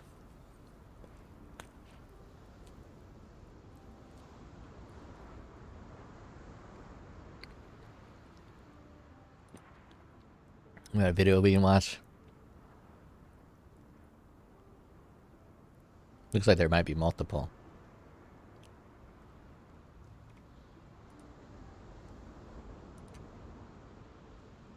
Red Bull energy drink has reached a settlement to pay consumers who thought, like their popular catchphrase said, the drink would give them wings. Dish Vancouver reports the company will pay over $638,000 settling a Canadian class action lawsuit that was filed in February Canada. 2019, okay, yeah, that makes sense. Alleging the drink did not improve performance. Newsweek reports the suit said Red Bull's website claimed there were numerous scientific studies showing its ability to improve performance and energy, but many other studies show it's no more effective than any other caffeine drinks or coffee. In 2013, a similar U.S. class action settlement was filed, resulting in Red Bull paying $13 million after plaintiffs said the drink falsely advertised things such as increased concentration, performance, and reaction speed, according to BevNet.com. Red Bull released a statement regarding the most recent settlement, saying its, quote, marketing has always been witty, truthful, and accurate. going on to say it agreed to settle to, quote, avoid the distraction of litigation in Canada. Canadian consumers who bought a Red Bull drink between January 2007 and July 23, 2019 are eligible for $10 compensation as part of the settlement. All right. That is great. Thank you for adding that. This is some great conversation topics here. Class action lawsuits are primarily for lawyers. That entire lawsuit is going to give the lawyers probably 80% of all of it. The 20% is going to go out to people that claim for $10 that lawsuit. Red Bull is going to, pay them out $10. That's none of the lawsuit. The lawsuit is for the lawyers. So lawyers will actually find these places that they can try to sue with these class action lawsuits. So it's not customers who went to lawyers and said, hey, Red Bull didn't give me wings. It's lawyers who are like, Red Bull is claiming that this is giving people wings. Red Bull is claiming this is an energy enhancing. I think we can sue Red Bull with a class action lawsuit. So then they send it out to all these people and say, sign up for this class action lawsuit so lawyers can get paid to sue Red Bull. It's usually a full crock of shit, and our legal system needs some major adjustments so shit like that doesn't happen. But I don't think Red Bull, based on what I heard on that news article, which is very limited, it said that it didn't show any more performance enhancements over regular caffeine and coffee. But regular caffeine and coffee does do performance enhancements. So Red Bull is a performance enhancer because it contains caffeine. Now, the other ingredients may not do a goddamn thing, but taurine that's in Red Bull is also in cow semen. I'm going to drink it regardless of the benefits.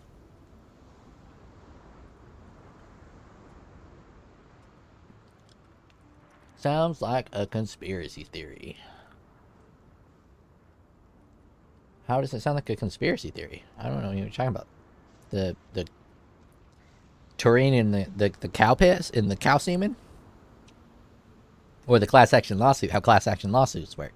Do you really think there was people in Canada trying to sue Red Bull because it didn't give them the properties that it claimed? You really think there was actually individuals who went to law offices and said, I'd like to file a class action lawsuit against Red Bull? Because that, I almost guarantee that is not what happened.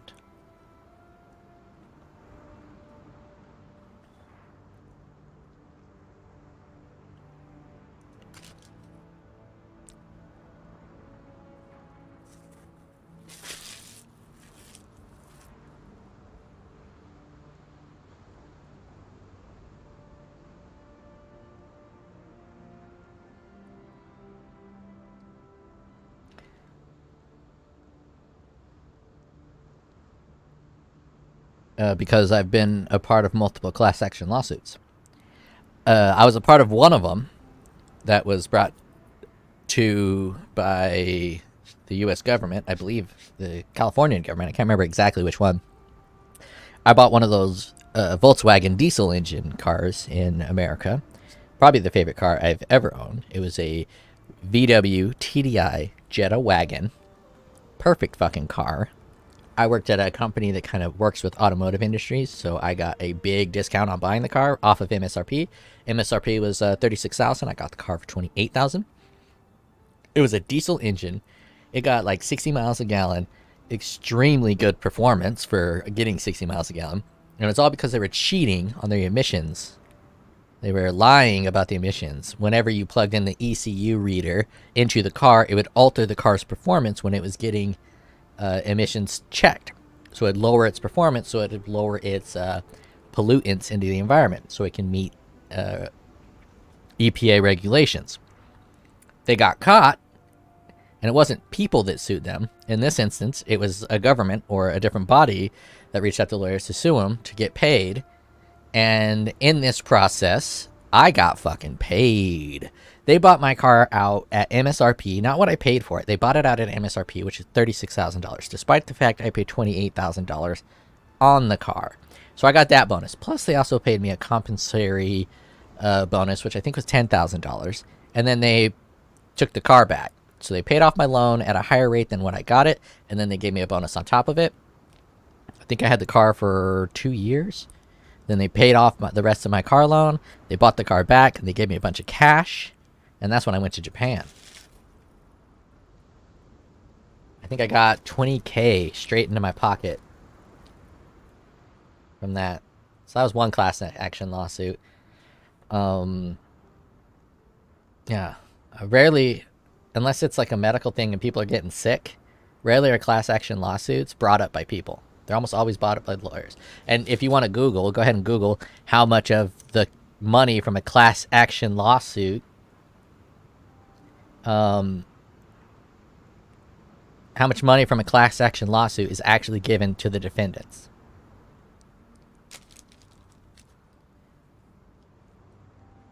Yeah, Japan was great.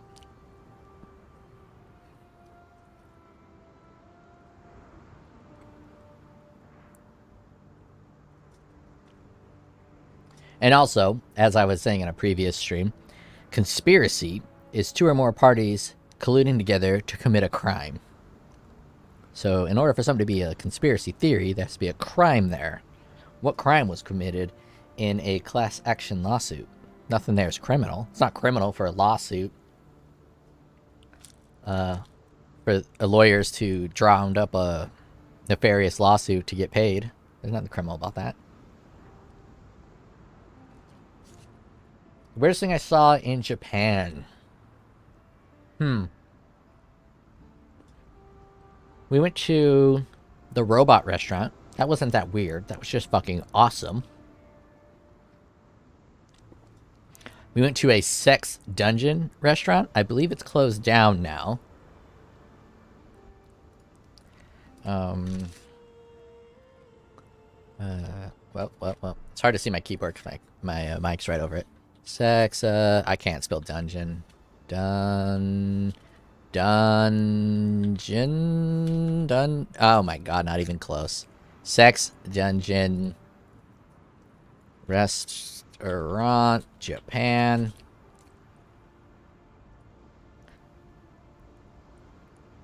Prison theme restaurant, lockup, prison theme restaurant. I think this is it. Yes, this is it. So you go there. I think this is it. Maybe it's not it. They have multiple. But you go in, they lock you into these booths. And it kind of looks like it. There's not very good pictures of it. They lock you into these booths and they turn all the lights off. And there's a bunch of women in scantily clad outfits. All the food is sexually oriented. I got like a beef thing that looked like a big beef vagina. And my wife got a cocktail, had a big dildo in it, and they started the cocktail with the dildo. And then people would come by and like scream at you and like reach under the table and grab you. It was pretty cool. It was pretty weird. Another thing that was kind of weird, we went to the Hiroshima nuclear disaster site, the museum there. We saw a large group of Muslim people that were there that were like chanting "Death to America" chants, which was also a little weird. The most awkward thing I did, I went to a maid cafe. It was the most cringy thing I've ever done in my life. And they have you do these, obviously that's not how you spell maid. No, that actually is how you spell maid. Went to a maid cafe in Akihabara. And they made you do this like a little dance thing. They don't like you to record in there, but it was I wanted to die when it happened. This right here happened to me. And I wanted to fucking die. It was the worst, one of the worst moments of my fucking life. We're in Akihabara, so I couldn't keep this. It was not for me. I did not like it. The robot restaurant was just fucking incredible. I thought that was fantastic. We met up with a couple other tourists there. And they took me out. They were wealthy people who were doing like photography. So they were like, hey, you want to come party with me afterwards? I was like, fuck yeah. I was in a full Goku outfit. I was throwing Kamehamehas at people, so I was drunk out of my fucking mind. You go in there and they do a little song and dance number. That's a good time.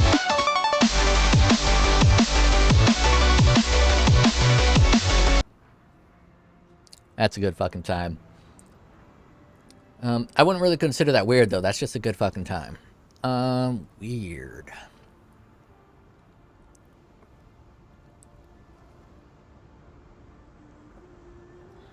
Yeah, I think that's it, really. There was nothing really super weird there. I did go to a couple Japanese arcades. I didn't have a lot of fun because I couldn't read anything on the arcades. I went to the big Sega one in Akihabara.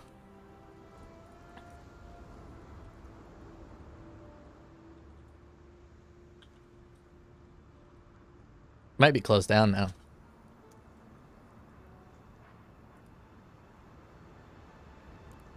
Yeah, this big Sega one. That one. Went to that one.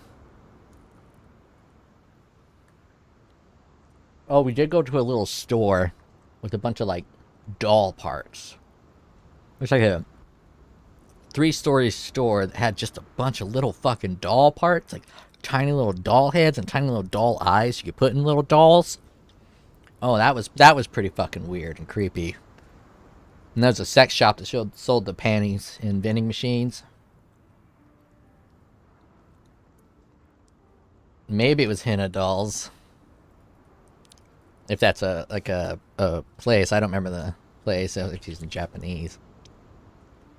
Oh yeah, they had some of those there. They definitely had some of those there. But they also had, like, sex dolls, like anime dolls. It was all kinds of dolls. It was just a whole doll fucking restaurant. Super creepy. We ate some fermented beans. That was the grossest thing I've ever had in my fucking life. Fermented beans, Japan. Oh my god, this is absolutely the worst fucking thing ever. I can eat quite a bit of stuff that's gross, but this is awful. Awful. Fucking horrendous. I can't believe that people eat this on, like, the reg. I get you get used to shit like this, and everyone's got different tastes, but this is foul. It is fucking foul. But, Japan has something special going on in their society. I think the homogeneity, can't say that word. I think the fact that it's 99% Japanese, they're able to live society as if everyone is their neighbors, kind of. When we landed in Kobe, we wanted to go to this Kobe restaurant. We were on the train. We get off the train, and this Japanese guy, he was excited to try out his English on us. A lot of people would come up to you and try to speak English to you because they're excited to try out their English. He was, like, talking to us, and he's like, hey, where are you going? I can be your guide. So he's guiding us around Kobe. We don't know this person. He just showed up randomly. He's like, yeah, let me guide you around Kobe. So he showed us a couple cool things at Kobe, and he's like, well, where are you heading? And I was like, well, we're going to this steak restaurant to get a Kobe steak. He's like, oh, yeah, I'll take you there. And so he walked us all the way to the Kobe thing, and I was like, you want to come in and, I'll buy you a steak? It was nice meeting you. And he's like, no, I just wanted to practice my English and have some fun. That kind of thing, I don't know if that would happen in America. Maybe in the South, like Texas or Alabama, some of the nicer states in the South. It definitely wouldn't happen in Seattle. Definitely wouldn't happen in LA or New York. People tell you to go fuck yourself. Politely. Like, go fuck yourself. That was actually kind of weird. I enjoyed it. And as I was saying in one of my previous ones, we hopped in one of the trains.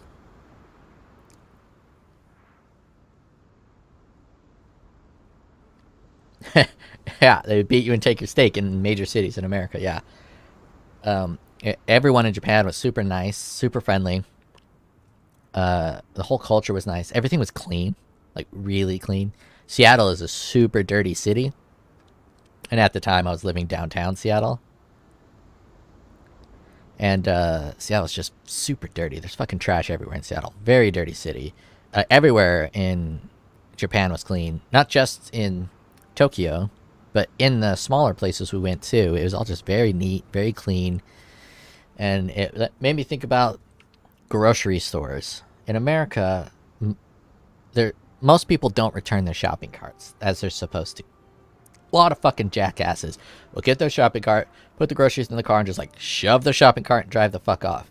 So in America, the society can't even come together as a culture to unilaterally decide, okay, everyone's returning these shopping carts. We live in a society, returning the shopping carts. We're all a part of this community. Let's all return our shopping carts. And in Japan, it feels like their entire society is set up with the mindset that they're all going to return their shopping carts. They're all going to sacrifice for each other to make a better society. And I think a large part of that is they're not a melting pot. In America, the idea was to allow every culture, every society, and every person in so they can merge together as Americans. That's not exactly what happened. America built a bunch of enclaves. Like if you go to New York, you go to Little Italy. That's where the Italians all conglomerated together. They didn't merge in with the rest of society. They kept their own little culture. You go to Chinatown, Chinese people kept their own culture. So they kept their own culture. They brought it to America, and then they kind of stayed by themselves. So you got all these just disparate cultures in America that are segregated in their own little cultural bubbles, and they're not fully unifying into an American culture. And I believe that causes a lot of conflict and a lot of stressors in the society that Japan doesn't have to deal with. That's not to say Japan is better than America. They got a lot of problems there too, but going to Japan with a culture like that,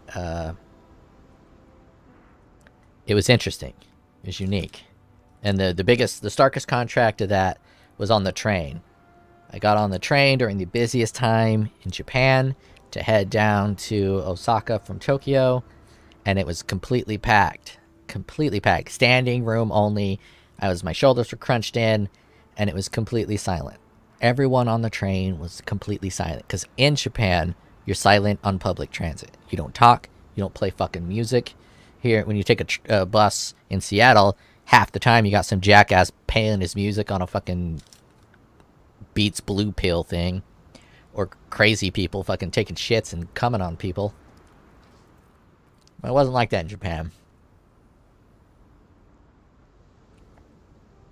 I've never felt safer in my entire life than in Japan.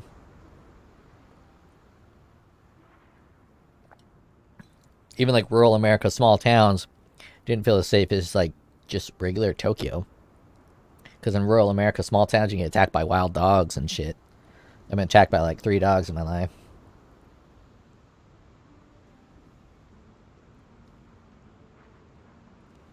Yeah. Yeah, a big part of that is a lot of the cultures in America, they don't fully like merge and embrace each other. Kind of like what I was saying with at Amazon. That whole team was just a bunch of Chinese people, and they only hired other Chinese people, and they talked Chinese on the team. So it wasn't like a melting pot on that team specifically. It was Chinese people on the Amazon team.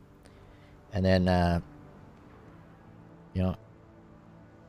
not a lot of friend groups. If they're like off the boat from China, they're not going to make a lot of non-Chinese friends. They're going to find all the Chinese people, and they're going to go there, and they're going to, I don't know if that's America's problems. I don't even know what you would call like a standard American. My family has been here since I think one of the first few boats that arrived on this island. We've been in America for a long, long time. I don't even know what I would call myself if not American. America's like the only place where you don't call yourself what you actually are. I think it's because it's like the newest continent, the newest country. Like you say, what's your ethnicity? You're like, oh, I'm American. But rarely do people say that. They'll say, oh, I'm British. Or, oh, I'm German. I'm German American. Some people say I'm German American, or I'm English American. And like Elon Musk is African American.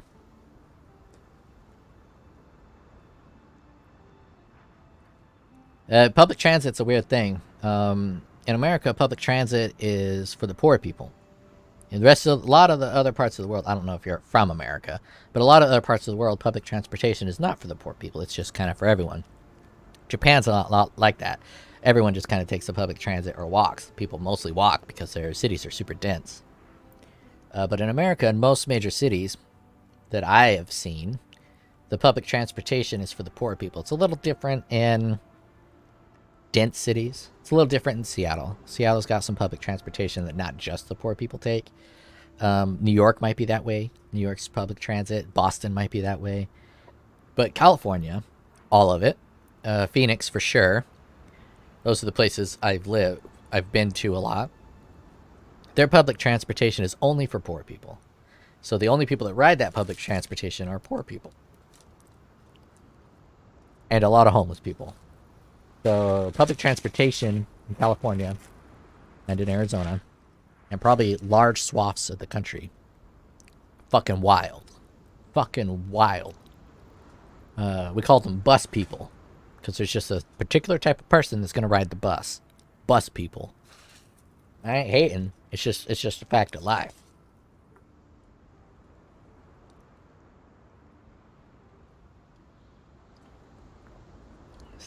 What else was weird in Japan? Let me think.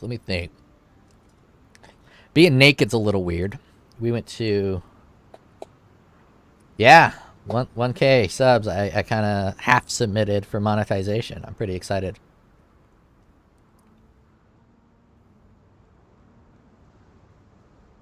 Some cultures want to do that. But part of American culture is the absorbing of other cultures. And I don't think... I think a lot of people look down upon trying to uphold some type of culture in America.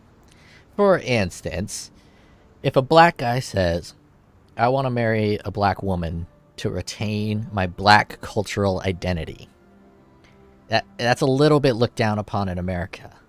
But if a white guy says, I want to marry a white woman to maintain my white cultural identity, that is very looked down upon in America.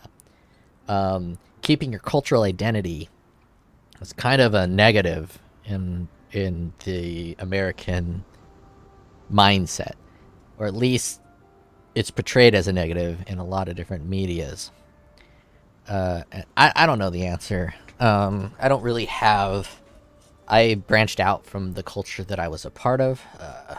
My family line comes from a smaller religion, and they're all a part of this religion, and that religion has a tight-knit culture. They built their own little communities around that religion. It's very handy if you're in the religion, but I was not in the religion, so I kind of branched out from that culture. So I'm rather cultureless beyond the fact that I'm an American, and I believe in basically all the constitutional values that America founded.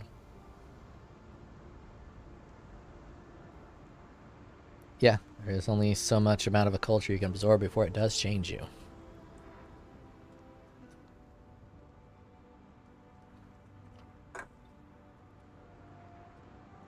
But I wouldn't want Japan to change.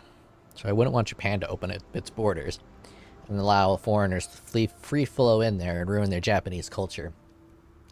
Because there's definitely something special about Japan. Something wholly unique. And I definitely... Well, this guy's hat is fucking awesome. What are you?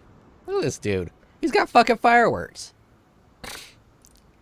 Look at this fucking dude.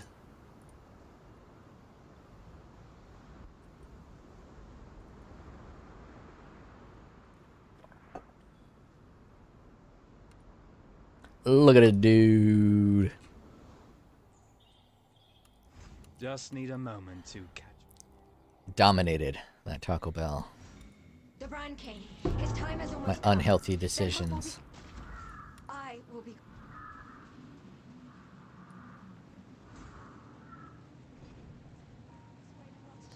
Check you later, Beetroot. Low on mana.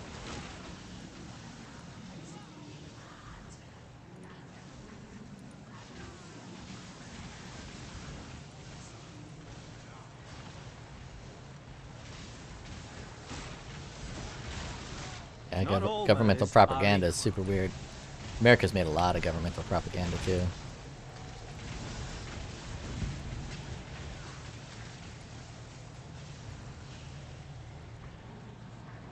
Yeah, maybe. The wife's birthday is tomorrow, so I won't be streaming tomorrow, probably.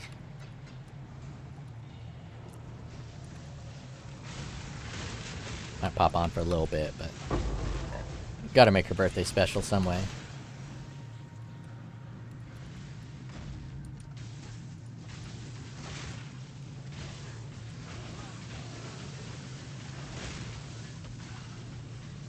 He does look like an illegal fireworks trader.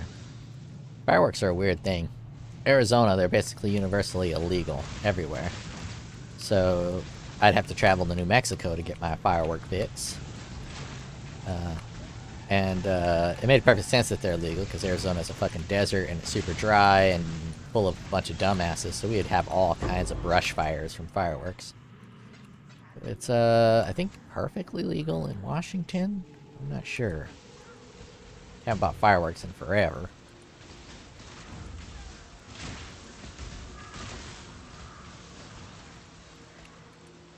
But it's illegal because fireworks were not ingrained in our Constitution.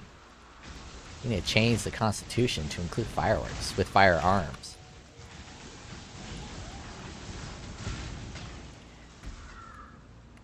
A militia being necessary for a free country, the right to bear fireworks shall not be infringed. See, that makes sense. Texas make a lot of sense, because you should totally be able to light fireworks when it's not the dry season.